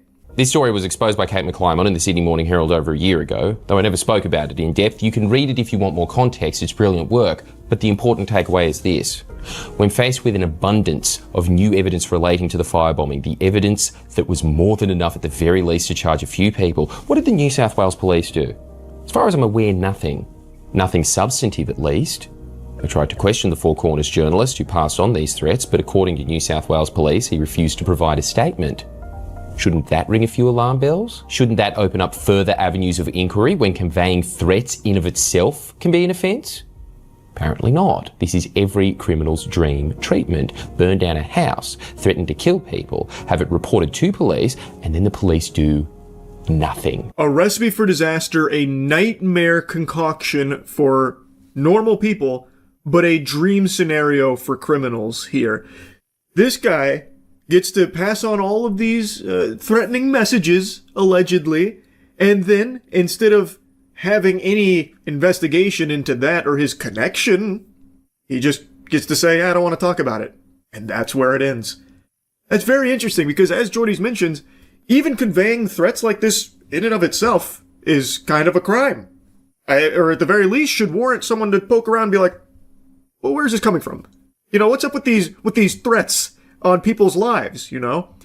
But that didn't happen. And he doesn't have to explain himself. He can just say, nah, nuh-uh, not feeling like it. And that's just where it stops. Wow. And then what did the national broadcaster do when faced with the fact that their reporter was telling people that he was going to meetings with gangland murderers in order to find out what death threats and messages to pass on to? Did nothing. Well, they didn't do nothing. Do you want to know what they actually did? They defended Mahmoud Fazal. They defended this man with his self-advertised gangster history and this proof against him, who slanderously claimed that Kate McClymont's article on the threats that he passed on were based on, how's this? Ethnic stereotyping. And the self-proclaimed greatest, most hard-nosed investigative journalist in the country believed him. Jordy's briefly explained that the reason he hadn't dove into this deeper over the last 3 years is because the authorities were conveying to him that it would be best if he didn't, because it might hamper their investigation. So he kept his mouth shut and let them not do their job, basically. Or rather, not do the job they're supposed to be doing in protecting citizens. They're doing a great job in protecting criminals with this case here, just letting them totally have free reign here without them doing a whole lot on the investigation side of things, seemingly. That's how it certainly appears. What he's talking about here is that journalist who was conveying these threats. Well, after that bombshell of an article came out, the broadcaster defended him, and his defense was basically, no, this is stereotyping. Doesn't get into the weeds of it or anything, just goes, stereotyping. This is all racism. She should be ashamed of herself. Yeah, this is racist. It's just racist, these claims. Yeah, no, it's all stereotypes. I guess that's all he had to say. That was checkmate right there. I can assure you that absolutely nothing in Kate McClymont's article is incorrect, and considering McClymont's track record, it would take a very creative, brave, or perhaps just in way too deep ABC management type to chuck an Eddie O bead and dismiss serious allegations as simply racist stereotyping. But it looks like that's what happened. The ABC were even offered multiple times hard documentary evidence to back up McClymont's claims, should they want to investigate these serious allegations, evidence that they refused to even look at. In light of, I have to stress, grave allegations, death threats from one of their reporters. That was just a watertight defense right there. They altered. They said it's racist. We're not looking at it. All that information, all of that overwhelming evidence that you're trying to put across our desk? Nope. It's apparently racist. It's so fucking absurd. It's actually preposterous. It would literally be laughable if people's lives weren't at stake here. He was in the news over a lover's quarrel with his now former podcast host, independent reporter Ryan Nemenko, a man with a similar story to Fazal, as he describes himself as part journalist, part outlaw. Nemenko claims that when it came to payment, Fazal and a man who had been the subject of Fazal's Four Corners stories in the past, former cocaine dealer Ben Aitken, demanded cash from Nemenko immediately. Why is this interesting? Check the front page of the Sydney Morning Herald. Nemenko has provided what he claims are further texts between himself and Fazal, in which Fazal says, quote, Geordie's and his people, they're dogs, I want to kill him so bad. Yeah. I highly recommend you watch Geordie's full video going over this, but to sum it up here, put it in a nutshell, the journalist whom we were just talking about went into business with another part-time journalist, part-time outlaw, Nemenko, and the relationship soured for a variety of reasons, like the payment thing mentioned there. And through this, it was revealed in messages which allegedly could have been fabricated based on some of the headlines you'll see floating around. But the messages allegedly show this journalist, whom, keep in mind, has some close ties here to some very unsavory characters, supposedly, outright saying, fuck Geordie's and his people, they're dogs, I want to kill him so bad. That's very scary, given his supposedly close ties to the criminal underworld. The man who I know for a fact said he was meeting with organised crime figures in order to ascertain what message to send to me from them. The man who ABC and police failed to investigate is now reported to have said he wants to kill me. So bad. There's more in these text chains, which is just as damning. But before I get into them, I want to note that as reported by Kate McClymont, Fazal has claimed that one of the text messages is fabricated and the others nearly taken out of context. Having seen the original chains, it's very difficult to see how these could possibly even be taken out of context. Plus, even if just some of these texts are real, as Fazal himself has now implied, that's enough of an indictment on Fazal and the ABC in of itself. Another classic move here, reaching deep into his asshole, into the old bag of tricks. It's out of context. Oh, it's fake. AI. It's a deep fake. No, that's not my penis. It couldn't be. My penis is fucking 14 inches long. Well, soft. No, this is all a lie. This can't be. It's out of context. And, you know, I can't say with 100% confidence what is and is not authentic there. I haven't seen the messages myself, and I haven't seen the full context, but as Geordie's mentions, it's hard to imagine how context could, you know, save some of those messages from not being as scary as they are. And also, he does imply that some of them are real, not fabricated or anything. And as Geordie's mentions, any of those being real is probably enough of an indictment here, you would think. At least maybe enough to warrant, you know, poking around a bit to see, you know, what the fuck is going on. Now, Geordie's does go over one of the text chains here. Again, doesn't really seem like it's missing a whole lot of context, and something Geordie's also mentions, in order to fabricate something like this, it would take quite a bit. Now, Geordie's had released a video 3 weeks ago about the firebombing situation update, where that one arrest had been made, and Geordie's was going on about how it's very weird how some of these journalists, these ABC-affiliated journalists, have such deep access to these bad guys. In response, Nemenko has claimed that he and Fazal had this exchange. Ryan Nemenko, we all sweet to do EP2, or has that issue with Shanks rattled ya? Geordie's and his people, they're dogs, I want to kill him so bad. Ryan Nemenko. Are you f***ing serious? Over something you didn't do? Leave it. It's not your place. Mahmoud Fazal. Bro, Alameddin still want to hit me. I need to make up to him with this pod and we will kill it. Better him than me, but f*** him. We should do a pod on that and get my story out. Just leave it. I'm not willing to speak about it because let's be real, you sent the f***ing threats. They f***ed you. Mahmoud Fazal. Nah, he has to get what he gets. He's a dog. Ratted me to Jax. Jax means police. Well, that's not very good now, is it? Pardon my French, but this Fazal guy sounds like a real jerk. I know, I didn't mean to be so rude and nasty about it, but I mean, this is scary shit. I guess I'll give anybody the heebie-jeebies here. Because it's worth remembering that Fazal isn't just, a lone wolf kind of guy. He's not like a random journalist that has no ties to anyone or anything. This is a guy that's being defended by a major broadcasting network with some very seemingly close ties to a notable crime family. It's holding a lot of weight here. It's pretty terrifying stuff. But I think it's important we hear Fazal's side of things, because he has released an email here where he's calling into question the reliability of Nemenko as a source here for these claims.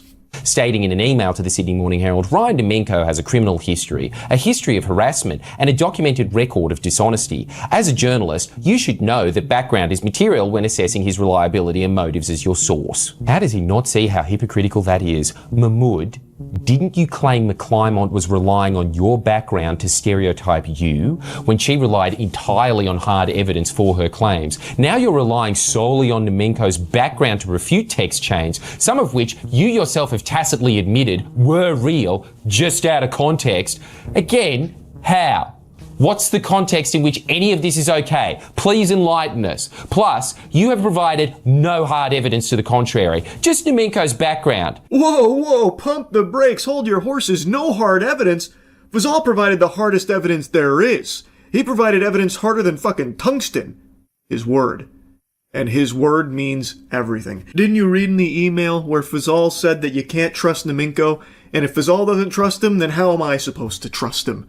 Fazal has never given me any reason not to believe him at his word. Well, of course, other than that very clear, despicable hypocrisy that Jordy's pointed out, where when Fazal himself was faced with some very strong allegations with very strong evidence from a journalist, he claimed that it was all ethnic stereotyping, all about his background, so we have to just disregard it because it must be racist and nothing else. But now in this case, he wants to rely solely on Nemenko's background here, so that way we can write off all of those pesky text chains that are coming to light here. Text chains, by the way, that he himself has literally implied are authentic, and is trying to use the defense, the song and dance of, it's out of context. Would love to see this fabled context that Fazal speaks of here. Because I gotta tell you, sports fans, I can't quite think of anything that would make any of these text messages acceptable. All of this seems very highly illegal and extremely horrifying for Friendly Jordy's here and his safety. Him saying, no, some of it's fabricated, but then also it's out of context. There's clearly a clash there in those two statements. So, some of it's fake, but then some of it's real and out of context? I don't know. Something's just not really adding up here. It's quite fishy. Furthermore, if Nemenko is a liar, if he has, in your words, a criminal history, a history of harassment, and a documented record of dishonesty, why start a business with him? Why start a journalistic endeavour with him, where the sole purpose should be to expose the truth? But I guess if those character traits are good enough for the ABC, they're good enough for Fazal. That part made me laugh. That's a really good point. Here's Fazal coming out saying, we can't fucking trust this guy. This guy isn't all horseradish. This guy's just a fucking baloney salesman. And then, if you stop for a second, the question would naturally pop in your head, well, if you feel that way about him, why the fuck did you go into business with him? Why would you go in a journalistic endeavor with this guy whom you're coming out and shitting on like the entire history of and everything that he ever has done and will ever do? Why would you be in business with him in that case? I don't know, Fazal. It definitely is very strange, isn't it? Quite peculiar. Seriously, this really needs to be emphasised because this is so damning, and not just for Zal, but the entire ABC as an institution. What is a Four Corners journalist doing, passing on threats to other journalists and demanding cash from this person? And why did it take until now for the ABC to even acknowledge that that might be a problem? That's a great question. I'd love to hear more from the ABC about that. That is very interesting. Why is that the case? Some real big food for thought, isn't it? Now, I'm going to go ahead and stop playing clips from it here, but I do, like I said, highly recommend you watch the full thing, especially the ending. It is beautifully said by Jordy's at the end of this video. There is so much wrong here with this whole case. So many questions left unanswered, so many problems still present that are seemingly just being brushed to the side here from authorities. Something needs to change. Jordy's is in a legitimately very difficult situation where his life does appear to be in jeopardy from these horrible, scary people, and nothing seems to be being done about it. It doesn't seem like there's any real action from the New South Wales Police Department here. It doesn't seem as though anything is actually being thoroughly investigated to try and protect Jordy's or his team in their reporting and their coverage over actual crime. That's an issue. That's a really big deal. And I'm really hoping for the safety of Jordy's and his whole team. They, like I've said for years, they do great fucking work. And the way that they are treated there by the powers that be is deplorable, downright evil. Anyway, though, like I said, I just wanted to blabber about this a bit. Please watch Jordy's full video on it. That's really about it. So, yeah. This is one of the more infuriating stories I've seen in recent times. The injustice here is just unfathomable. Meet Jesse Butler. He is a rapist. Jesse is an 18-year-old that was facing 78 years in prison for heinous crimes, including 10 allegations, including rape, battery by strangulation, rape by instrumentation, and domestic assault involving 2 women. He pled no contest to these charges. The evidence is overwhelming. It is irrefutable that he is guilty of these crimes he was charged. There's photo evidence. There is even a video Jesse himself took of him strangling one of his victims till they passed out. There is more proof that Jesse Butler is guilty of all of this rape than there is proof that the sky is blue. This is not a matter of him like weaseling his way out of these charges because they were able to muddy the water or something. He literally pled no contest to them. So you would think this would be a slam dunk case to lock a monster away. I think every sane person in this country would hear this story, learn about Jesse Butler, and agree this is just pure evil and there is no reason at all he should be anywhere but behind bars. But we have to remember, not everyone is sane. And some of these people that have a fucking screw loose are also in positions of power. And in this case, a judge. A judge named Susan C. Worthington in Payne County, Oklahoma, who is just a fucking troglodyte homunculus, it seems, that decided that Jesse Butler shouldn't be going to jail for these crimes. No. Susan C. Worthington rolled up her sleeves and ultimately decided that the punishment that fits the crime in this case is a teensy tiny bit of community service with a 1-2 punch of rehab. That is the justice that Susan C. Worthington brought to the victims of this rapist. This guy will not see a prison cell. He is still going to be a free man, even after pleading no contest to these heinous, vile crimes. He is a rapist.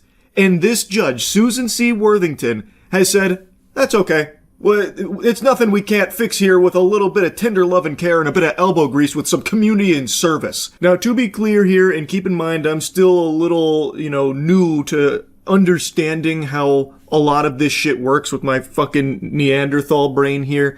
But as I understand it, this wasn't Susan C. Worthington's proposal or anything. This was a plea deal that was reached and was put in front of Susan. She granted it. But she had the ability to reject it. A judge can reject a plea, and especially in a case like this, that would have been the right thing to do. This is a monster that under no circumstances should be afforded this kind of deal. This is someone that should not be able to weasel their way back into society. They are a danger, a menace to everyone around them. So while Susan may not have been the one to theory craft this whole community service and rehab idea, she did agree with it ultimately, that this is the right course of action. So by granting this, to me, that is her putting her stamp of approval on it, that this, in her eyes, is justice. It is fucking unhinged. I think Susan C. Worthington needs to be investigated ASAP. This is protecting a rapist.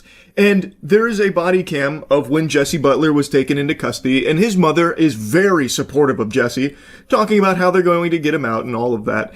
And it turns out Jesse's family is very well connected in Oklahoma. They have a lot of powerful friends, it seems, over there in Oklahoma. Of both victims who came forward against Jesse, there is a third victim who, if she hasn't come forward, but can you blame her when you look at this as the justice that they get? Speculation is that Jesse Mac Butler's father is a man by the name of Mac Butler, and he was the head of football operations at OSU. So somebody with deep-rooted ties into the community, and that then leads you to the judge in this case, or one of the judges in this case, Judge Susan Worthington. Between her and her father, the Worthingtons have had a hold on that bench for over 50 years. So while you can't necessarily say definitively that, hey, there's this connection here because he's deep-rooted in football. He goes on to say that it's not difficult mental gymnastics for people to maybe connect these dots or follow these breadcrumbs, that there might be some kind of connection there, considering that this town needs that football program. Like, OSU is a staple of it. Thus, Mac Butler, Jesse Butler's father, is a staple in the community, deep-rooted ties here, and there could be some kind of connection there with him and the Worthingtons. Again, it is something that a lot of people have speculated and taken notice of, to the point where there is now even an authority that is considering investigating this potential connection. And it is very weird how Jesse Butler has these indefensible crimes, yet is not getting any real punishment for it. Is it possible it's because of who his family is? They were very confident that he was going to get away with this. They even said in the body cam we're about to see, his mother said, you know, we're going to win this. It seems like they were really sure that these unforgivable crimes were going to be forgiven here, ultimately, in the eyes of the law in Oklahoma. I wonder if that might have played a role in him getting away without even a slap on the wrist. This isn't even a slap on the wrist, this is a slap on the ass. This is basically Susan C. Worthington and the entire legal system over there in Payne County, Oklahoma, giving him the old keister clapper saying, hey, good work out there, don't worry, we got you covered, we got your back over here in Payne County. It's fucking sickening. It is actually unbelievable. I'm going to show you the body cam real quick because I think it's important you get to see who he's surrounded by, because even though his mother is aware of these crimes, it seems like she's more concerned about her child's future. Like, the actual victim here is Jesse Butler, not the two women that he raped and all of those horrible things he did. It's actually Jesse Butler that, you know, is getting the short end of the stick here and is getting traumatized. Yeah, so we're here. We're obviously going to place you under arrest. There's a warrant for your arrest. We're going to take you to the jail. I told your mom that she can contact a bondsman, and you shouldn't be there very long, but there just is a process for paperwork and stuff. But right now you do have to come with us, and I do have to put you in handcuffs, so turn around for me. Do you have to put in handcuffs? Oh man, Jesse's calling the wambulance there. You can see him start to tear up. Oh man, it almost breaks your heart looking at him get all sad like that.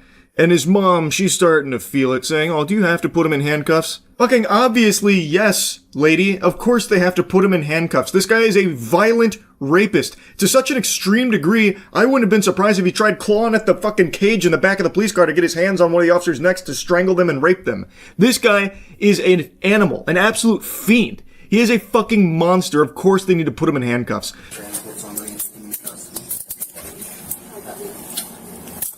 You know we're doing this. It's okay. Yeah. I'll get you out. For me? Alright, stay silent. Rick knows about this. Candy's on this. Dad's on his way. We're coming to get you, okay? Just stay strong, okay? Say your prayers.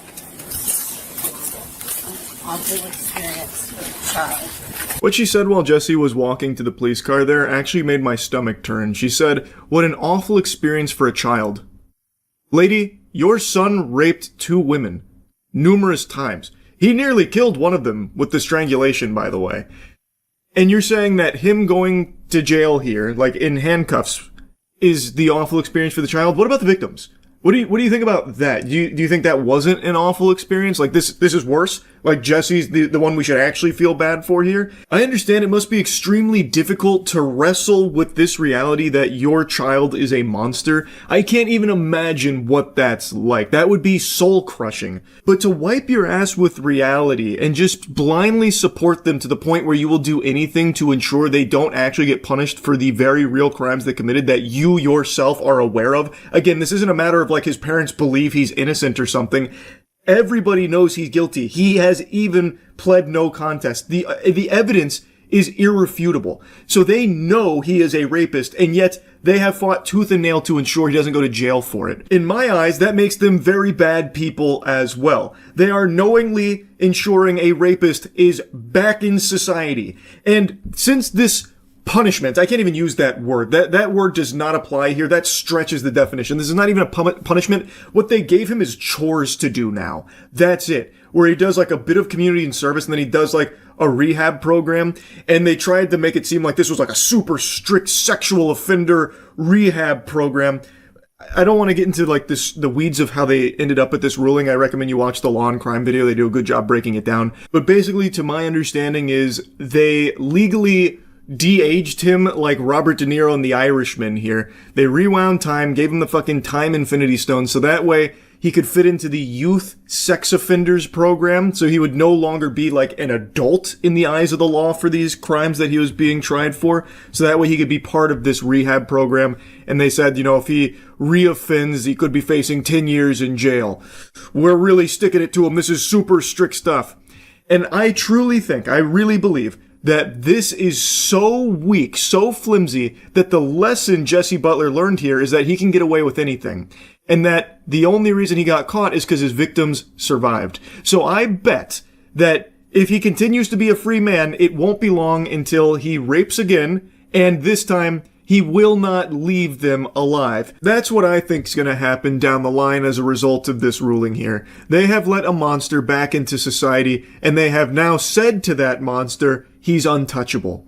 So I think there's going to be a corpse on their hands at some point because of this. Jesse Butler is a rapist. Jesse Butler is an evil, evil rapist, and everyone that played a role in him getting away with his crimes needs to be held accountable for it. There needs to be an investigation into this. There needs to be real fucking justice here. This is absolutely sickening, and I just had to yap about this today. It's crazy.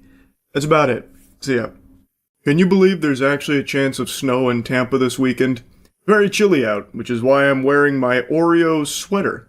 My parents got this for me for Christmas. I just saw Iron Lung. This is a passion project from Markiplier.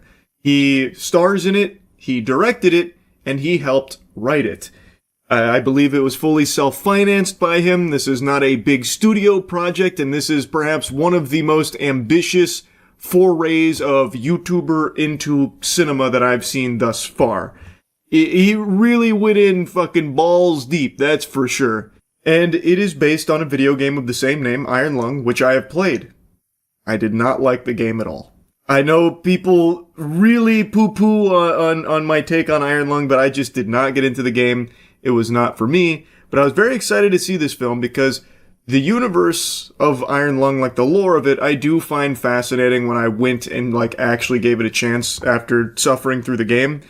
And the best part about Iron Lung as a movie is I don't have to play the gameplay of it. So now I get the good stuff, which is the story of Iron Lung, which is a delightful treat. I don't have to eat my vegetables with that gameplay. I just get to kick my little legs in the chair and have a good time. So, the big question on everyone's mind, is Iron Lung good? I would say it is. Now, I don't think it's a movie that's going to be for everyone. This is a movie that I think fans of Markiplier will be very pleased with, fans of Iron Lung will be extremely pleased with, because it is like 1-to-1 with the game. And I also think it's a film that anyone that appreciates like eldritch horror type content or slow burns will also like. But it does have some shortcomings. Now, I know Markiplier was going to like some of the premieres, and one of the things that he was mentioning is like, you know, try not to spoil things. So in the spirit of that, I will, for the first time in a while, avoid spoilers while talking about this movie. Quick side note, I was a little bit giddy in my chair, kind of hoping Markiplier would make a surprise visit to Tampa here for this premiere. I was half expecting him to rappel from the fucking ceiling or something, like, what the fuck is up, Tampa? Or something like that, but didn't happen, so I gotta say I'm a little disappointed there. I feel like, you know, you gotta be looking at Tampa when you're looking at some kind of big, you know, premiere type shenanigans. It's very surprising and peculiar to not pay a visit to Tampa. But anyway, Iron Lung, you will spend 95% of the film with Markiplier locked in a sub as he is losing his mind on this mission, set in a world where all the stars and habitable planets have vanished and humanity's basically on the brink of extinction. In an effort to survive and try and press forward, they send a convict named Simon, played by Markiplier, in a submarine in an ocean of blood on an important mission for the sake of humanity. They have found some... I don't know how deep I can get into the synopsis without it getting into spoiler territory.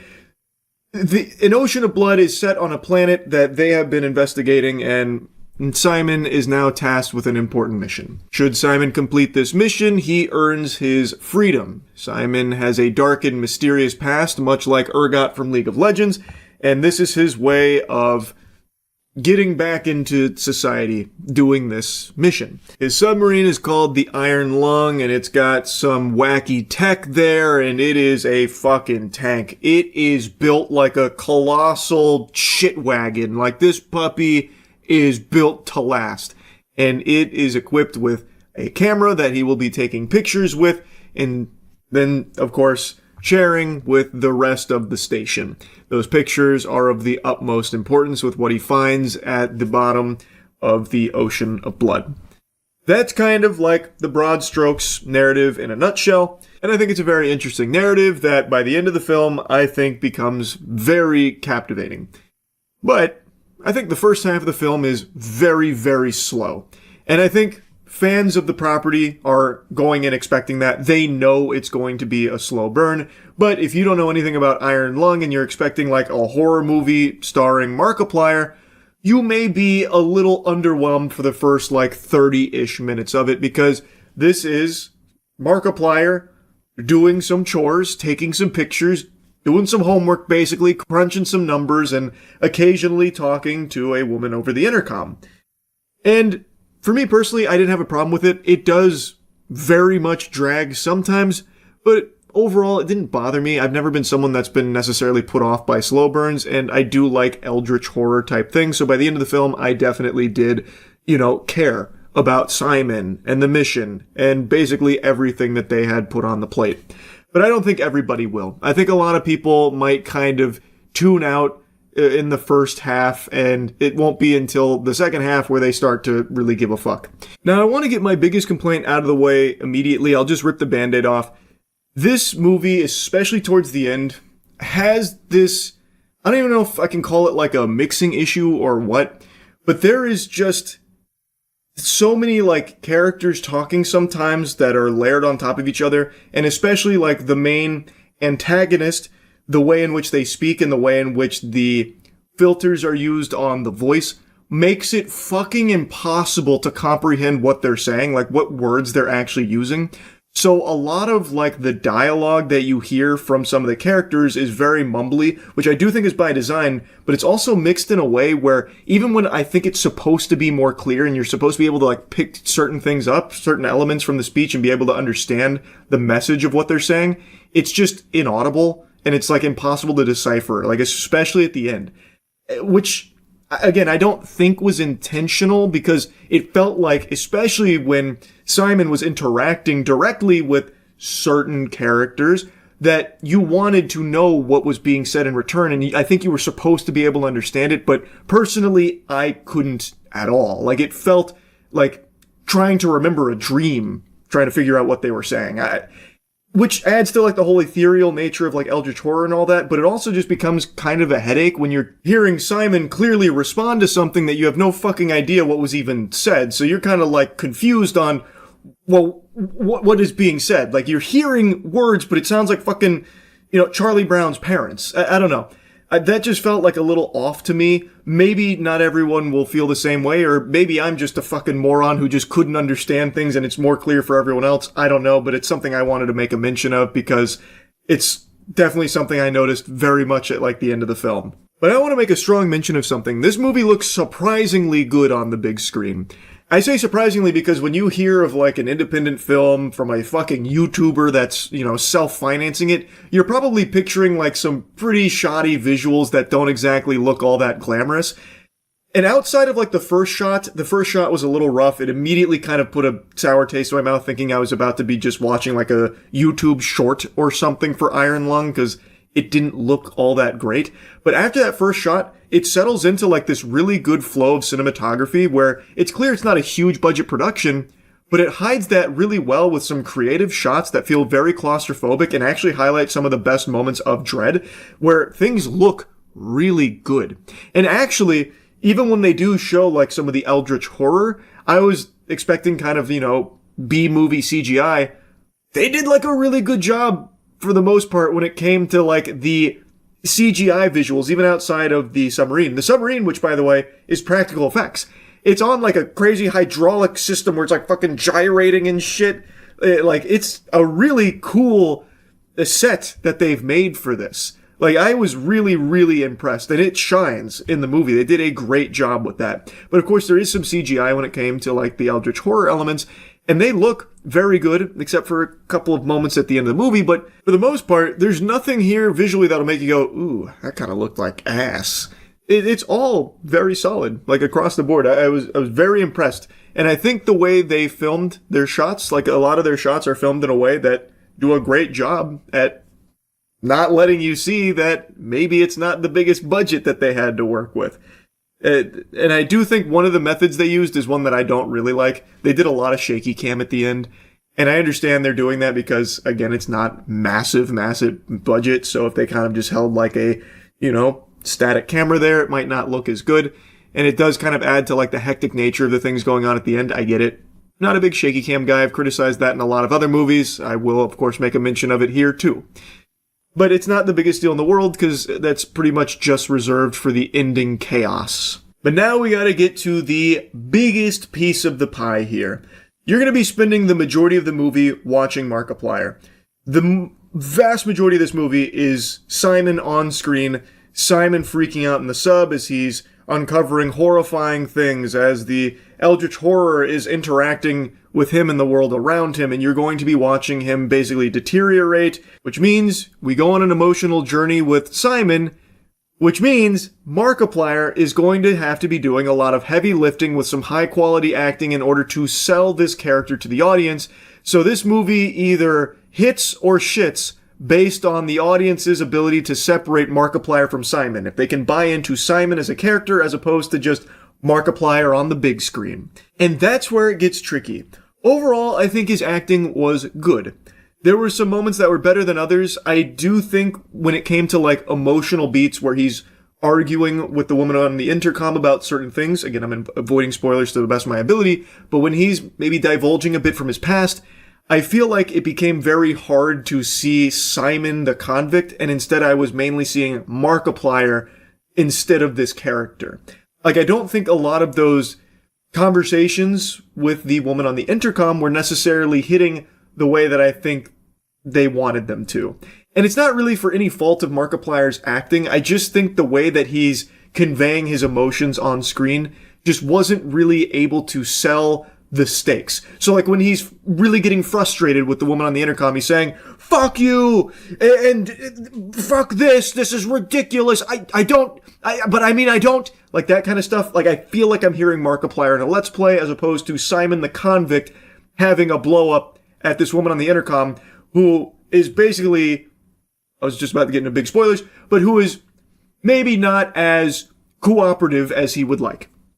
So it at times was difficult to see Simon as opposed to Markiplier, but I don't think he ever did like a bad job at acting. It just, some scenes weren't really landing overly well, but I do think he did land more often than not, especially towards the end of the film. I feel like his acting throughout the film got better. Like, it felt like he got more comfortable playing this character the longer this went on, which is something I said very similarly in his show that he had.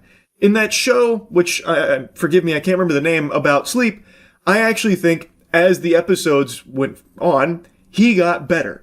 Like, it feels like Markiplier is someone who definitely has the ability to act, but needs time to acclimate to the character he's playing. So in Iron Lung, as we're nearing towards the big climax, towards the end of the film, he is really starting to get into much more of a flow state when it comes to this character, and I was buying into it a lot more, and it did start to shine.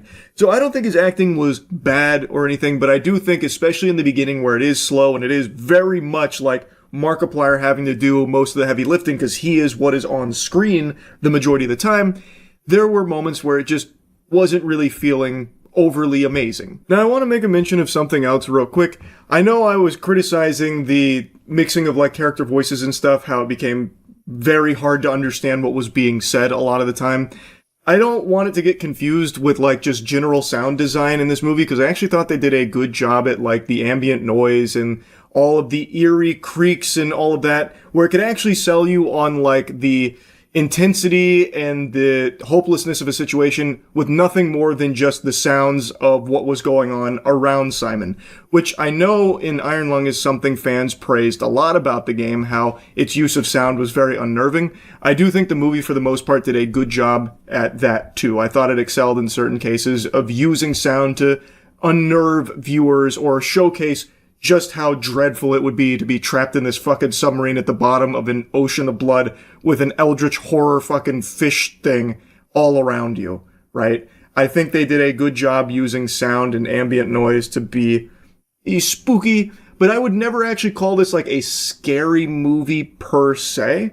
It's more of like an exploration of dread in kind of like a high concept sci-fi world that I think is done well enough. I enjoyed it. I don't think it's perfect or anything, but I do think it's a very, very strong debut here for a self-financed and distributed YouTuber movie. Like, this is just a solid movie on its own two legs, even if you don't know who Markiplier is, but I really do think it is not a movie that everyone's going to like. Mainly because I think the first act just moves very, very slow for anyone that's not already a fan of Iron Lung or watching Markiplier. But overall, I think it's solid. I was impressed, and I'm really curious to see if Markiplier will do other ventures like this going forward. I think he does have, like, a very strong talent for it, and I think this was a very decent showcase that makes me kind of excited to see if he'll do anything else with this going into the future. Anyway, that's really about it. See ya. There's a handful of things that can instantly make pretty much anyone's blood boil. Hitting your toe on something, or road rage, just inconveniences while driving. But few things can make you see red and ruin your day quite like animal cruelty, watching someone abuse their pets. It's horrific, and it immediately elicits a response of disgust and anger. Even the most calm person on the planet would lose their cool and go into a bubbling rage if they saw a video of someone beating their dog or cat or something like that. Like, I know Thorfinn famously said he has no enemies, but he didn't see Aspen Cartier beating her puppy on a Twitch stream. That's what we're talking about today. A couple days ago, a streamer and I guess also rapper named Aspen Cartier was streaming and then started beating her puppy because it got out of its cage. I don't really know how to even show you this clip because it is just animal abuse. It would get the video taken down, I imagine.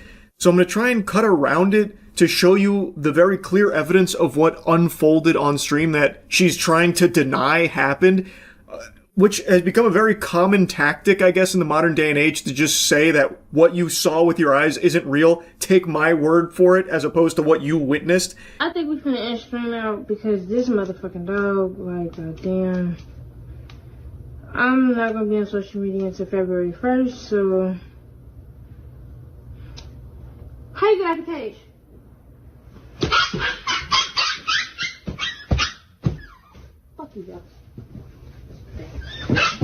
I'm going to cut it right here. This continues for quite a while longer, like another 15 or so seconds, of the dog screaming and yelping in pain with what sounds like her striking it. It then ends with this.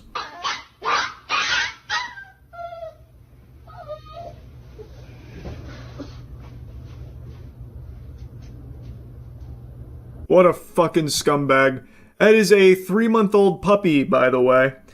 So, as a result of this being broadcast on stream, which she didn't seem to have any issue with on her end, she thought everything was, business as usual. What's the big deal?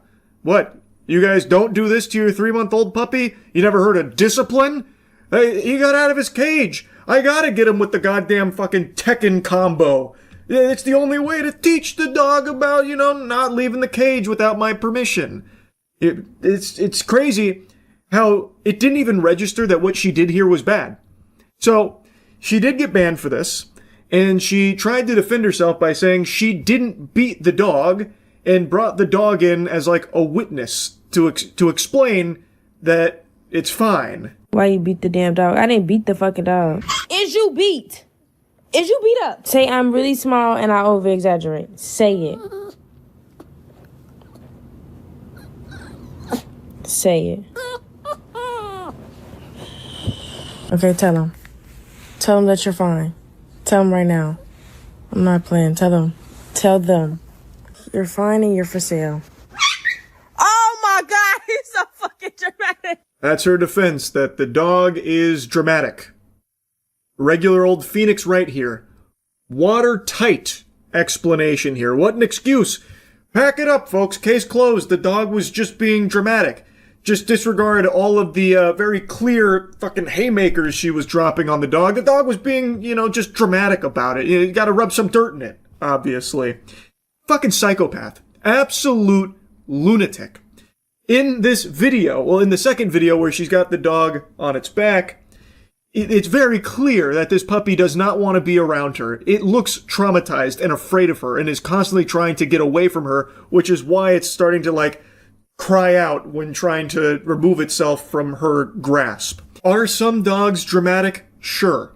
I feel like anyone that's ever had dogs knows that sometimes, for example, when giving a bath, they will sometimes get very dramatic about not wanting a bath. This is so fucking different from that. This is clearly a dog that is afraid and a dog that was crying in pain being hit. You can see it on stream. And you can hear a lot of really concerning sounds on stream as well while the dog is crying.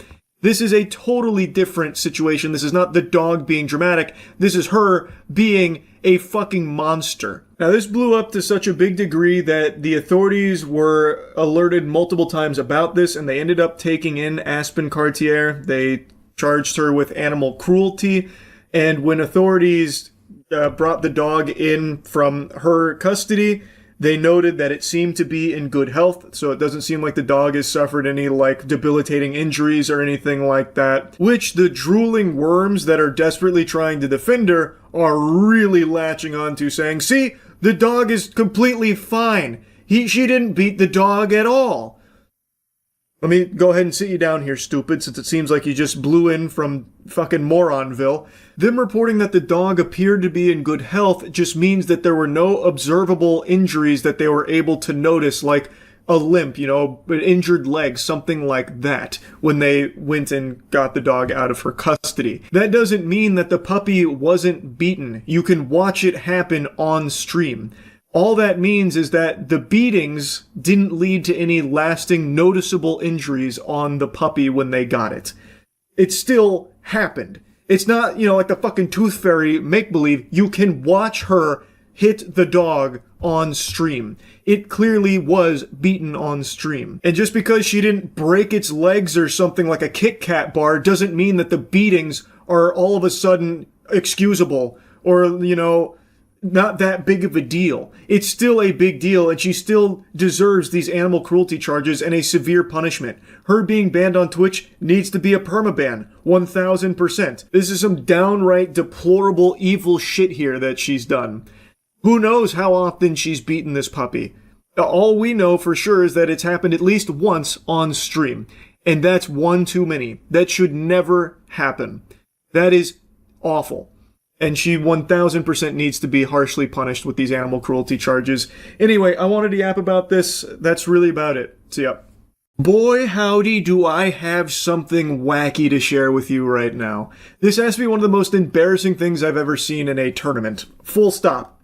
It happened at a Pokemon Go regional. A player named Firestar73 came through loser's bracket and won the entire thing, becoming the Orlando regional champion, but he was too happy about it, and they took it away from him. He had a small pop-off, like a little celebration, and pop-off is a word I'm using way too loosey-goosey because it doesn't really apply. He was excited, so he dropped his headset and gave a single fist pump, one pump, not even 2 or 3 pumps, one fist pump, and then shook his hand, and they deemed it excessive and unsportsmanlike, so they stripped him of the win, gave him a game loss, and thus his opponent became the champion for it. Now on his 11th one, he is the first-time champion for himself and your 2026 Orlando champion!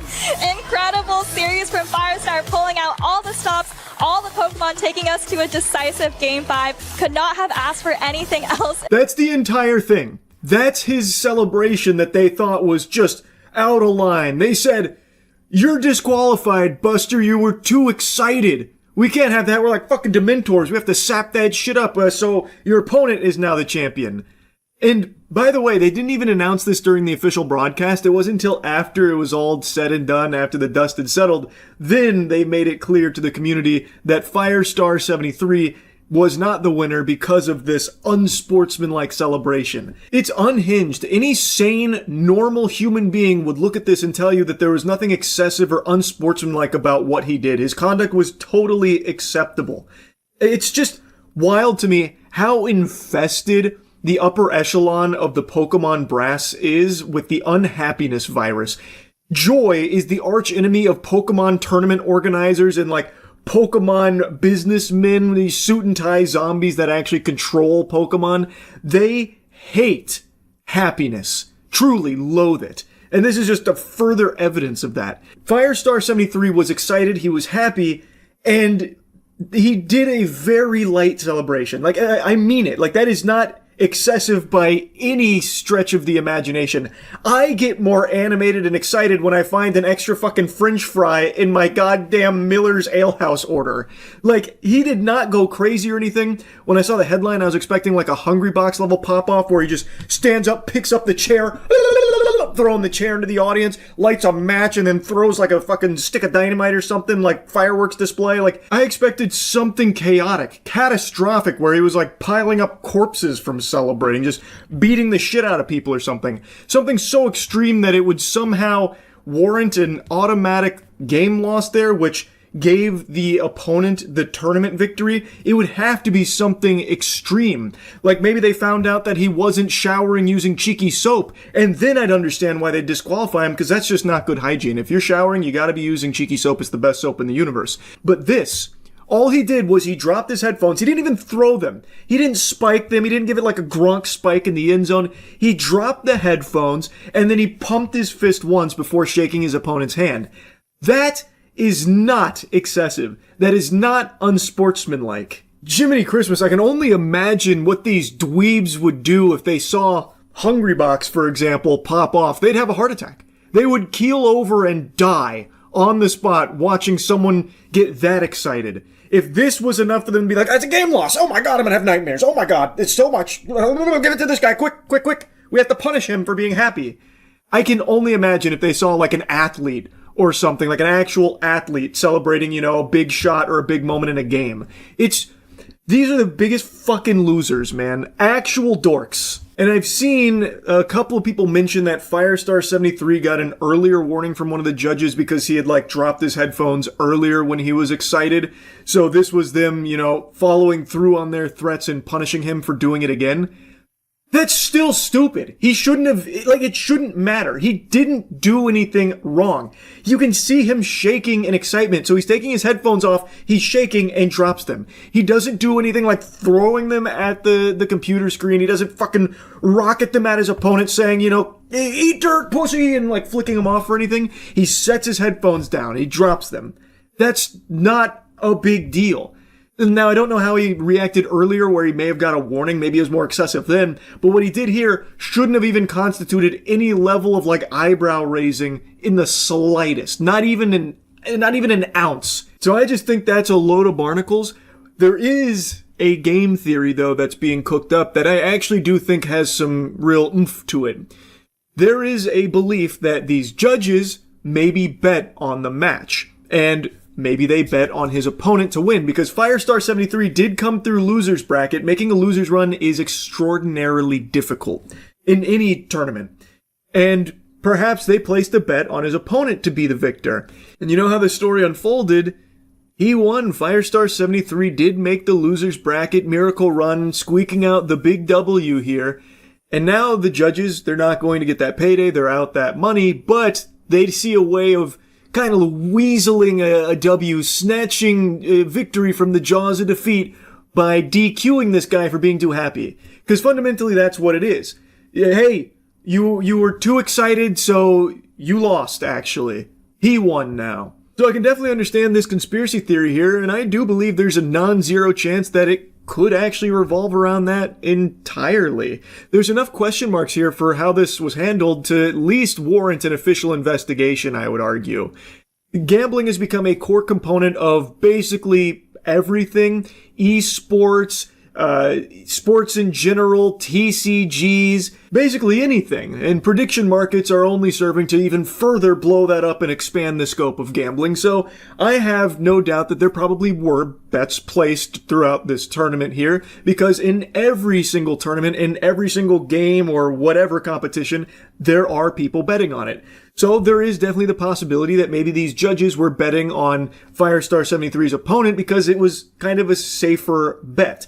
Firestar73 looked unlikely coming through losers. It's a lot harder to pull that off, so they wanted to make some easy clams, but it didn't go in their favor, and instead, they found a way to try and weasel their way out of it and snatch victory from the jaws of defeat. Match fixing is something that is extremely prevalent in esports in particular. So it is definitely possible that this could be the explanation for it, because I just really don't buy into this garbage that he excessively celebrated and it was unsportsmanlike, thus they had to punish him by taking away the win and giving it to his opponent. That is ridiculous. That is absolutely absurd. Now, Firestar73 has responded after this whole thing has blown up, saying, I am incredibly thankful for the support directed my way. I have a direct account of my experiences releasing soon in an interview, which I will link when it's out. For the moment, please use the support link if you disagree with the ruling as well. Love y'all. Hopefully there are enough complaints to get this ruling overturned, because it just doesn't make any sense. If it stands, then I really think Pokemon Go as a competitive scene should be curtains. I think that should just be the end of it there. The competitive integrity is completely fucking ruined, right in the shitter with this. I think it's unacceptable, and judging from the response to all of this, it seems like the community agrees as well, which is extremely nice to see. So hopefully we'll see some kind of action here as a result of what the judges ruled. I hope they actually pay attention to the direct complaints. I don't know if they just wipe their ass with it like normal Pokemon Company does. I couldn't tell you. I am not an active Pokemon Go player these days, nor do I pay attention to the competitive scene, but this is just completely unjust. It's not fair, and it's unacceptable in a competitive environment. It just truly is. Like, maybe going forward, the Pokemon Go competitive community can rally together, and at the upcoming tournaments, maybe after every player drops their headset in similar fashion to how Firestar73 did, to see if they're going to rule it like this going forward across the board, where that's going to result in a game loss every time for being unsportsmanlike or some shit. I don't really know. I just know that this is just garbage. And I needed to yap about it because it's one of the most embarrassing things I've seen in a fucking tournament setting. That's really about it. See ya. What's up, everybody? It's Critical. I'm playing Sex Squad Adventures in Sex City. Let's do this shit. In the dark of the night, Sex City is in panic because of the terrible Sperminator, whose sole mission is to infect all citizens with various Fuck me, I'm just starting the game. This is for the PC. Also, so there you go. Wonder Vag is a virgin, believes in true love, and promotes abstinence until marriage. Power, human lie detector, can tell if a person is lying. I'm glad they defined that term for us. Willie the Kid was bullied as a child because he never grew taller than 4 feet and is now sensitive to others who are different. He joined Sex Squad to prove size doesn't matter. Massive rock hard strength. Power Pap is sexually active and is a strong believer in getting tested regularly. You know what, I'm gonna stop reading there, and I could have stopped after is sexually active. Who's next? Captain Condom was a scientist who constantly worked in his lab to create the perfect condom. Due to a freak accident, he is now half man, half condom. He spends his spare time handing out free condoms. He's a regular old Johnny Appleseed. I'm gonna go ahead and play as the Wonder Vag. Because you've gotta wonder, what does her vagina smell like when it's doing a handstand? The Sperminator was once part of the Sex Squad. He got infected with an STI, went untreated, and now his goal is to infect everyone with his evil sperm. That is one fucking cruel goal. That is a nefarious plot. Sperminator. I warned you to get tested. Brrr. That's quite a response. Oh, what the fuck is that? He's firing street sharks out of his penis hands. If that's the way you want to play it, here, first question, what do we got here? Using a condom can always prevent the spread of STIs. Is this amateur hour? Oh yeah, give me that. Condoms are really good for preventing... Fuck it, I already know this information. Unfortunately, I can't read, but I do know this information. Oh yeah, get that shit out of here. Deflected. I've got the Captain America Vibranium shield here, you sack of shit. Herpes and genital warts can be spread even if no sores are present. Most people get infected from someone who has no visible lumps, bumps, or sores. Got that one. What the fuck are you doing, Sperminator? Yeah, take that. You trying to get me while my guard's down? My guard's always up. You could say I'm wearing a chastity belt, you sack of bitch. If you receive oral sex from someone who has a cold sore, you can get genital herpes. That's a trick question, isn't it? I'm going with false. I should have gone with true. That's a stupid question. Have they never heard of cold whores? It's when you have sex with a woman who's rather chilly and loose. Hang in there, Wonder Vag. It's just one bit of sperm. You'll be alright. Next question. Here we go. Let's rock. If you wear 2 condoms at the same time, you are being extra safe. Any rookie knows that. This game is simply incorrect. It's spreading false information. They call this sexual education. They may as well call this sexual defecation. I'm fucking appalled right now. 2 condoms, double the protection, double the fun. It's like the woman's being penetrated by a fucking tank. The birth control pill provides some protection against STIs. That's bullshit. Yeah, and it knows it's bullshit. I gave that question the business right there. Try and hit me. No, try. Yeah, there you go. Fuck you. Yeah, you're going flaccid now, Sperminator. Females need to start having a pap test when they start having their period. The fuck's a pap test? Porcupine? Anus? Pinata? Test? That's a very important test. Damn it. Females should start having regular pap tests once they become sexually active. Sexual activity includes vaginal sex, oral sex, and fingering. It is important that females who have sex with other females have a pap test as well. It is also important that females who have sex with other females invite me over so I can watch. I'm not letting the Sperminator win this battle. The Wonder Vag is an undefeated vagina of pure power, and I'm not about to let the Sperminator take her down. The morning after pill, Plan B, can only be taken within 24 hours of unprotected sex. I don't know what the fuck the morning after pill is. But the morning after, you know what? I'm gonna go with true. That's within 24 hours. However, Plan B could indicate, you know, it's time to blow up your ass cheeks, but you know what? I'm still gonna go with true. Fuck it. It says morning after. Terrific, I got it wrong. Oh, up to 5 days after sex. You don't say. You know, there's some false advertising. The morning after pill. Why not call it the 5-day after sex pill? Plan E. Finally, an easy question. There we go. Oral sex is sex. You can get infections like gonorrhea, syphilis, and maybe even HIV through oral sex. You can decrease the risk by using a condom or dental dam. A dental dam is a thin piece of latex that you put between your mouth and your partner's vulva or anus. You know, that's just what people want these days. Some saran wrap around their mouth when they're muff diving. That's an excellent invention, Galileo. When a female goes for her pap test, she is always tested for STIs at the same time. Well, I've had just about enough of this pap test nonsense. Oh, I got it right. Holy shit. Alright. Awesome, there we go. Okay. There's 2 right in a row. Here we go. We're getting back on track here, Wonder Vag. The urinary tract. Women who have sex with women are at risk for STIs. I think that's true. Yeah, you know what? I'm going with true. Here we go. It is possible to spread STIs anytime bodily fluids are exchanged, or there is skin-to-skin contact in the genital region, or area. Sorry, adding my own words here. Get really excited about my sexual education. Next question. Most people masturbate. I have never been presented with such an easy question. In fact, it's not even a question, this is just a sentence. I've never been presented with such an easy sentence. The sex squad here is not pulling any punches. They're telling it like it is. Most people masturbate. Now you have a choice. You can either stand up right now and say, I do masturbate, you son of a bitch, or you can sit down and say, I masturbate. Most STIs occur in people who are over the age of 25. Yeah, that's bullshit. Yep, there we go.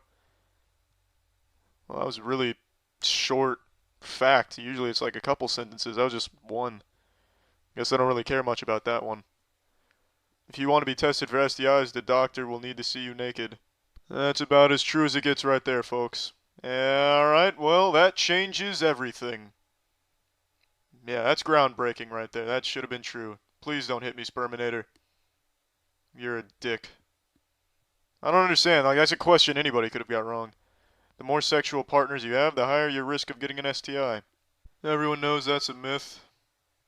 Except Sex Squad, apparently. Where are they getting this information from? A very unreliable source of information directory? Location? Yep, that's probably where they're getting it.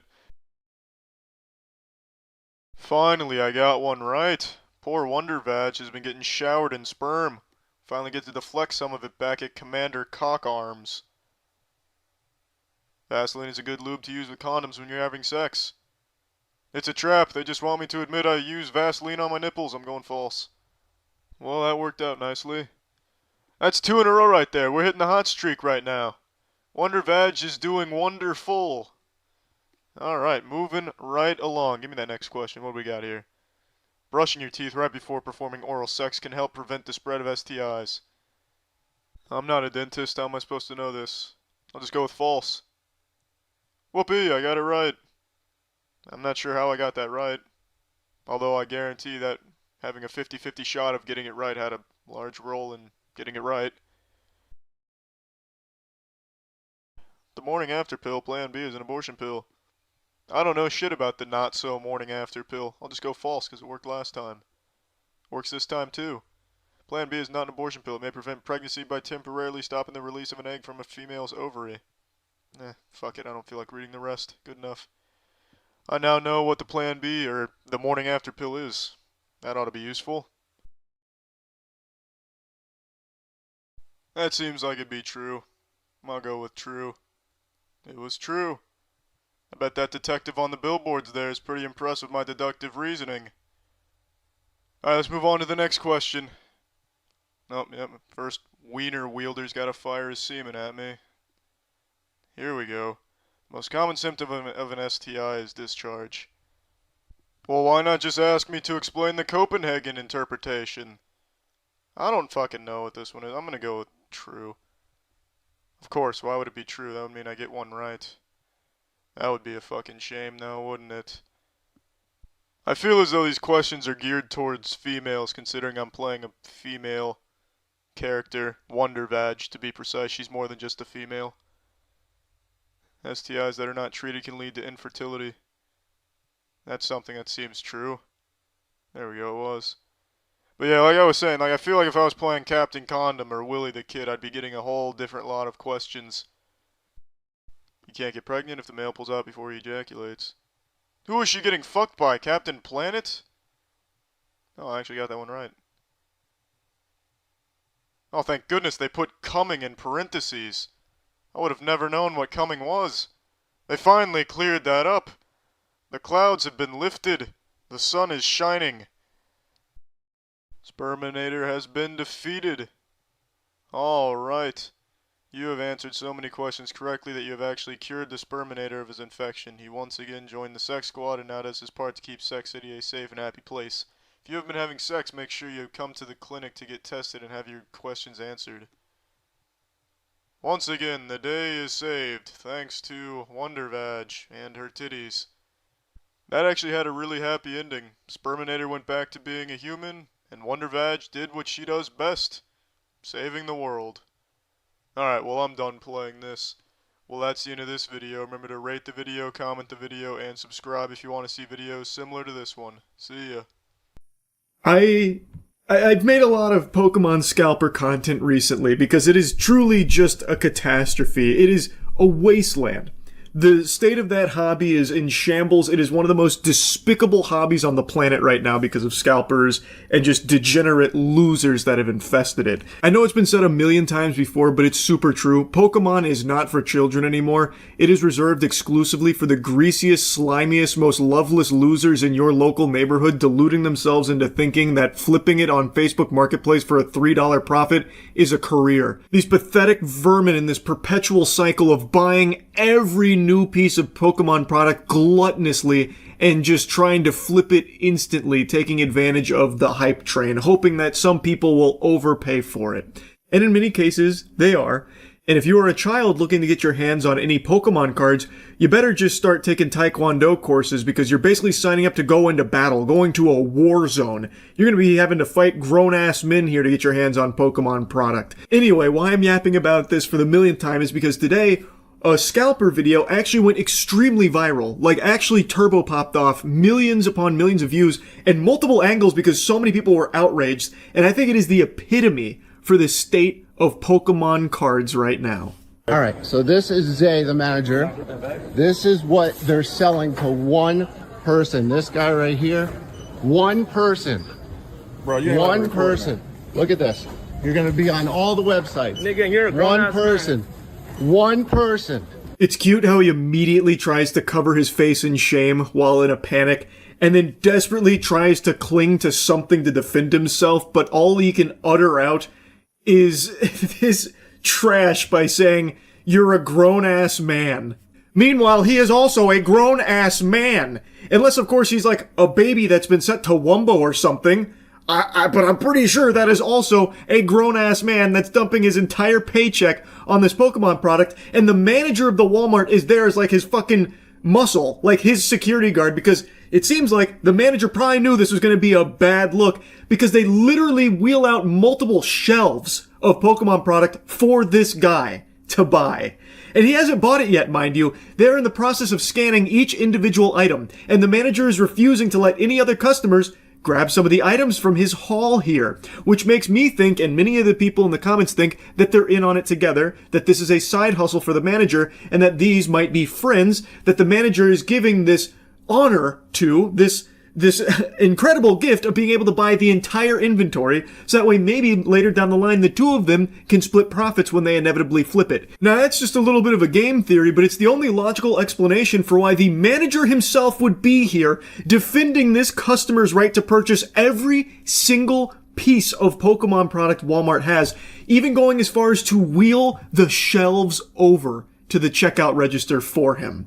That is unhinged. That is craziness to me. And it's not like a crackpot tinfoil condom conspiracy theory either, by the way. This is actually something that's been well reported in the hobby, where there are some people on the staff at Walmarts and other places that stock this product that do actually tell their friends when it's coming in, so that way they can go buy it and they work together to split profits from it. That has happened before. And I feel like it's a pretty strong argument here that that might be what we're seeing unfold right now. Because how else can you explain this shit? It only gets worse as the video goes on, mind you. One person. One person. They're selling this all to one person. This is the manager. This is the manager's egg. He didn't bring any of these up yet, but won't let me buy them. They're all rung up already. They're all rung up, but they're sitting there. I see her scanning them. Sir, they're on the machine. Can he have his product there? No.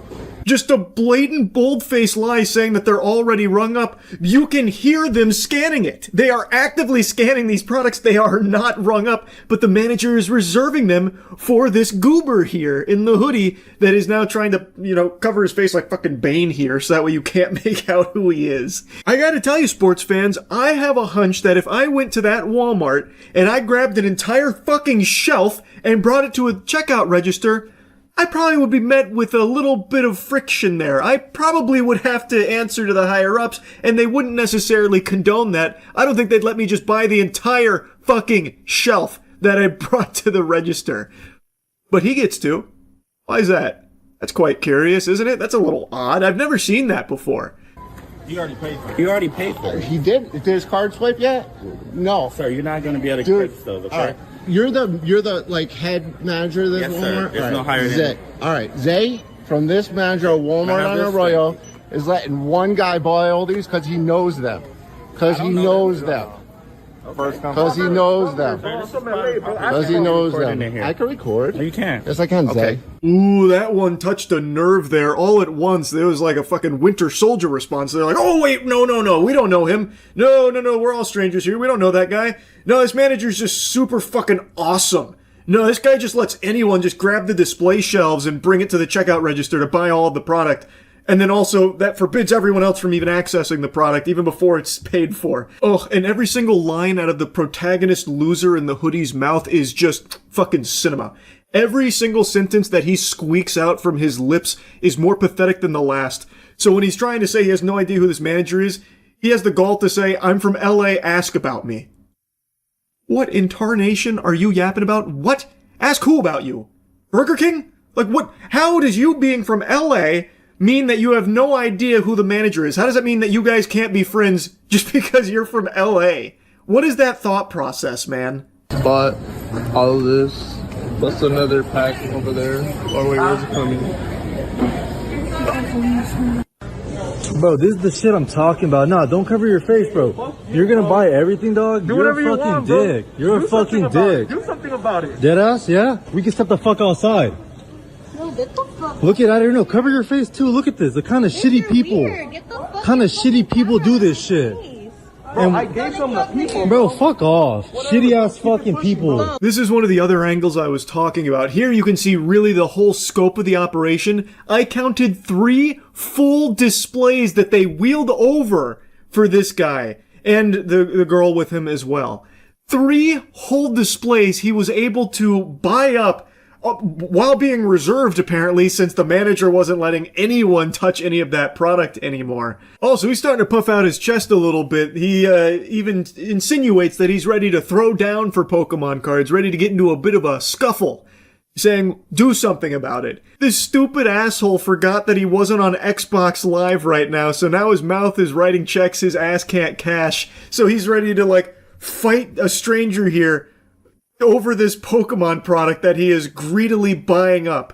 He's ready to, alright, do something about it. It's fisticuffs time. And then the guy filming's like, alright, we can go outside. And then he immediately kind of like shies away, like, come on, fucking hurry up. Finish ringing me up, please. What an unhinged asshole. Now he's just ready to start fighting over it. But don't worry, I'm pretty sure I heard this benevolent saint mention that he gave a couple of people some of the merchandise there. Don't know if that's true or not, considering in the other video we saw that the manager wasn't letting anyone touch any of that product anymore because it's only purchasable by this guy for some really weird reason. So I don't know, I'd have to call into question the authenticity of that claim that he lets some people have a little bit, especially when you look at the displays. They are fucking filled to the brim. The cup runneth over on greed here. I don't think he's being truthful when he says he let someone else have some. I don't see a dent in it.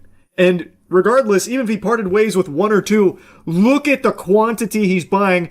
Nobody else is going to have any Pokemon product for themselves or their kids or whatever. I can only, with my fingers crossed, hope that any day now, people will finally wake the fuck up and stop paying scalper prices for Pokemon product. If that happened, if people would just finally stop paying over MSRP for this, these scalpers would be left with their dick in their hand, and they'd be furious. That is how you win. You stop paying over MSRP to these losers.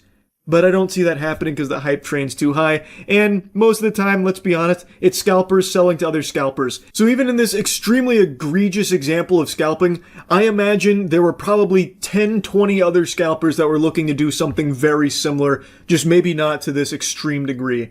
And probably without the blessings of the manager here, because it seems like the manager was really on this guy's side.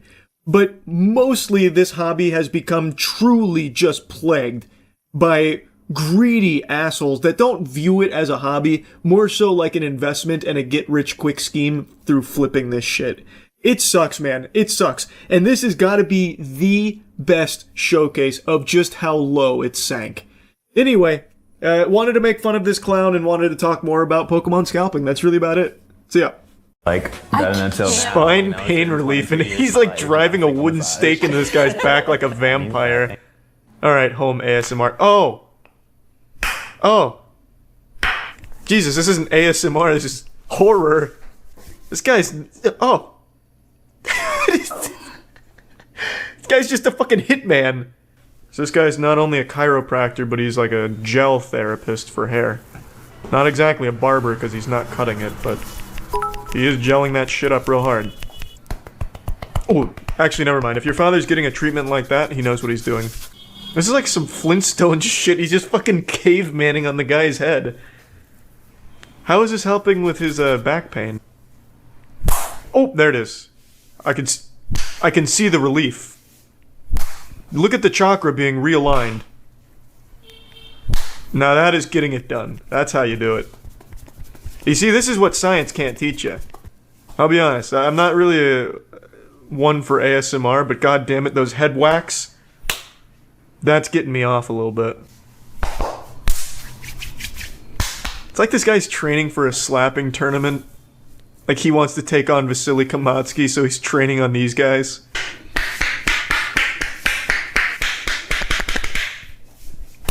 Excellent technique, yes, yes, there it is.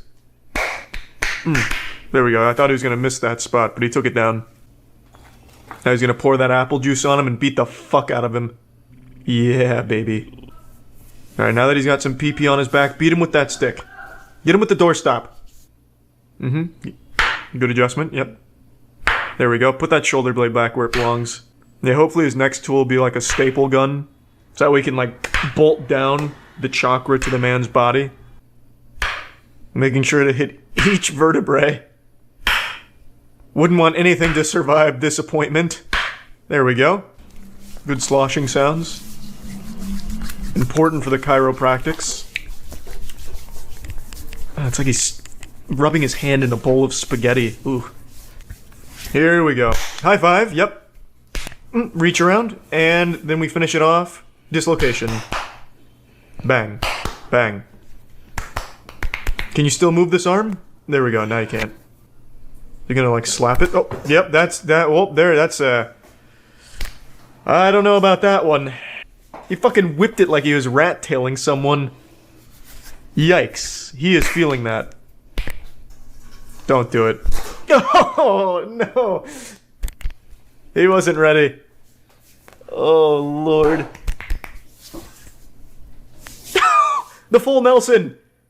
This guy's not a chiropractor, he's a WWE wrestler. Oh, no, that's the full Nelson. The textbook full Nelson. Suplex him. Wow. I'm surprised this man is still here. He's getting slapped in the head, fucking greased up and shaved, and then having his arms dislocated, and he is still here. Why hasn't he just gotten up and left? I don't know why he's plucking his hair out. Yeah, let's just ruin some hair follicles while we're at it. Facial slapping massages. I haven't heard of that. Hold on just a patty flippin' minute here. What the fuck? Okay. I'm hooked. Let's check this out. I hope it's the same guy just slapping the other guy again. Can see the relief. Just washing over her. She's just gently wing tuning this woman's face. What is this supposed to do? The facial slapping montage, or massage, has been said to reduce aging. Literally slapping lifespan back a few years. Or dialing their age back a few years, I mean. Adding more to their lifespan, slapping them back to their younger self. By the end of this facial slapping massage, this girl will be 9 years old. She is not getting her money's worth. If I'm paying for a facial slapping massage, I better be catching some mean hands out there. Like Vasily Kamatsky hands on my face. If I'm fucking paying top dollar for it, I want to get slapped the shit out of me. Alright, Layla, give it to her. Massage that face. There we go. Now we're cooking. Now we're feeling it. A little better, but really crank one up like Popeye on her. Calling this a slapping massage it's a disgrace to actual slap. Well, now we're getting somewhere.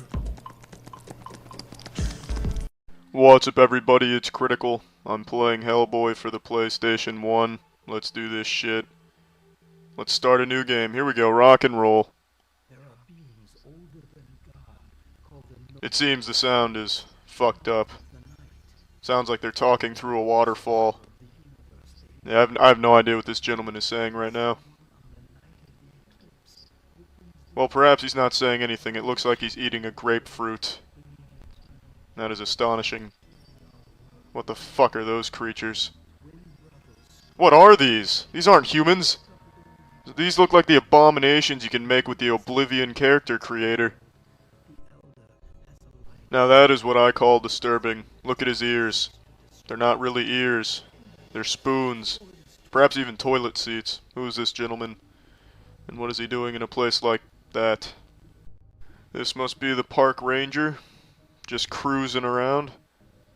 I'm assuming this is a cherry spying on him. Little first-person cherry perspective. Here lies the last human. The earth is now inhabited by soulless, disgusting clones. What happened? What's going on? I really hope nothing spooky pops out. Jinkies, I'm on the edge of my seat here. Why is he carrying around a squirt gun? This cherry is ruthless. It knows exactly where he is. It's probably relaying that information to the Apple Empire. This dude's being hunted by all of the red foods in the world. What happened? Oh, fuck!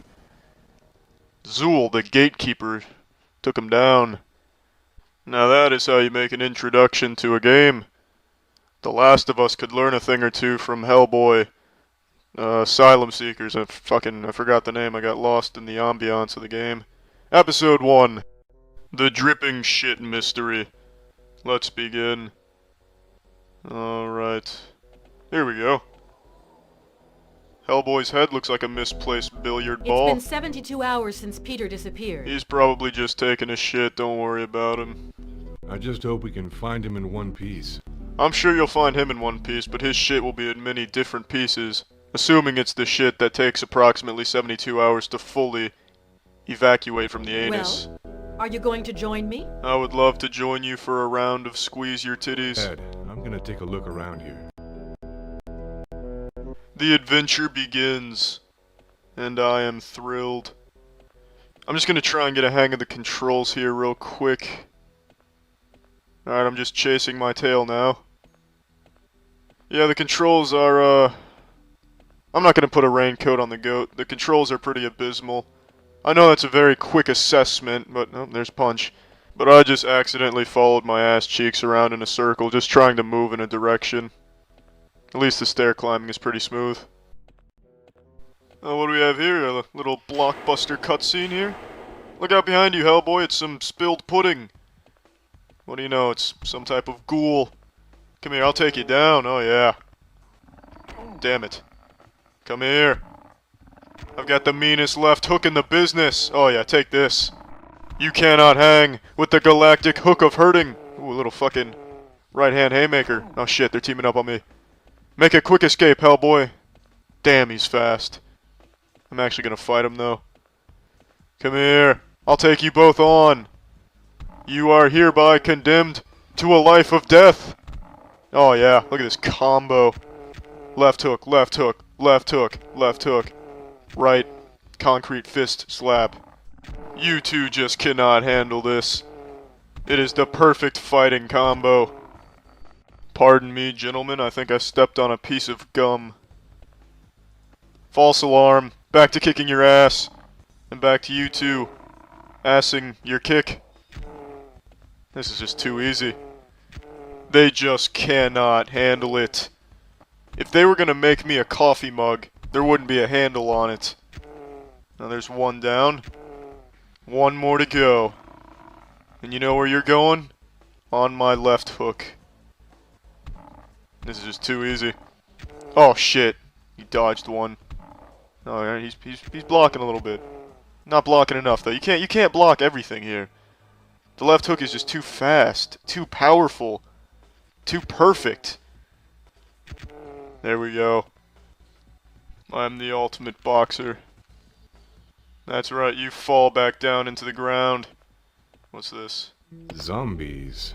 Not good. Alright. I should catch up with Sarah.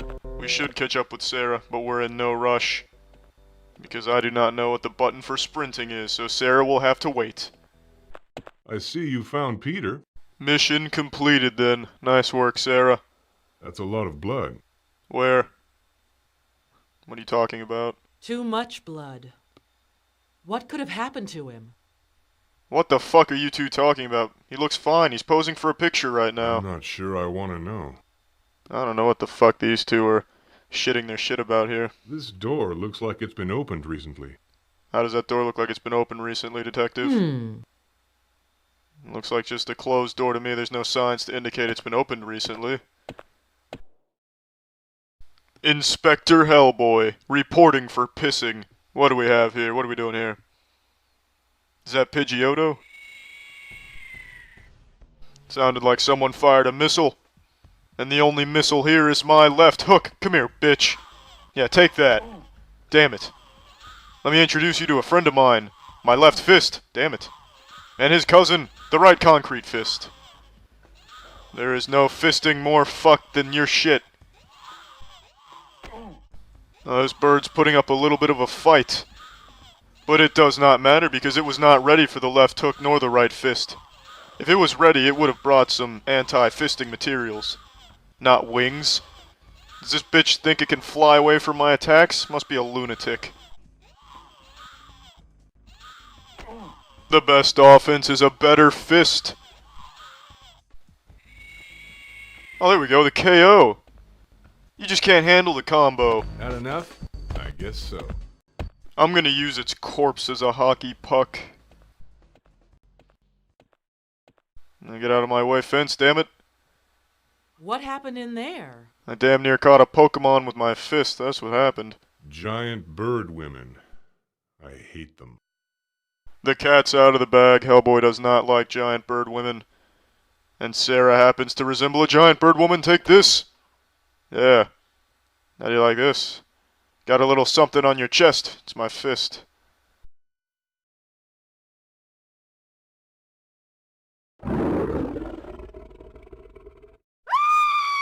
Oh no, Sarah. Sarah! Sarah! Sarah, I'm coming to get you. Looks like he's firing a laser from his eye.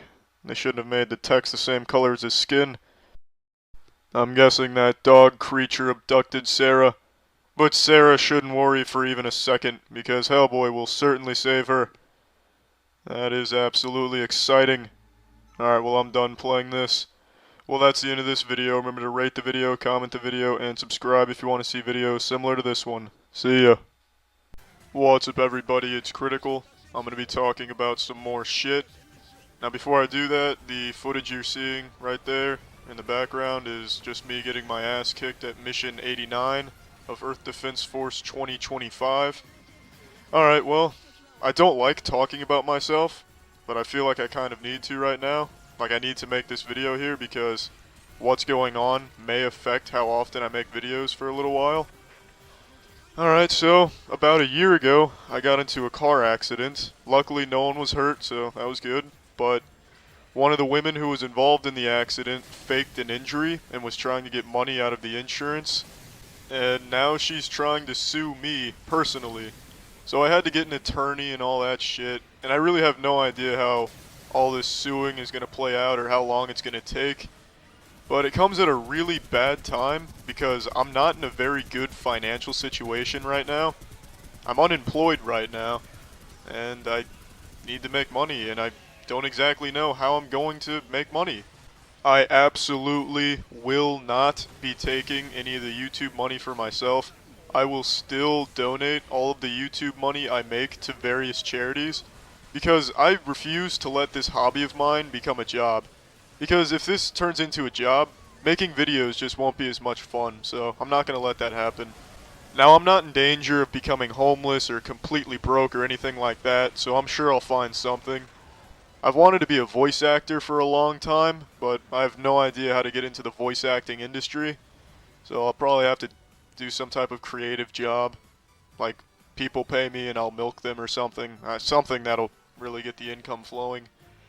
Now, the reason I'm making this video is because there's a possibility that between getting sued and looking for a moderately decent job, it could affect how often I make videos, but I don't think it will.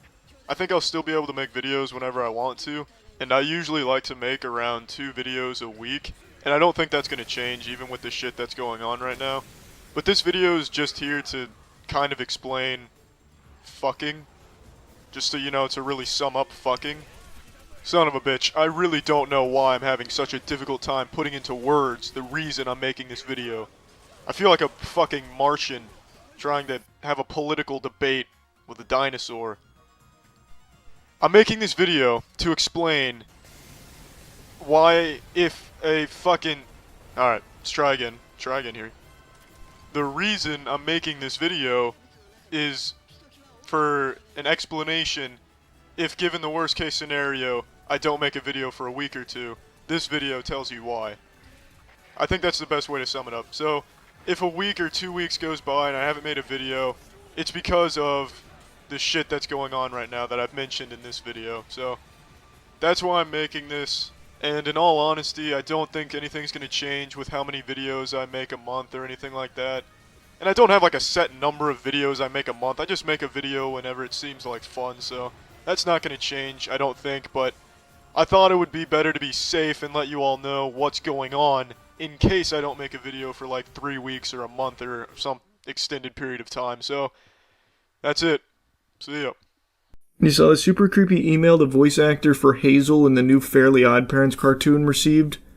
Fairly Odd Parents voice actress Ashley Crystal Hairston shares disturbing obsessive email from fan fixated on character Hazel. Ashley, the last time I sent you a message you ignored me. I really did not appreciate being discarded like that, so I'll try to reach out to you again. You do not have to respond, but I implore you to at least listen to what I have to say. But if she doesn't respond, you feel discarded and get upset and then send another email. It's a lose-lose. You're not even really giving her permission. It's the illusion of choice. I'm going to assume you did not read the DM I sent you.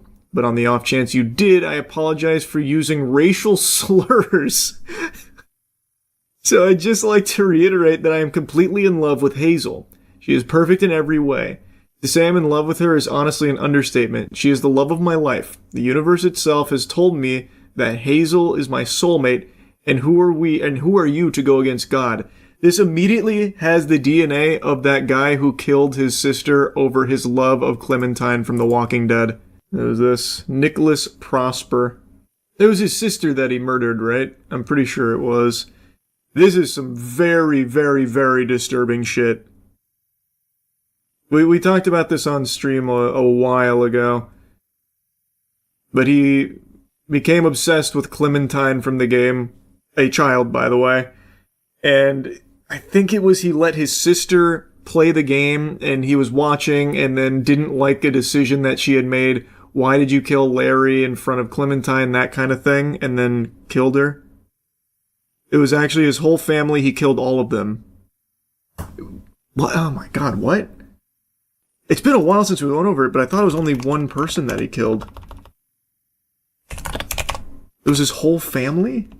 Yeah, you're right. The Prosper family murders. 18-year-old Nicholas Prosper murdered his mother, Juliana, his sister, and brother.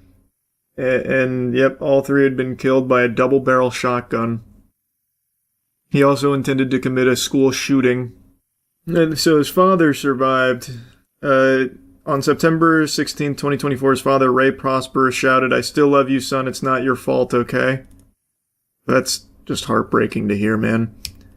I couldn't even imagine being a parent and having something like that, where your son is a fucking evil monster.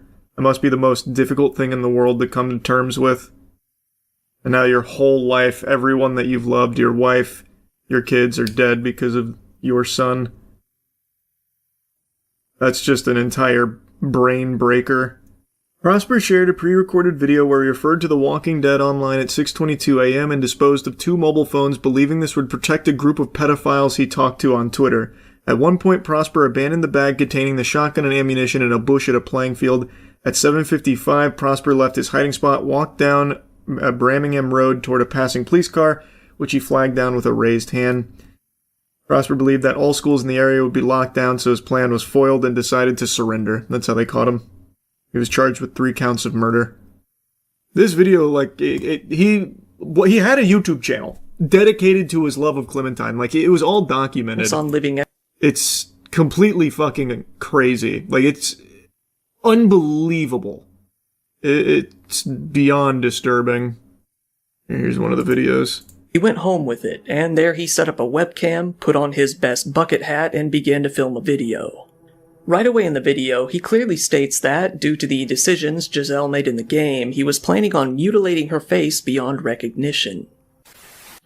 On June 30th, my sister decided to make the only correct choices in episode 1 of season 1 of the Walking Dead games, and for that her face will be mutilated further than necessary. After mentioning his sister, he turns his attention to a video he saw on YouTube. This was gameplay footage of the Walking Dead game recorded by a channel called Living Echoes. It's just fucking horrifying, man. Sick, twisted, evil people out there. The point is, this is giving me that exact same energy. This feels like the exact same guy. This is dangerous. Genuinely is dangerous. Like, it is wacky to point and laugh at the freak, but this is a genuinely dangerous, unhinged person. What I'm trying to say is that to see you, Hazel's voice actress and co-creator, ship Penguinz0 broke my heart. She's my wife and I love her more than anything. God hates you for getting in the way of Hazel's and my love. Soon you will feel the universe's wrath.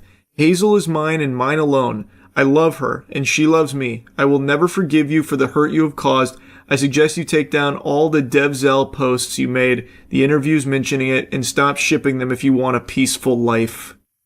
Yikes. Hazel is canonically 10 years old, by the way. Well, yeah, that's pretty clear.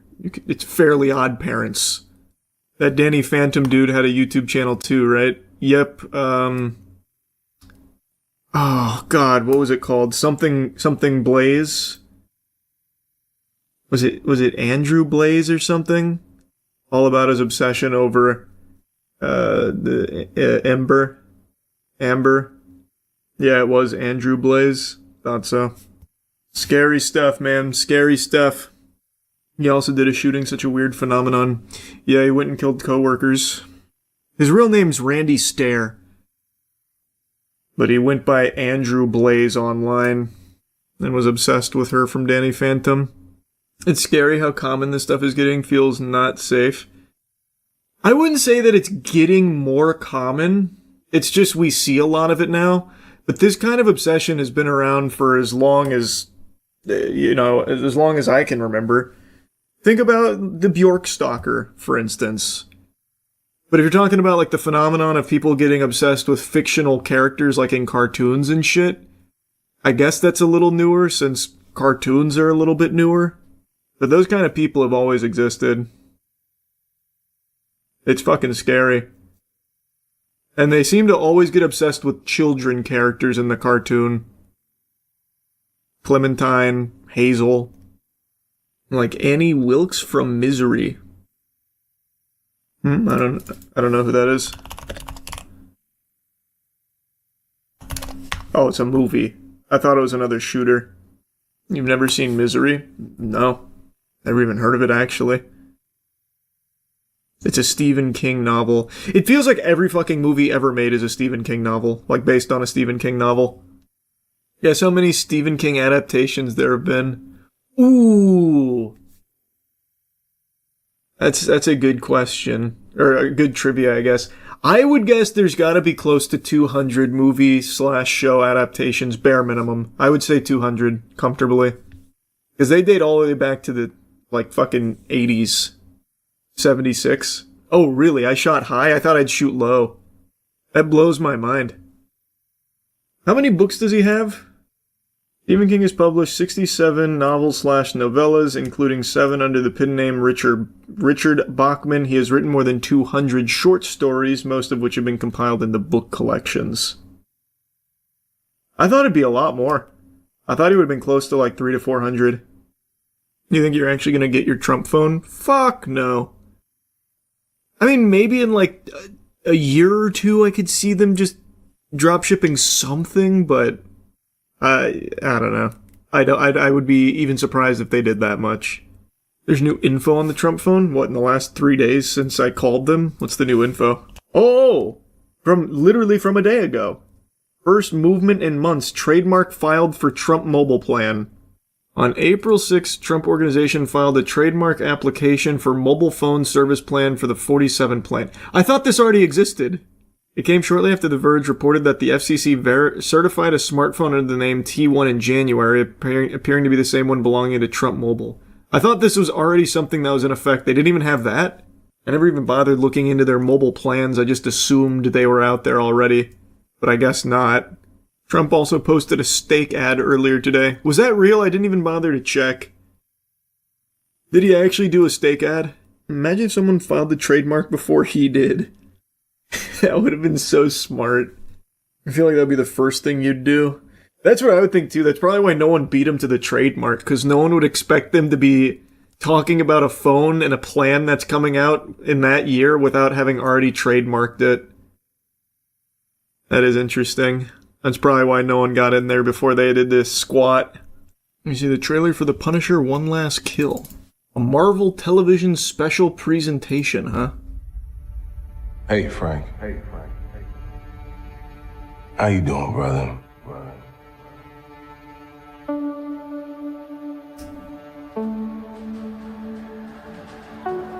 Talk to me.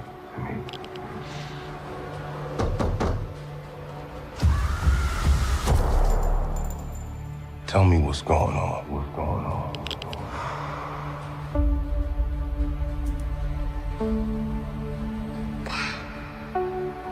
You think God's gonna forgive us for the things we've done?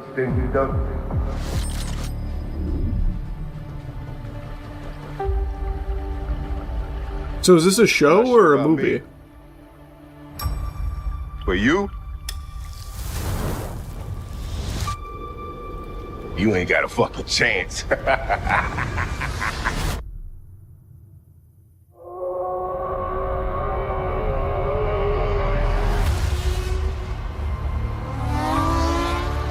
It says television in the title. Are you blind? Brother, it's just called Marvel Television. It could still be a TV movie. The fact they call it a special presentation makes it seem like it's a one-off thing. The fuck are you talking about, man? And see, look, it's an hour-long special, apparently, meaning it's not a full show.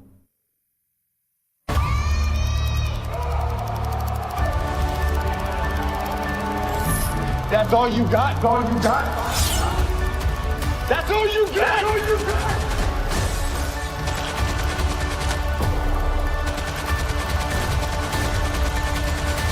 This looks good.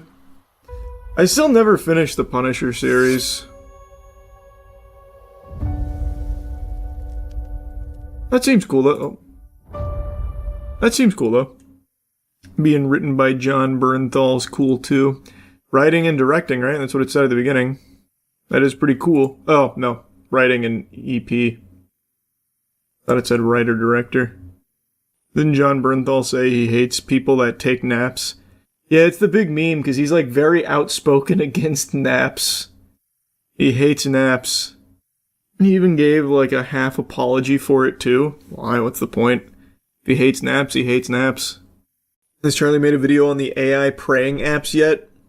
We talked about those on stream quite a bit. I already talked about the newest one, where you pay $2 a minute to talk to AI Jesus. Honestly, that might be another good pivot for Newbird. You might as well. Yeah, it's $2 a minute, right, to talk with AI Jesus? Am I misremembering? Let me see. Yeah, $1.99 per minute to video chat with AI Jesus. Thought so. AI Jesus app, just like me, charges $2 per minute to video chat with a digital Christ trained on the King James Bible.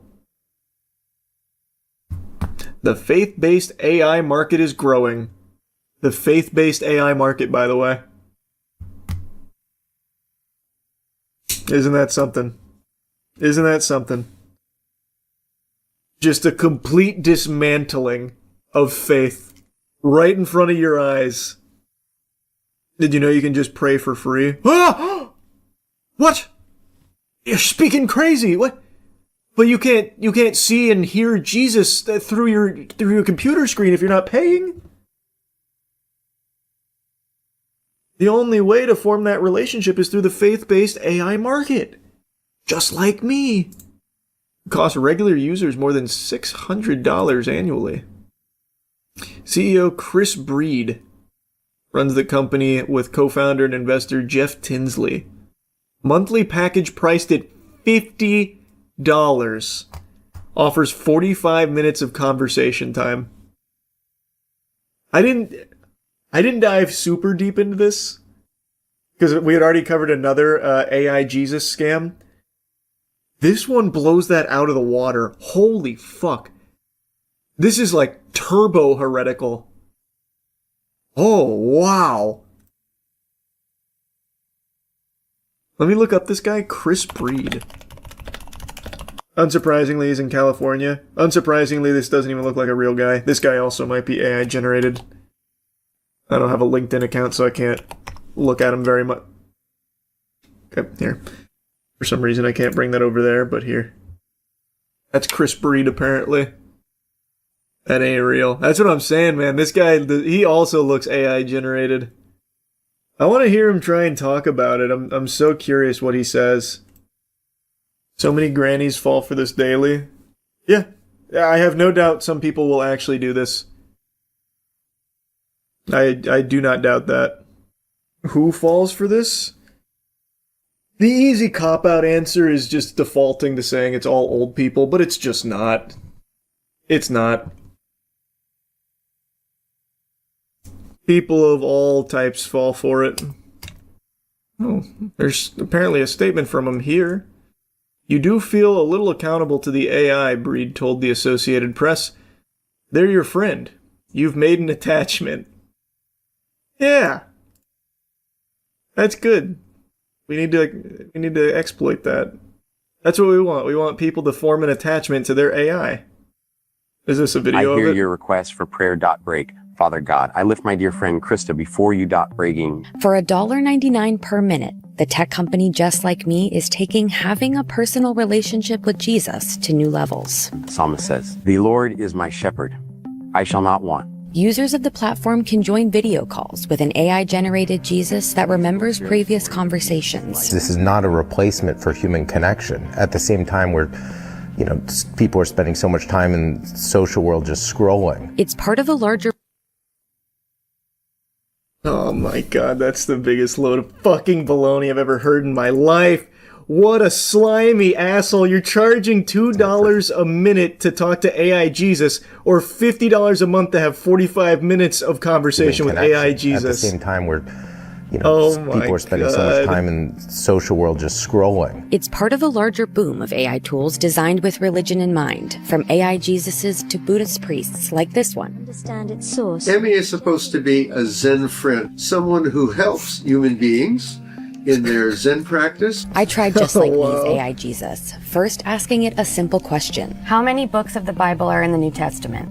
The New Testament contains 27 books. Then I made it a little more complicated. Is AI gonna take our jobs? The scriptures remind us that every skill is a gift from God. He calls us to be faithful stewards of those gifts. Seek wisdom and prayer as you navigate. This cost her like $50, by the way. But when I asked it to pray for me, things didn't go quite as smoothly. May you give her peace that passes all understanding. Break. Guide her steps with your loving light. Break. Deep breath. May she feel hope surrounding her. Breaks. May the Holy Spirit.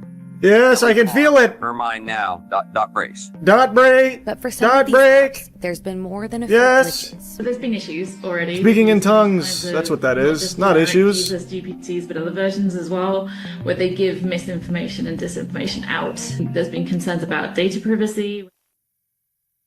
Incredible. Incredible. Amazing. That's Paula White Kane rates. Oh, I bet Paula's pissed that she didn't think of it first. Isn't this the most blasphemous shit possible? It's up there. It is definitely up there. I also like how Chris Breed didn't bother to show his face in that. He had to bring out dumbass Jeff Tinsley. Oh, it's not like a replacement. It's just you pay us and we'll have AI Jesus talk with you. When Associated Press asked the AI about the relationship between artificial intelligence and religion, Digital Jesus said it views AI as a tool that can help people explore scripture like a lamp that lights a path while we walk with God. So why does that tool cost a ton of money? That, again, just that doesn't track with what's in the scripture. Graham Martin, a podcast host and atheist who's tested similar religious AI apps, said he grew concerned when one platform's AI Jesus prompted him to upgrade to a premium subscription. Listen, sorry, I love you, like you're my children, whatever, but you're a brokey. So if you want to keep yapping with me, you want to keep blabbering, you're going to have to upgrade to that premium subscription. You feel me, Squirt? You get me? Okay. Prayer's over. Peace be with you. Crazy shit, man. Actually crazy. I love you, my son. Please put more money in the slot. This breaks character, hey, bro. You gotta upgrade to get into heaven. Unironically, that's where it's going. Like, you're making a joke, but that's 1000% what it wants to do. Even Chris Breed is kind of open about it. They're your friend, you've made an attachment. What he wants is people to get attached to AI Jesus and eventually believe that they need to converse with AI Jesus. They need to confess to AI Jesus. Thus, they're paying and paying and paying. And if they want to, get into heaven, they have to keep paying AI Jesus. And if they stop, well, they've forsaken Jesus. That's absolutely what he's preying on. That is 1000% what they want in game. The 11th commandment, buy premium. Yeah. Wild thing is, it's not even a good AI chatbot, just using bottom of the barrel. It's true. It's fucking terrible at the one thing it's supposed to do. Your request for prayer. Her mind now. Dot breaks. But for some of these apps, She feel hope surrounding her. Breaks. May the Holy Spirit gently calm her mind now. Dot breaks. It's unbelievable how bad it is at the only thing it is designed to do. Isn't just blasphemy, it's idolatry, which is also one of the most heinous of sins. Yep. This one is actually worse than I thought it would be. I didn't dive too deep into it last time, but wowee. That is disgusting. That is disgusting. The Bible is free. Not if you want the real Bible, the one with Trump's signature on it, bro. Bible is free. Get out of here. $60. That's what it costs to get the real truth. That's bare minimum. You should be paying $1,000 for the inside cover Donald Trump signature as well. What are some of the most dangerous combinations on the planet? Dynamite and a lighter, opioids and alcohol, Charles White and a basketball. But what about obsession and a weirdo? That is a recipe for disaster. A deranged individual becoming obsessed with someone or something, that is boogeyman shit.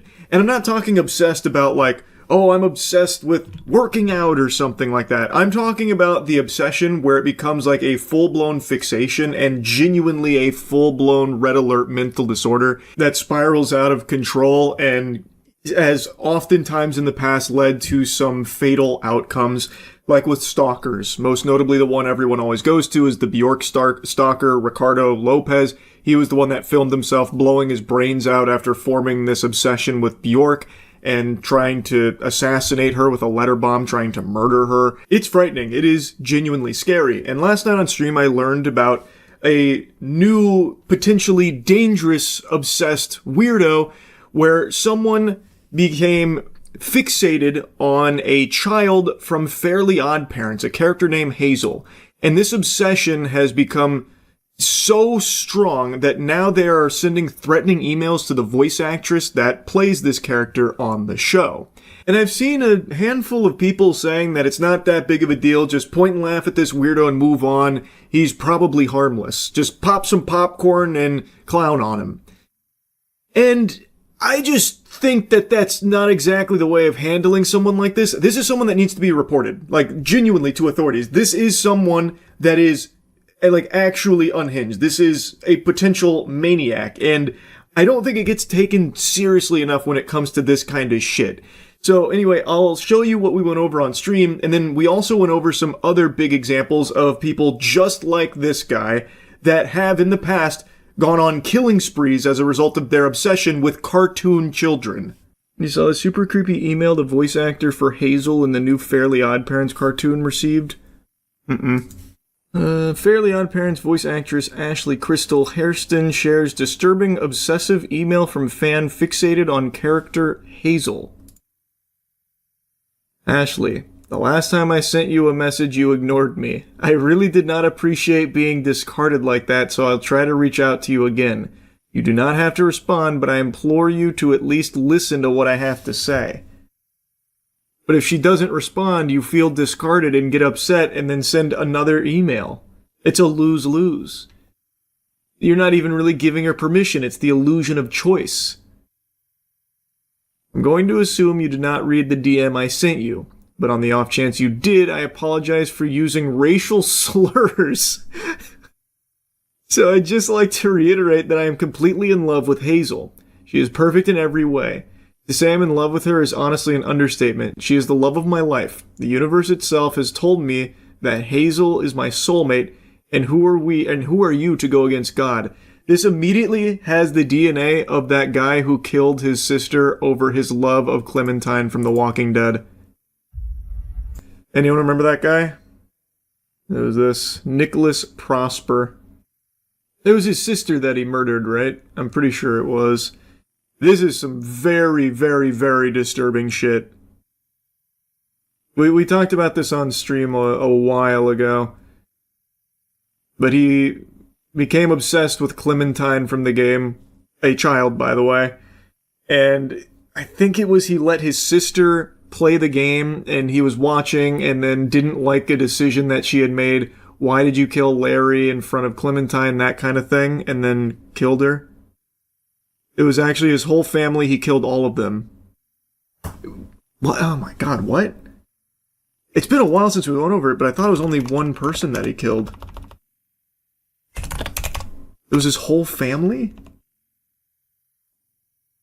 Yeah, you're right. The Prosper family murders. 18-year-old Nicholas Prosper murdered his mother, Juliana, his sister, and brother. And yep, all three had been killed by a double-barrel shotgun. He also intended to commit a school shooting. And so his father survived. On September 16, 2024, his father, Ray Prosper, shouted, "I still love you, son. It's not your fault, okay?" That's just heartbreaking to hear, man. I couldn't even imagine being a parent and having something like that, where your son is a fucking evil monster. It must be the most difficult thing in the world to come to terms with. And now your whole life, everyone that you've loved, your wife, your kids are dead because of your son. That's just an entire brain breaker. Prosper shared a pre-recorded video where he referred to The Walking Dead online at 6:22 a.m. and disposed of 2 mobile phones, believing this would protect a group of pedophiles he talked to on Twitter. At one point, Prosper abandoned the bag containing the shotgun and ammunition in a bush at a playing field. At 7:55, Prosper left his hiding spot, walked down Birmingham Road toward a passing police car, which he flagged down with a raised hand. Prosper believed that all schools in the area would be locked down, so his plan was foiled and decided to surrender. That's how they caught him. He was charged with 3 counts of murder.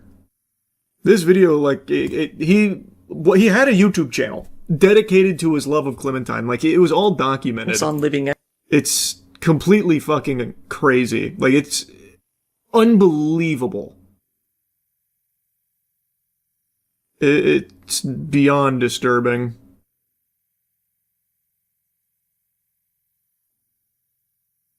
Here's one of the videos. He went home with it, and there he set up a webcam, put on his best bucket hat, and began to film a video. Right away in the video, he clearly states that, due to the decisions Giselle made in the game, he was planning on mutilating her face beyond recognition. On June 30th, my sister decided to make the only correct choices in episode 1 of season 1 of The Walking Dead games, and for that her face will be mutilated further than necessary. After mentioning his sister, he turns his attention to a video he saw on YouTube. This was gameplay footage of the Walking Dead game recorded by a channel called Living Echoes. It's just fucking horrifying, man. Sick, twisted, evil people out there. But point is, this is giving me that exact same energy. This feels like the exact same guy. This is dangerous. Genuinely is dangerous. Like, it is wacky to point and laugh at the freak, but this is a genuinely dangerous, unhinged person. What I'm trying to say is that to see you, Hazel's voice actress and co-creator, ship Penguinz0 broke my heart. She's my wife and I love her more than anything. God hates you for getting in the way of Hazel's and my love. Soon you will feel the universe's wrath. Hazel is mine and mine alone. I love her, and she loves me. I will never forgive you for the hurt you have caused. I suggest you take down all the Penguinz0 posts you made, the interviews mentioning it, and stop shipping them if you want a peaceful life. Hazel is canonically 10 years old, by the way. Well, yeah, that's pretty clear. It's Fairly Odd Parents. That Danny Phantom dude had a YouTube channel too, right? Yep, oh god, what was it called? Something Blaze? Was it Andrew Blaze or something? All about his obsession over the Amber. Yeah, it was Andrew Blaze. Thought so. Scary stuff, man. Scary stuff. He also did a shooting, such a weird phenomenon. Yeah, he went and killed coworkers.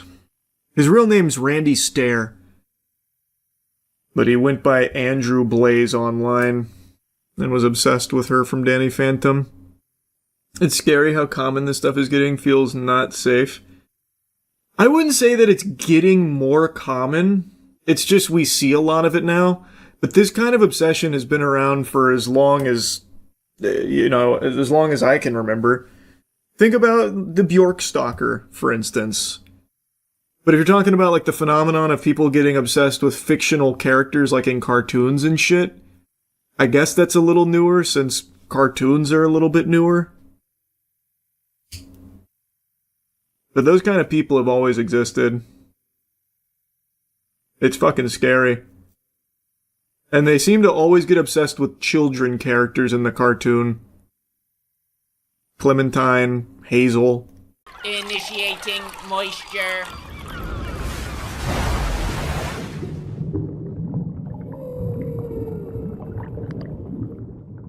Scary stories to tell in the dark. How fucking nostalgic. Just that sentence alone is enough to remind me of the old days of the Scholastic Book Fair, short spiky hair, and leather jackets guaranteeing you pussy.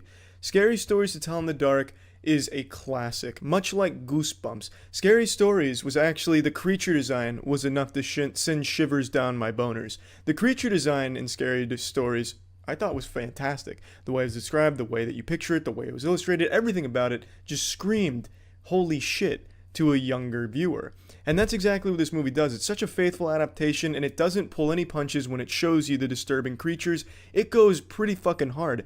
And for a movie that's clearly aimed at a younger audience, because it's pretty obvious the main characters are younger, there's no blood, there's no bad words, and the source material was aimed at preteens and teenagers, it goes hard. Like, it really does. There's brutal murders, there's deaths. The first kill especially is pretty goddamn disturbing. All without a single fuck being said or any drops of blood being spilt. It reminds me a lot of something like Are You Afraid of the Dark or Courage, a Cowardly Dog. Like, Courage has a whole bunch of horror elements thrown into it that are actually terrifying to a younger viewer like me, you know? Shit your pants scary, piss in your own mouth. It's horrifying stuff as a child, as a young viewer. This movie has that same sense where if you're younger, you're probably going to be pretty fucking creeped out by it. But even as you're older, while you might not be having nightmares about it or anything like that, or calling your mom at 2 a.m. scared, you can still appreciate it because it's still really fun and it does a great job. Just like Courage or Are You Afraid of the Dark? Now, to be honest, I don't know what kids find scary or anything these days. I'm not exactly going around during Halloween and trying to scare kids and getting disappointed when they're not afraid or anything. I don't know what's scary to them. I feel like kids growing up in this day and age probably won't find this very scary, to be honest, because if you just mistype something on Google, you might end up seeing like an ISIS beheading video. There's a lot more access to genuinely horrifying shit. And even on YouTube, you can find unintentionally horrifying family-friendly content. Spider-Man butt-fucking Elsa's brains out in a bathroom. things definitely can disturb kids by pure accident that I don't mean to, and it probably makes them not afraid of something like Scary Stories to Tell in the Dark. I don't know. I'm just spitballing because I feel like with all that access, they probably aren't going to be that afraid of it. But from my perspective, as a younger person, I know I would definitely be afraid of it. 100%. And I enjoyed it as a 25-year-old man. I thought it did a great job, and there were some actually pretty creepy moments in here. Some gross out shit that I thought worked well, and I just really had a lot of fun with it. The characters were good. I really enjoyed most of the characters. I thought some of them were pretty underutilized, so when they did die or go missing, you didn't really feel much for them because you didn't really know them all that well. Like, shit, it was pretty easy to forget some of the names, to be honest. It's just, I feel like could have done more with some of the characters. And other than that, there's just nothing I can complain about. I really enjoyed it. The atmosphere that it built was great. The set design was great. And I really can't go hard enough on how much I enjoyed the creature design. Maybe it's just because I am familiar with the source material. So seeing that brought to life on the big screen was nice. But I don't know, I just really liked that. And I know there's a lot of CG moments in here that don't land. Like, especially in the bathroom scene in particular, a lot of the CG just kind of looks a little Jimmy Neutron-y, a little goofy. But I mean, I wasn't expecting it to be incredible or anything like that. I wasn't even expecting it to be good, but I walked away really liking this movie. So plugging Scary Stories to Tell in the Dark into the Moist Meter, I'm giving this bad boy a crisp 70. I liked it a lot, and I hope it does well, because I'd love to see more of the classics adapted like that. I thought it was a really good attempt, a good job, really well executed, and I had a lot of fun.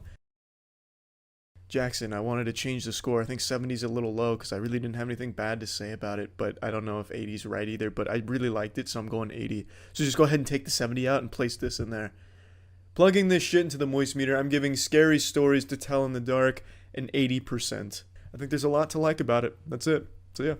Review bomb battles aren't rare, but they are embarrassing. And right now there is a bloody showdown going on between Breaking Bad fans and Game of Thrones fans. The most recent episode, In the Name of the Mother, was originally sitting at a 10 out of 10, which is quite common when a really good episode of a show releases, because fans will flood the ratings with 10 out of 10s before it eventually settles a little bit lower when the less hardcore fans give it a rating. But there wasn't really a chance for this to happen. Soon after release, the episode started getting review bombed, as you can see by this perfectly natural voting distribution. I guess the show is either a 1 out of 10 or a 10 out of 10. This shit is always so cringe. I've said it a million times. I think Breaking Bad is a perfect television series, and this episode in particular, I think 1000% deserves a 10 out of 10. Till the cows come home.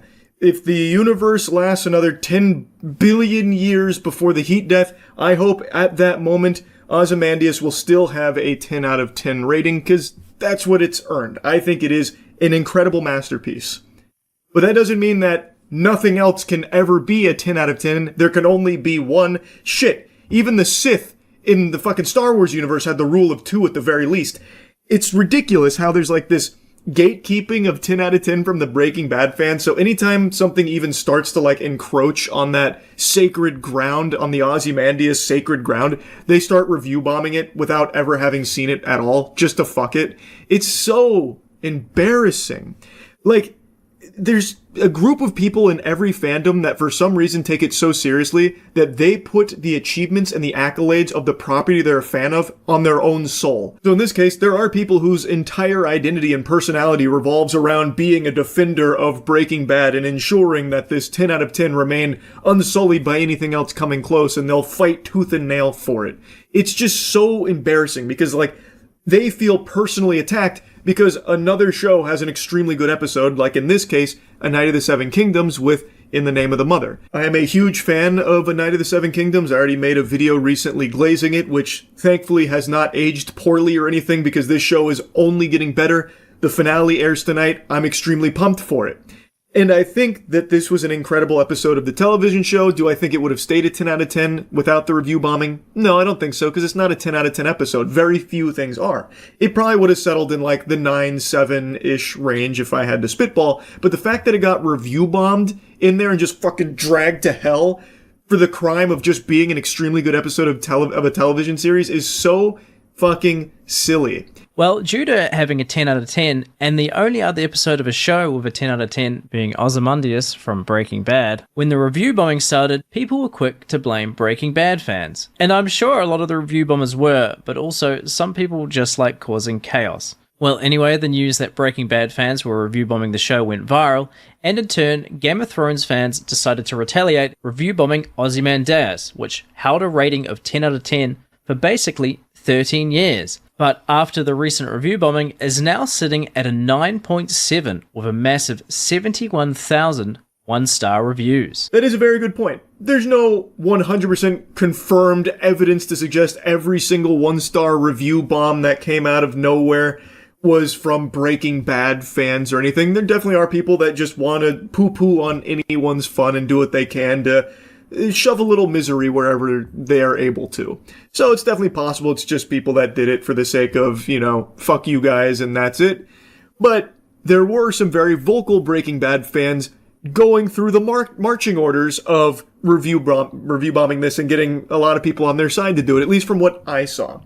And what is clear is after that story went viral, as Dolan Darkus said, then Game of Thrones fans responded by review bombing Ozymandias, and now it is no longer at the 10 out of 10, which is that's an affront to God. Because I do think it is a 10 out of 10 episode. There's a reason why it's held a 10 out of 10 for 13 years. And now it's gone. Fizzled. Over what? Why? Why spill this blood? Why can't multiple shows be extremely good? Why can't there be 10 out of 10 episodes in more shows? I would rather that world as opposed to just one 10 out of 10 ever made.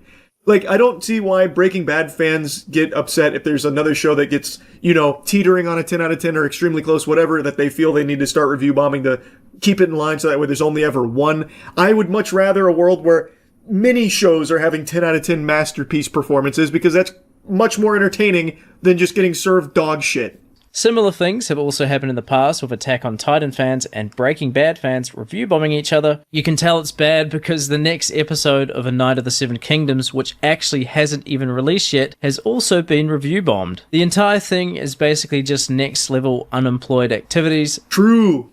Dolan's right.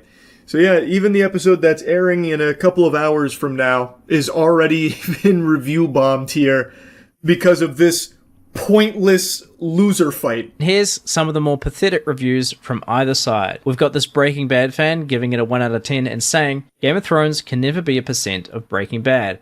Bunch of cornball fighting over this medieval slop, just stories of kings and kingdoms. I have seen better in that genre too, but this is too overrated and review bombings won't even change the fact that Breaking Bad has been 10 out of 10 for more than a decade. And Game of Thrones, even in hundreds of years with hundreds of sloppy spin-offs, can never do it for once. Jesus Christ, Junior, from the sound of your message here, it doesn't even sound like you were alive when Breaking Bad was airing. Holy fuck, did he write that review on construction paper with a box of crayons? My God. I think that is the perfect epitome for these review bombing soldiers here, the champions on the front lines of these review bomb battles between fandoms. That right there is the perfect summation of their mentality. Actual baby brain. And we've got this one from a Game of Thrones fan. The last thing you're ever going to see is a Game of Thrones fan smiling down at you as you loose your rating. When people ask what happened here, tell them the North remembers. Tell them winter came for Breaking Bad. Not every story is about a chemistry teacher with ego issues. Some episodes are about character depth, atmosphere, tension before the storm, subtle storytelling. Holy Redditor. I can actually hear the grease and fedora slipping off of his cranium as he typed that one up.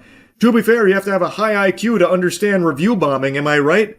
Oh my goodness gracious. It's just embarrassing, man. I mean, I guess Breaking Bad fans were the ones who started it. The best outcome I can think of is that IMDb just wipes all the fake ratings from both shows over the last few days, and the people involved go out and apply for a job or something. You're allowed to like both shows, guys. It's not a competition. Thanks for slopping by. I don't know if that's something IMDb often does with getting rid of baloney, bogus reviews that are very clearly like this, a review bombing back and forth buttfuck fest. I don't know if they do that, but if they don't, probably should. I think it is such a crime that because of all of this hoopla, Ozymandias is no longer a 10 out of 10. And as Dolan said, it does seem like Breaking Bad fans were the ones that started this just completely unnecessary nonsense review bombing war, all because A Night of the Seven Kingdoms had a banger episode that was doing really well on IMDb. And now look where we are. All this bloodshed for what? Nothing to show for it. War. War never changes. Yeah, review bombs are cringe. Anyway, that's really about it. See ya. When it comes to the wonderful world of cinema, there's only one universal truth. That The Mummy with Brendan Fraser is the best movie to ever hit the big screen. Aside from that, shit's wild. People have all types of different perspectives and opinions on movies, as well they should. However, there's one very incorrect opinion on movies. That they can't have a good villain. Where if your villain isn't just like a comical mustache-twirling bad Dr. Robotnik, then your villain is problematic and a plague on society. Not a new movement or anything, but with the new Joker movie, this whole perspective has been cranked up to the 10th level, engaging deep space turbo hyperdrive shit. People are outraged about the Joker being a well-designed villain and the protagonist of the movie. This is something we've talked about on the podcast, but I keep getting emails about it and being asked about it during streams at twitch.tv/moistcritical, and I thought, fuck it, I'll make a video talking about it, because I do feel kind of passionately about this. I like when a movie does something different. Having a villain as a protagonist, it's not different. Shit happens all the time. That's a very common thing. But for some reason, in this case, it's totally different because now it's the Joker. It's too extreme now. The Joker's gonna unite all the incels together, forming like a Voltron force of pure virgin weird energy. These incels are gonna watch Joker and be inspired to stop sniffing Dorito powder with the lights off in their hentai masturbatorium, to go out in society and be degenerates. It's just such a fucking reach, and when I say people are outraged, it's mainly journalists, and journalist is a very generous term for what their profession is these days. At this point, they're basically just tweet compilers where they'll grab a random fucking tweet and write 2 sentences about it and slap it on an article. That's the whole goddamn thing. But we live in a society meme, unfortunately, where people can't separate fiction from reality. There's just this good chunk of people, the same chunk that argues video games cause violence, and if you play one violent video game, you're 60 times more likely to go down the street and slap someone's ass and call them a noob. It's this idea where you become what you interact with.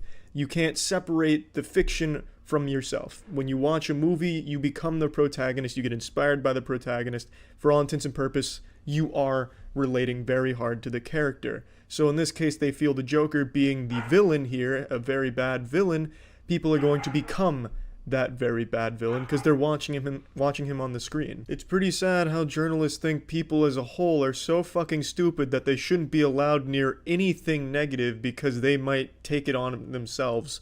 And yes, I know people have been inspired by shit, including the Joker before, to do horrible things, but that's just psychopath people, outliers. People got inspired by fucking Slender Man to try and murder people. There's nothing you can do if someone is a psychopath and susceptible to something like that. You shouldn't just restrict the whole idea of presenting a villain that's well written.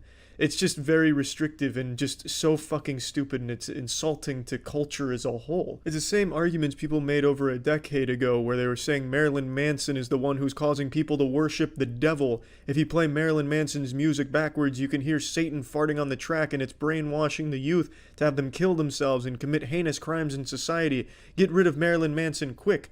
It's like they just want to wash away anything that's not fucking Paw Patrol and Finger Family videos.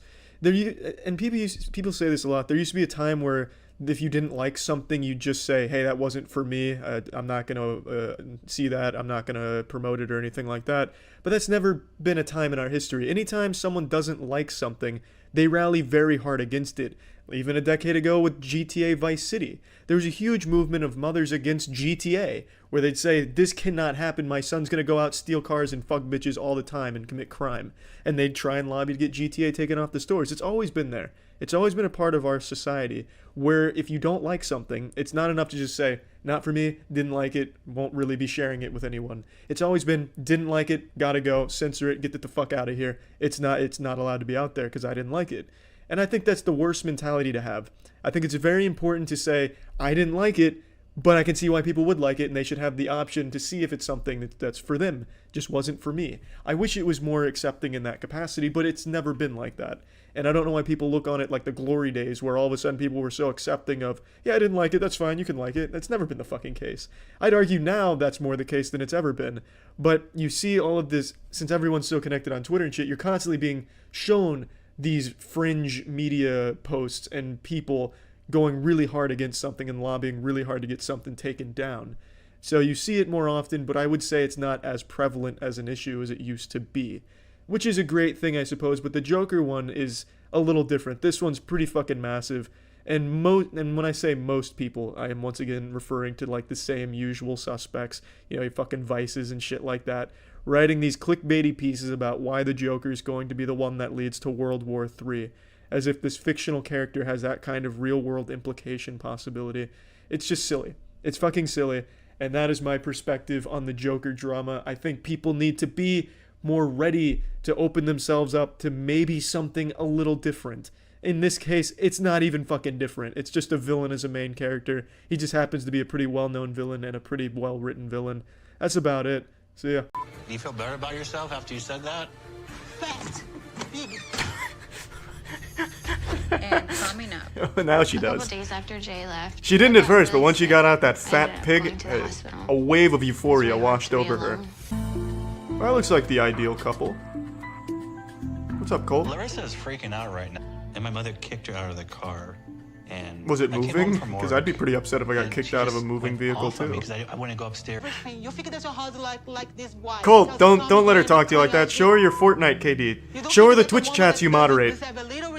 Prove your worth to her, goddammit, Cole. David doesn't allow me to do it. What are these like goofy Looney Tunes expressions he's putting on his face?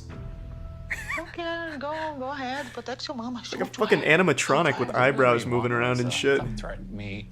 I'm going to divorce you. Well, now you've gone a little Oh, far. I don't treat me now. That's a little far. This won't end well. Oh shit. She's getting the sledgehammer. Colt, get your mother. Use her as a meat shield. That speed bump scared her. Please slow down. That speed bump. He's clearly on the interstate. What are you talking about? Very nervous. But if something made the car jump up like that, he must have run over a body. There's no speed bumps on the interstate. Not wanting her to hold the baby. She got to the point of she doesn't want anyone holding. Well, I mean, it's fair to have that complaint, I guess. I don't know. I haven't had a baby. I've never held a baby. I don't want to. Yeah, that is another thing. So I don't even want to have right that now, Pal just responsibility wants for me to even a hold the smidge of baby. a second. And she doesn't want you holding the baby. She Especially only in wants this you to climate just where I around hold the house. baby, and if the baby ends up She does autistic the or same something, thing they'll with her blame me. mom. Like I transferred like gamer autism to it or something. I just want no part of that entire ordeal. Holding babies is overrated. I'm a little worried about We got a my baby mom holding veteran in the being chat. happy Level because 20 I told baby my holder. mom He's already maxed the our game out. relationship isn't the best, Prestige but mode baby holder. I'm really glad that.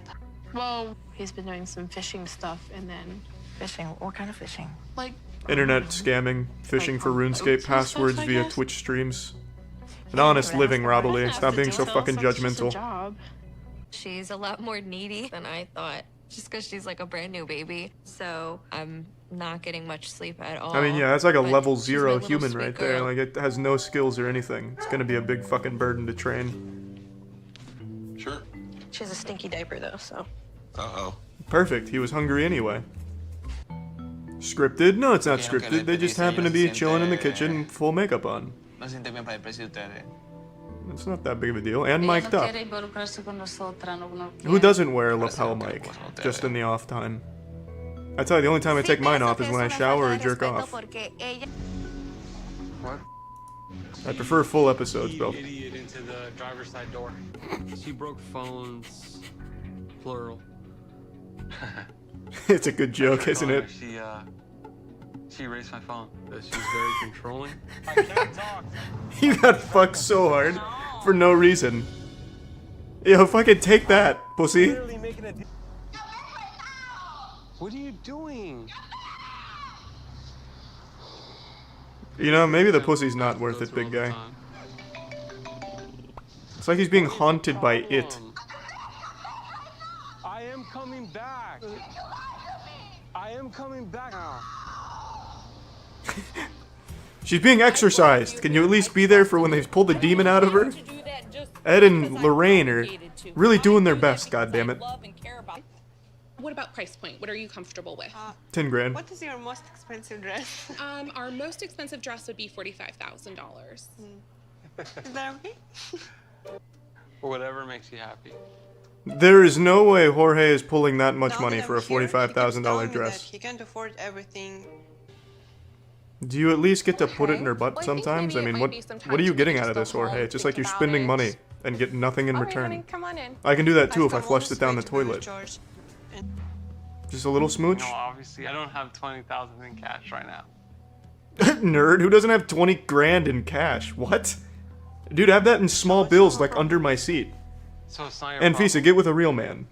Yeah. Say for all of the Jorge things that you got like, arrested for moving that are really 300 expensive pounds that of you weed. want, like right now. Really? Wait, are you serious? My boy Jorge's pushing 300 pounds of weed?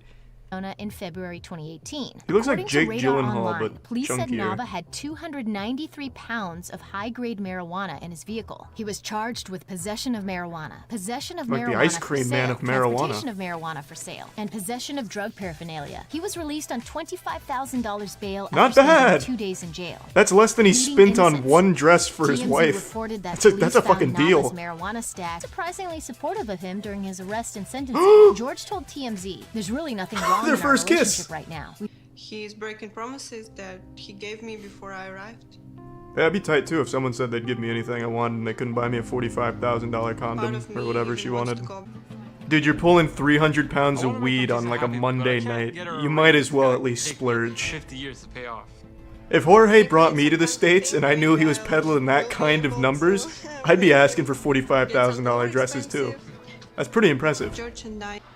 So basically, you're saying if I can't provide, I'm worthless to you.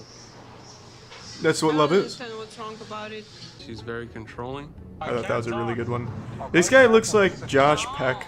Like Drake and Josh version of Josh, but if he started peddling 300 pounds of marijuana instead and ordering Russian mail-ordered brides.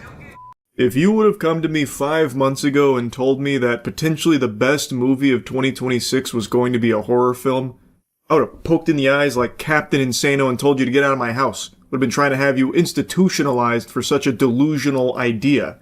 But now look at us, farting and shitting in the reality where the best movie this year really might just be the horror film I just got back from. Obsession.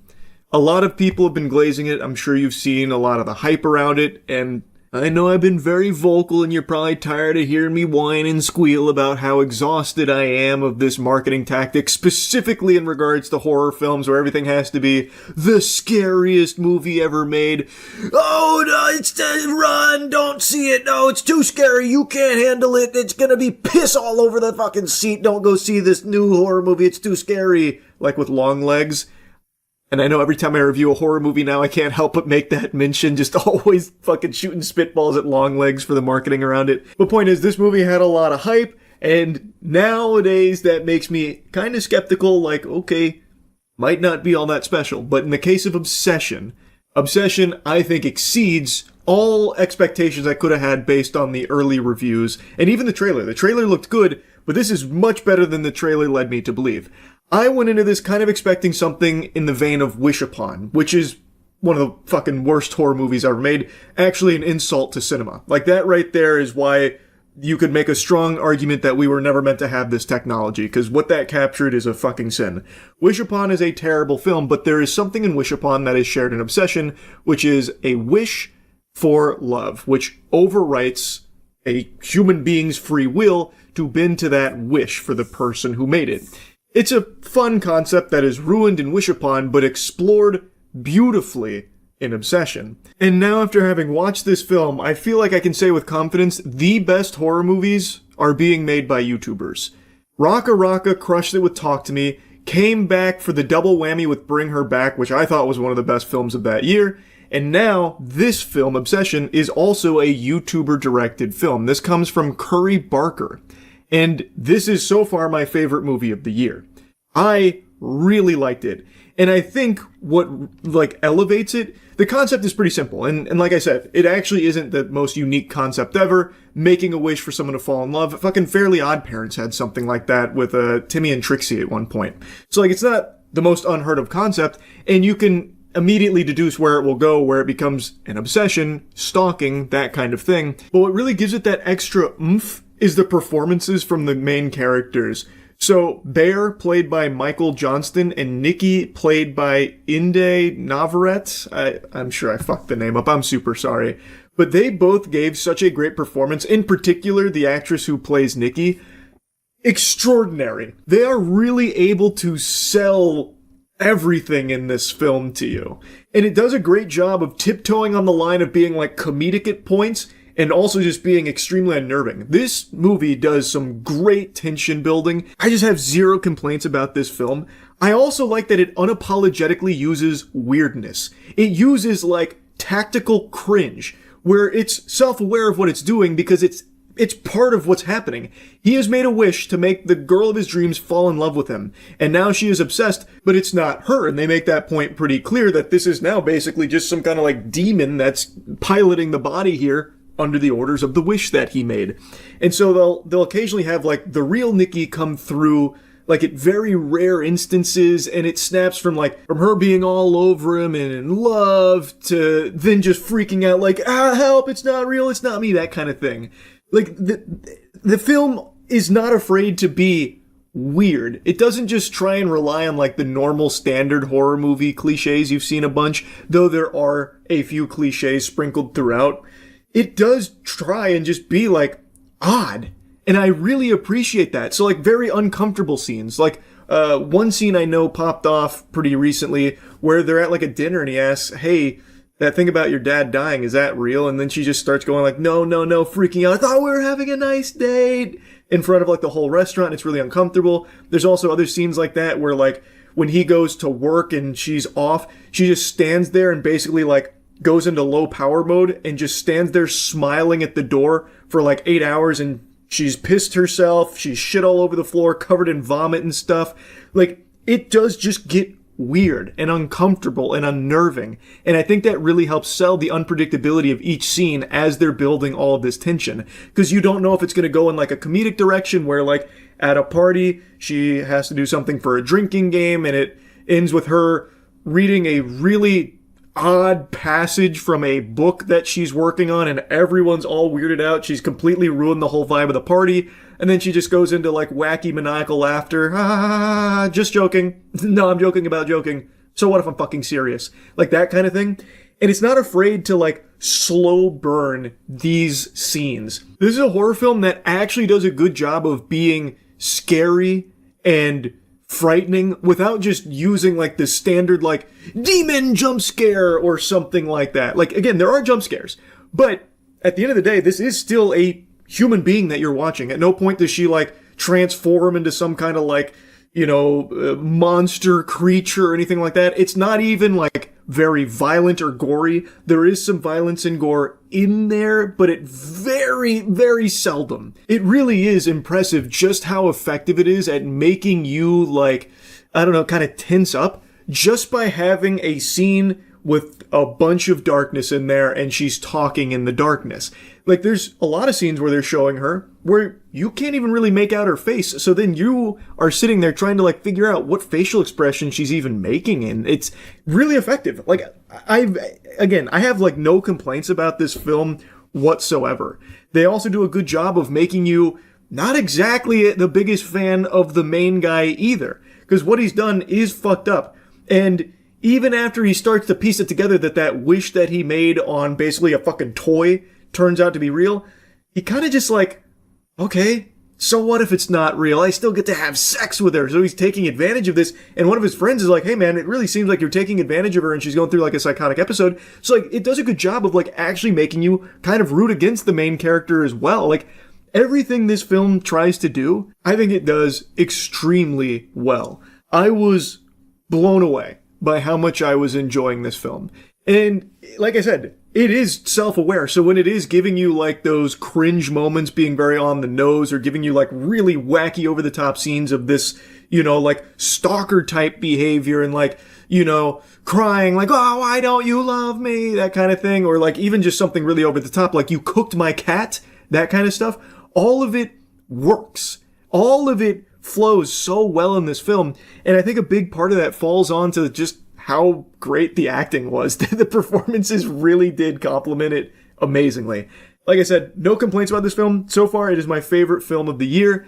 There are some heavy hitters coming out in the next few months, and especially towards the end of the year with the Dune 3, so I guess we'll see if it stays my favorite movie of the year, but man, this was very strong. I am so pleasantly surprised by how good this movie was. Man, I just keep reflecting on some of the scenes. I'm avoiding spoilers for the most part in this one. I'm giving you just more broad strokes about this, and I know I usually dive into spoilers, but for this one, I'm going to make a special exception because I really think that this is something pretty special here. Again, and it uses a concept that I don't think is special or unique, like the wish gone wrong type thing. We've seen that explored millions of times, just not like this. And I would even go a step further and say that even some of the story beats that it hits, I've seen before in other films. It's not that unique, but it's the way that they get there and the way that they build it and the way that they shoot it, the way that they use lighting here and the way that they convey it, especially through the performance of the lead actress, is unique. Something that I think is very special to this film. It is extremely rare. I can't even really think of more than a couple of films ever that have made me feel secondhand embarrassment. And I mean that as a compliment because that's what it was going for in those scenes. It's supposed to make you uncomfortable. I do not get uncomfortable with movies or horror games or anything like that usually. It's very, very rare. But this film was able to pull that off. Like, it actually does such a good job at what it set out to do with each of its scenes, with the tension or the cringe. Like, I really am impressed. Again, so far my favorite film of the year. I highly recommend checking it out if you like horror movies at all. Anyway, that's really about it. See ya. The new Demon Slayer movie has finally been viewed by me, Charles. I know I'm a little tardy to the party here. It came out a few days ago, but it's never too late to get this farty sharded, and let me tell ya, wow. I think it is a banger. Now, initially, I was a little skeptical on this decision here to take the final arc of Demon Slayer, and instead of just doing seasons, like anime traditionally does, they decided to break it up into movies.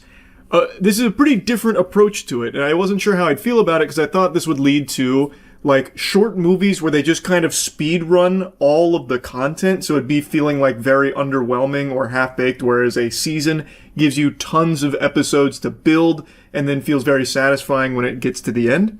I didn't know how this would pan out, but man, they cooked.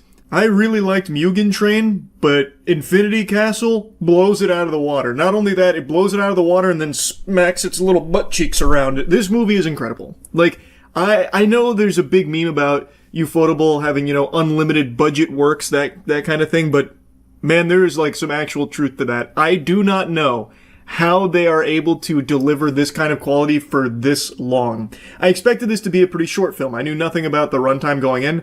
This movie is over 2 hours long, of pretty much non-stop action. The only time you have moments to breathe are when they're doing flashbacks to flesh out the character's motivation and backstory, which I can already tell some people will definitely have an issue with. I know flashbacks often get a bad rap, especially when they're used, like, egregiously. In this movie, though, I wasn't bothered by it at all. I actually really appreciated the flashbacks. It didn't feel rushed, and it was like a really, needed break in between action. You got to learn about the characters, what they've gone through, what this fight means to them, like in particular, Shinobu versus the Upper Two, Doma. Or you get Akaza's backstory, which Akaza's backstory is the longest by far, and it is the best. It is probably the best backstory Demon Slayer has shown thus far. I was really surprised by it. I loved it. I thought it was great. But I know some people will kind of roll their eyes at it because there is quite a bit of it. But I really enjoyed it, and I was very pleasantly surprised that they gave this much tender love and care to the characters. Because again, going the movie route, they reduce the amount of time they have to work with to build up these characters and get everything out that they need to make these fights meaningful. Because having just flashy fights with no, stakes and no, care about either character is lame. It's underwhelming, and it's a big matter of who gives a fuck. So the fact that they did spend this amount of time crafting that and putting that in here is really nice. And it makes me very optimistic for the next couple of films to wrap up the story. I think this was just a fucking home run. I think this was a grand salami. I think most of you know I wasn't the biggest fan of the Hashira training arc that they most recently had before this film. But now, after seeing this film, it's clear they just wanted to basically take their time to get you ready for the movie. Doesn't make the season any better in my eyes, but I can now see what they were in the lab concocting, and it really does slap. Obviously, this isn't a movie you can just go into blind without seeing any of the previous Demon Slayer seasons or Mugen Train. This is the final arc. They don't really do anything to bring you up to speed. They pick up right where the last episode left off. I appreciate that. Like, you shouldn't go into a movie like this and expect them to give you, like, a lore recap, you know, a refresher. So it's good that they dove right in and used all 2.5 hours to just go fucking nuts to butts on it. 2.5 hours of content. Like, I really do feel like I got an entire season's worth out of this one movie. Like, I actually really kind of like this model now of, instead of doing, like, seasons, like, maybe there is a lot of potential to just doing, like, movies to adapt the source material. Like, they are proving that the method can work. Like, I really did enjoy the way that this was delivered. Anyway, though, the visuals are beautiful. I think if you've watched Demon Slayer, you probably expect top-notch animation. You get it here. They did not cut any corners. Now, of course, Demon Slayer has always used a bit of CG in its animation, but never like the wonky dog shit like Berserk 2016 level CG that people absolutely unanimously spit upon. This integrates it seamlessly, and it looks really good. Infinity Castle does definitely have some CG moments that don't stick out. Like, they look great still. I'm gonna tell you something, sports fans, something I didn't expect to ever say. I actually think their usage of CG here blended in actually elevated some of the scenes that it was present. Like, one of the most beautiful shots in this film is when platforms are rising, when it's Akaza versus Giyu versus Tanjiro. As the platforms rise with Akaza aura farming, additional platforms rise that pour water out, and it's very clearly like CG usage here with 2D. And it looked incredible. There are so many sequences that use CG that I actually think help bring it to another level. They definitively prove that any anime that uses CG and it sucks ass, like the CG in it, it's their fault. It's not the medium. It's a tool that can be used really well here in anime. And by golly, I tell you, Demon Slayer does it the best at the moment. Now, another thing I want to point out is like a superstar here is the music. Holy shit, the music was so good. Every battle has an absolute boner jam backing it. The intro especially stood out to me with its music. It almost felt like I was watching like an AMV or something. No, I guess not really like an AMV. It's not edited like that or anything, but if you've seen the movie, you probably know what I mean. Now, the story. The story is where a lot of people criticize Demon Slayer for being just very like generic and formulaic.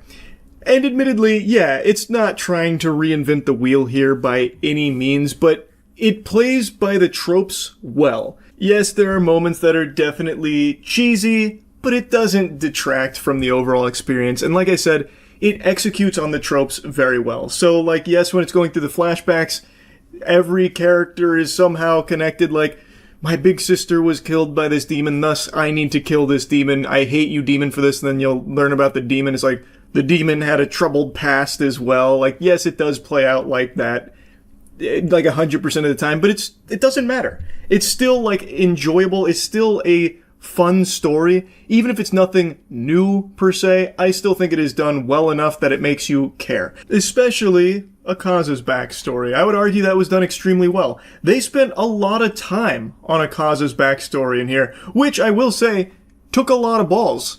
To dedicate that amount of screen time to a flashback backstory for the bad guy in a movie, like, you can do it in a show because, you know, maybe it takes 2 or even 3 episodes in a show, but you'll still have another, like, 10 episodes outside of that, so that way viewers don't feel like it drags or anything in there. To do that in a movie where you have significantly less time to work with and it takes up a larger percentage, it takes a lot of courage to commit to that. And I think it pays off. Like, I do think it added a lot to this to get all of that information about Akaza. It made everything feel more weighty. So I do like that direction, and I'm hoping they do more of that in the next two movies. I imagine they will. I don't see why they wouldn't. Now, I haven't read the manga, so I don't know, like, how much content was covered in this film, like how much they adapted here, but it felt like I got a ton of content, and it doesn't feel like it was really rushed through all that much. There's a couple instances where a few things were glossed over, I feel, in the interest of saving some time, but they did get, like, the point across, so it was still fine. But yeah, in the early parts, there were a few moments, like, in a couple flashbacks where it was, like, really quick, like with Doma. But I don't think that's the biggest deal in the world. I think overall, it really felt like everything did actually take its time, and they weren't afraid to let things sit and linger like in Akaza's backstory. I really liked the movie. I'm sure you could tell I'm fucking gushing grannies over it right now. I thought Infinity Castle was great. If you like Demon Slayer, I think you're going to be very happy with this film, and I'm really looking forward to the next ones. That's about it. See ya. A Reddit moderator just made a video directly speaking to and tugging on the heartstrings of the CEO of Reddit. He's making a big call to action after he had been stripped of his position as top mod on r/livestream fail. I'm kind of at a loss for words here. I can't believe what I just watched was genuine and not a skit. But this seems authentic.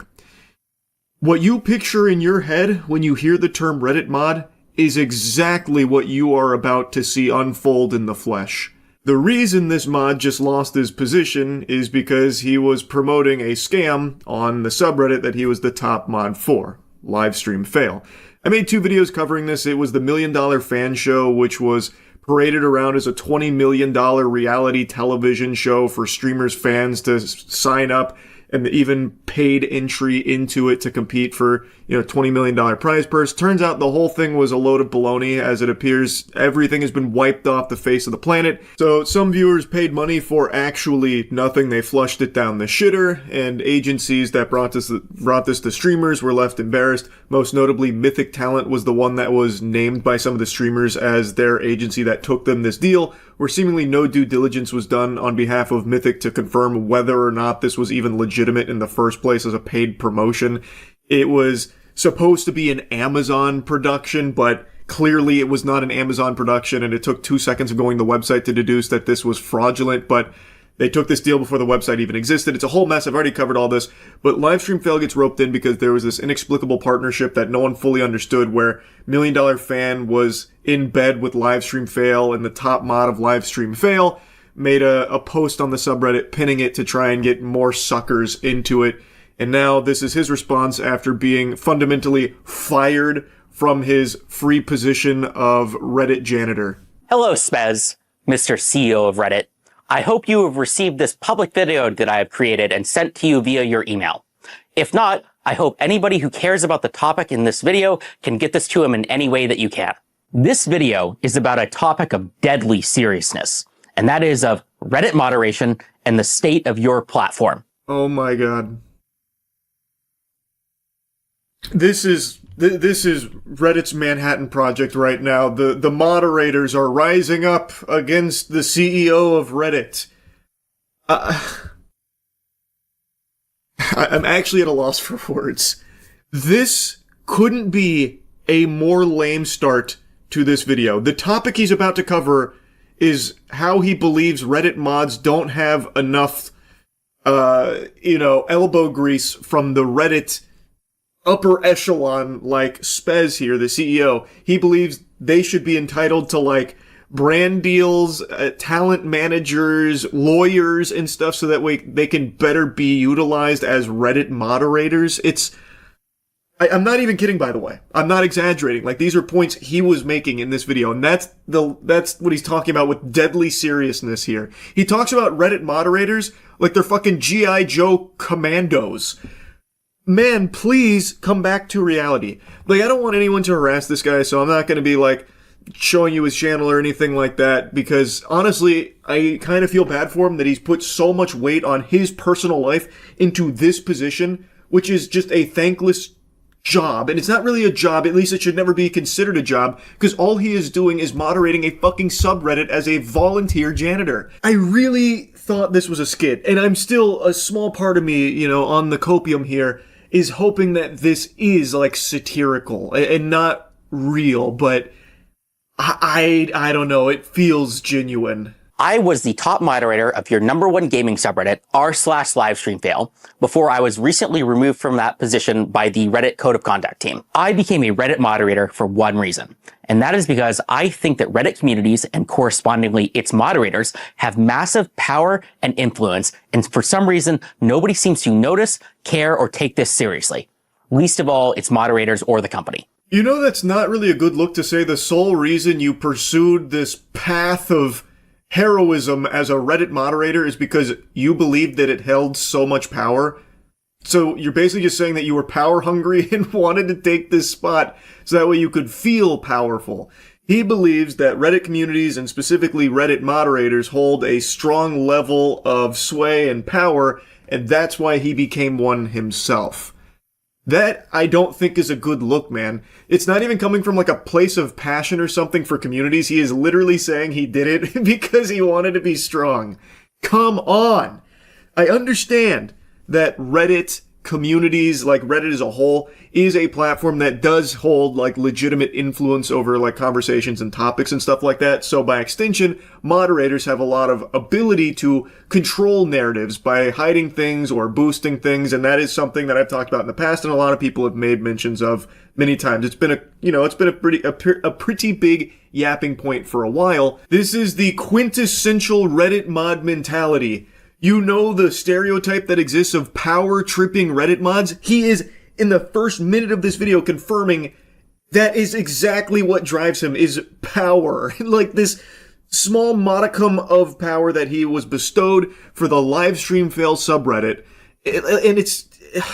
the level of self-importance is sickening. In this video, I will go over why I believe this, and I will also talk about a code of conduct moderation action that was taken against me due to good faith mistakes that I believe were caused by a clear lack of direct material support that the company gives its moderators. I will end the video by talking about what you, Spez, can do to fix this problem, as well as what I and other communities can do in case Reddit does not solve this very serious mismanagement problem regarding the lack of support that is given to moderators. So here's the spoiler alert. He is going to be playing a sad song on the world's smallest violin about how he has been removed now as top mod of Livestream Fail because he was promoting a scam through that subreddit, which did ultimately result in people losing money. There were actual victims of this scam, so he has been removed of his position at the top of the food chain on Livestream Fail, and he is now putting a decent chunk of that blame on Reddit itself for not giving him the tools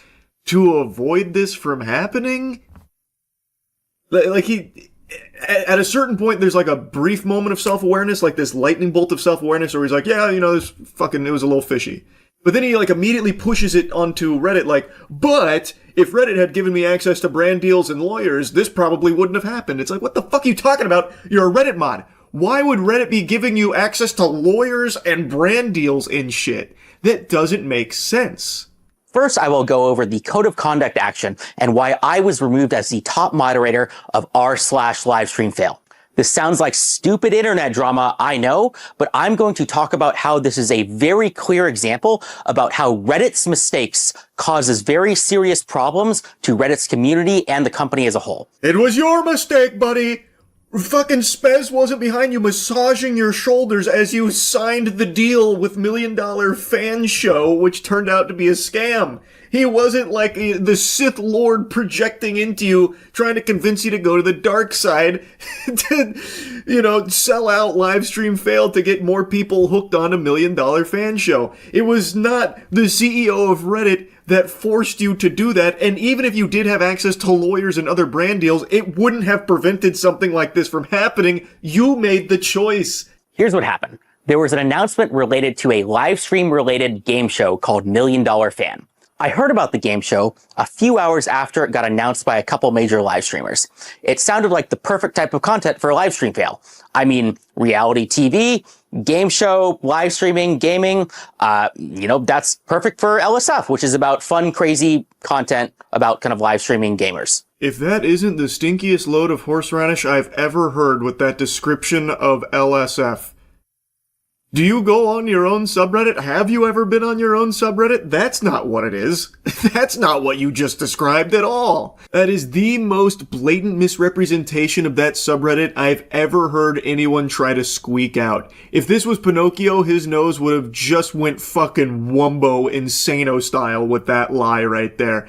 Anyone who has ever visited LSF in the last, 7 years will tell you it is not a subreddit for crazy, wacky clips of gaming and, stream fails or anything like that.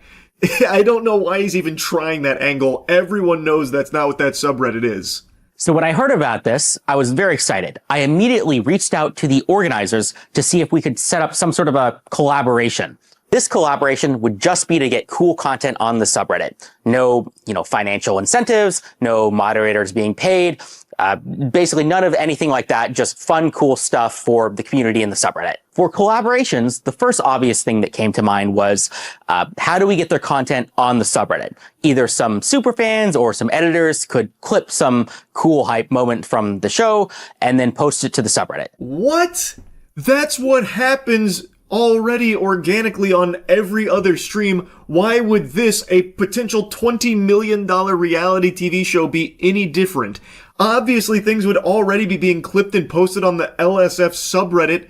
Why would you be reaching out about a collaboration to ensure that happens when you know for a fact it already would if this fucking show ever actually existed in the first place?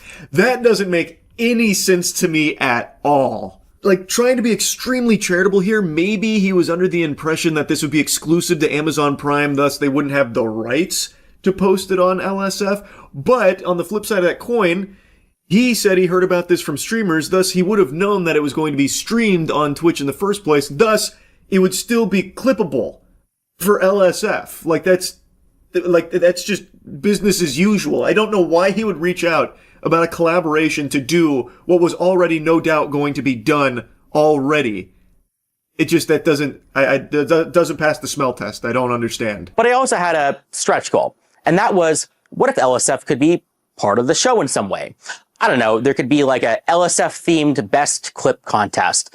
Contestants compete in one of the kind of small challenges, they make the best clip, and then somebody kind of wins a prize at the end. It was a stretch goal, though. Why, though? LSF Best Clip is just the best clip from the event. Why does LSF's name need to be attached to it? This guy is treating Livestream Fail like it's his personal brand. Like this is his baby, this is his product. So all the clips that hit LSF are actually top mods clips as well. I just don't even get this stretch goal here. I think he just wanted LSF's name out there more because it gives him more power in some capacity, because this is totally useless. Again, whatever would win best clip would just be someone else's content. There doesn't necessitate a live stream fails shout out there for some reason. Even if they were the ones that were hosting votes on what the best clip is, who gives a fuck? That could have been anything and anyone where people the actual communities would vote on it, not just his subreddit. Anyway, though, he goes on to explain that they accepted this proposal. He was super hype about it because it meant this was a big moment for the subreddit.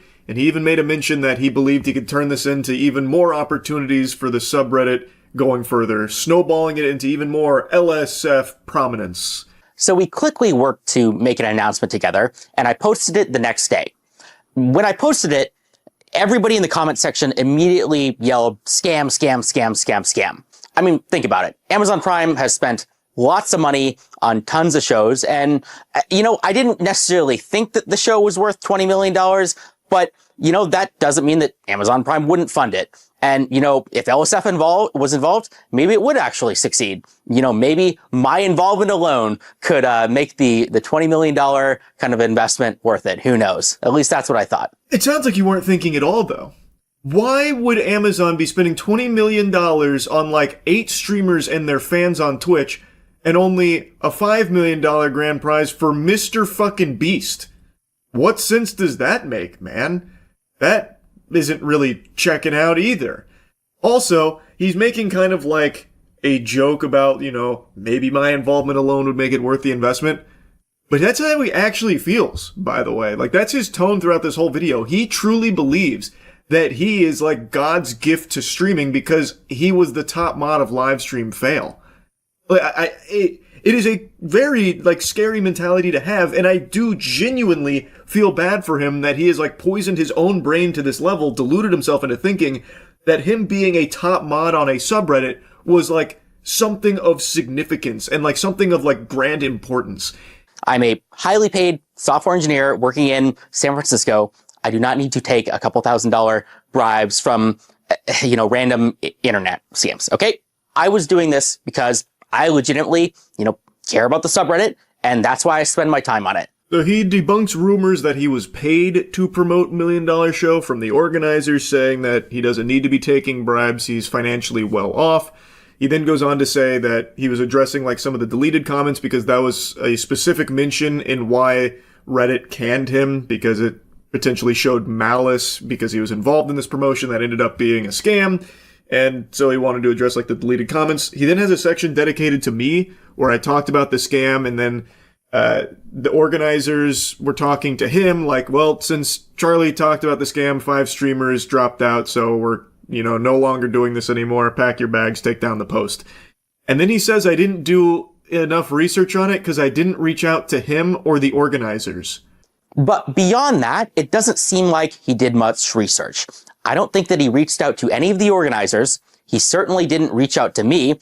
And I don't know if he reached out to Mythic Talent or any of the streamers. And that important point is that nothing in this situation has yet to be definitively proven as a scam.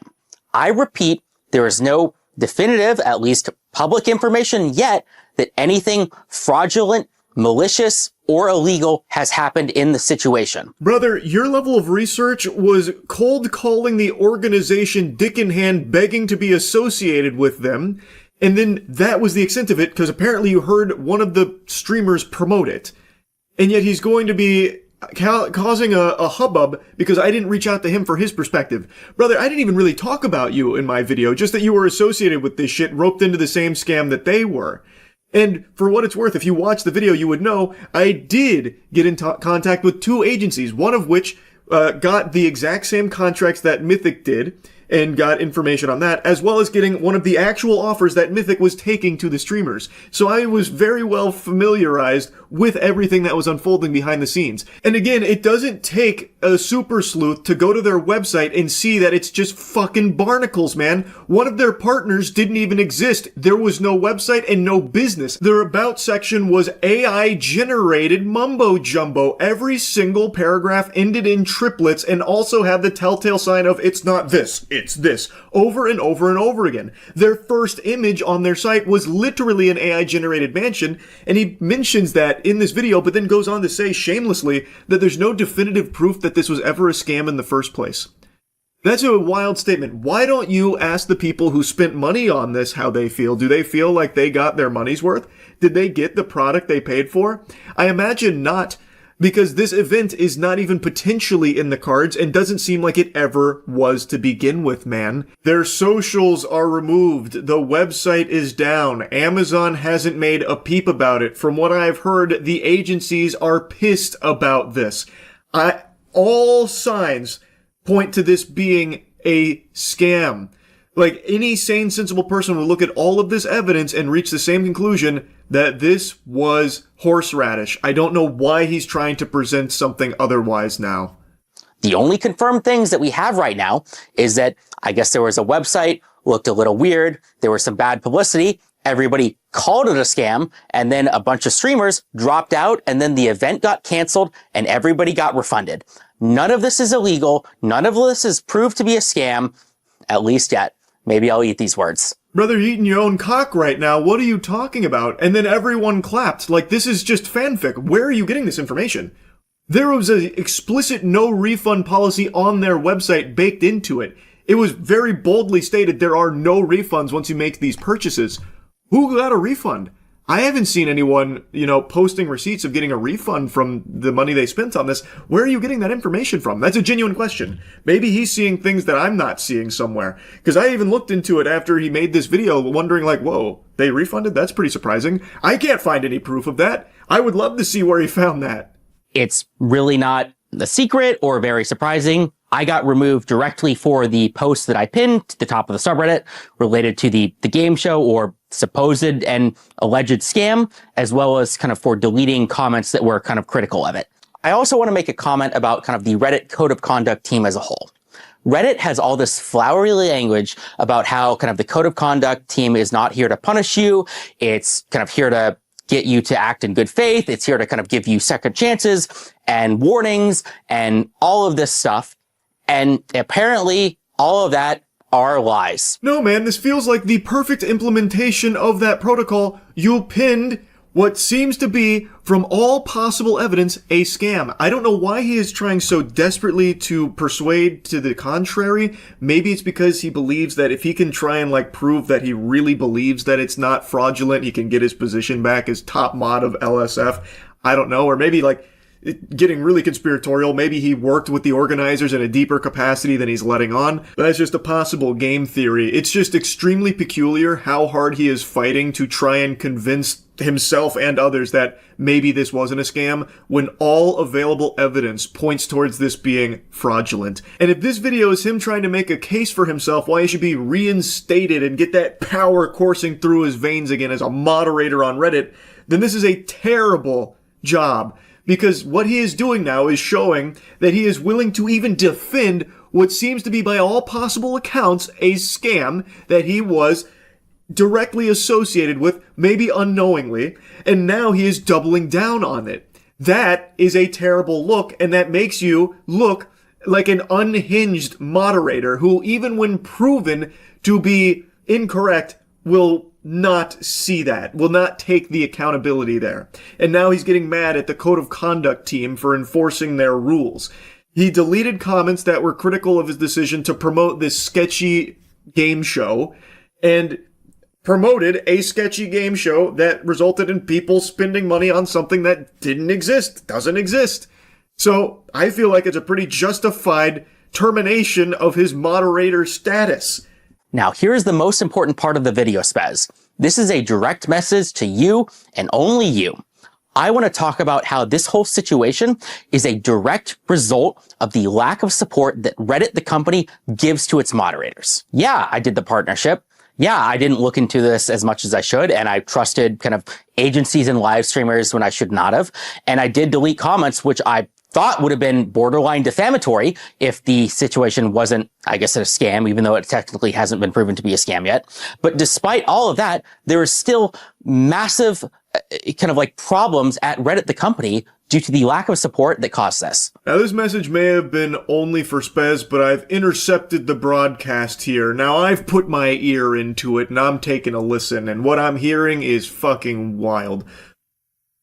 He almost gets into a level of accountability where he's like, yeah, I did the partnership. Yeah, I didn't look into it. I didn't do any research on it. And then he immediately falls back into, but it hasn't really been fully proven to be a scam. And also, it's actually, in a large part, Reddit's fault that this happened in the first place because I wasn't given enough tools at my disposal to avoid making stupid decisions. Reddit moderators have power. They have influence. If you are one of the people who is joking about, like, internet janitor duties or whatever, I'm sorry to tell you, it's funny jokes, but you are wrong. Reddit moderation does matter. Reddit moderators have control over millions of impressions per day, and nobody seems to notice or care. Let's just talk about LSF. Think of all the streamer careers that have been created because of LSF. Think about the even larger number of streamer careers that have been destroyed because of LSF, because some clip went viral about like something bad that they did. He made you, and he can tear you down as well. This is top mod LSF. It giveth and it taketh. And he also said doodities, which actually had me giggling. I don't know why he said doodities, but that was fucking hype. Anyway, this is now his spiel about why Reddit moderators are extremely powerful dragon level, adversaries and should be taken seriously, and no one seems to notice. It's not that nobody notices, it's that nobody's happy about it. There shouldn't be people like this that can just power trip and control a conversation and control what people are able to opine on or not, like with deleted comments or deleted posts and stuff like that, where they can hide certain things or boost certain things. That's a bad thing. Everyone knows that it exists, and everyone knows that there is actual power in that. I don't think anyone actually disputes that. I have had major live streamers who are effectively celebrities come to me and beg to kind of remove, negative posts about them. An even crazier story is the time when some Twitch employees found me in person and borderline begged me to make sure LSF is not used to destroy the multi-billion-dollar company Twitch, partially because at the time, LSF was indeed being used to destroy the multi-billion-dollar company Twitch. Deservedly so, by the way. That's right. You better bow down. Every Twitch employee, when he walked through the door at TwitchCon, got on their hands and knees, instantly groveling at his feet, begging, pleading with him to stop the attack on Twitch, the multi-billion-dollar organization. Dan Clancy came in and sucked his wiener, I heard, in order to try and appease him so that he would stop using LSF to destroy the multi-billion-dollar corporation that is Twitch. Like, come on, man. Like, look at how you're talking about this. This is exactly why you shouldn't have a position as a top moderator of a subreddit. Like this, you are demonstrating the caricature of a Reddit moderator right now. Or even just take this literal circumstance. Imagine the whole kind of operation was legit. Well, guess what? One single post on LSF caused all of the streamers to drop out and destroyed a $20 million opportunity. Sorry, Mythic. My bad. Or imagine it was, a scam through and through. Well, guess what? We were the ones to expose it and destroy it before it had the chance to cause any real harm. I mean, everybody got refunded after all. Guess things ended up okay. Why do you keep saying that? Where are you finding that information about everyone getting refunded? Are the organizers telling you that? Like, I really don't know where you're seeing that. But again, man, yes, it is a big subreddit, which means things like this information about a $20 million potential scam will have naturally blossomed there. As it would anywhere else on like a big Twitter community or a different subreddit. LSF just happens to be the biggest one. It has nothing to do with you. This is just natural when there is a big community. This would happen on another platform or another subreddit. It is not your achievement for creating the LSF ecosystem that shares clips about a potential scam. And in fact, you could even make an argument that you have actually been a hindrance in some cases in the past with certain things that weren't allowed to blossom there. Like, this is... I don't even understand the point he's making. People know that big subreddits or big Twitter communities or whatever do have a lot of influence. But that happens with or without this guy as the top moderator of the subreddit. That is just the result of a ton of people all in a similar space, in a similar vertical, that are sharing things back and forth. Like, his point is one that everybody knows. I was one of your most passionate users. I was in the Reddit partnership program from the start. I took advantage of every opportunity that I could. I had meetings with kind of the Reddit community managers. I begged them for help and kind of partnership opportunities at every chance that I could. And I was blown off every single time. You already said at the beginning of the video that the sole reason you pursued this moderator status is because of the power that it afforded. I don't know why he's now trying to say that he's just so passionate. And even in this section here, he's talking about how he was trying to utilize every possible advantage to like get like brand deals and stuff, man.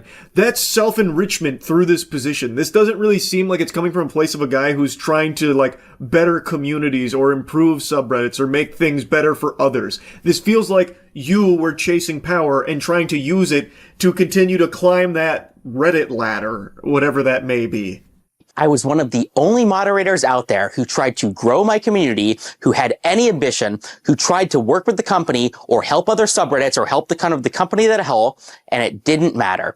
I failed, and it failed because of how mismanaged and how little support Reddit, the company, gives to moderators. None of this would have happened if I had gotten support from Reddit. Do you think that I want to be the guy, like, going out, like, messaging random people in Discords and LinkedIn's and trying to figure out kind of these partnerships? I don't. Then don't fucking do it, buddy! Chalamet! I'm gonna drop an Adam Sandler impression on you here. You are a moderator in a subreddit. Why are you chasing down brand partnerships and collaborations, buddy? The whole point of subreddits is just for a community to come together and talk about certain things, share certain things. And your job as a moderator, and I use job very loosey-goosey because it should never be misconstrued as a job. It's supposed to be filled by very passionate fans of similar mind in the same space that would then just enforce like certain rules about like, you know, making sure someone doesn't get like doxxed or something sensitive being shared like that. Like that is supposed to be all it is. Why are you trying to even find partnerships and deals like that? That doesn't seem, in my eyes, to ever benefit the community. It only feels like it would benefit the mods that are chasing it down. You like to use examples, so I'll use one for you. Let's say you chased down this partnership with $1 Million Fan Show, and it wasn't going super well, and the organizers and you, well, you like to exchange back and forth, and they're like, look, we really need a favor here. Can you only post some of the positive stuff from $1 Million Fan Show and get rid of like the pesky, you know, maybe clips that are negative about it? That would really help us. And let's say you object to that and they're like, okay, well then we're not going to work with you in an official capacity anymore if you don't do this. You see the conflict that this creates? It leads to, I can't believe I'm going to use this word when talking about fucking subreddits and mods, but it leads to very blatant corruption, where you are now in bed with some of these organizations or someone that could benefit from you gamifying your subreddit to cater it more towards them. Maybe it wasn't financial in this case, maybe you weren't paid for it, but extend this thought process to another type of subreddit where maybe there is someone paying for it. Like, let's say I'm a music artist and I want to be featured on like the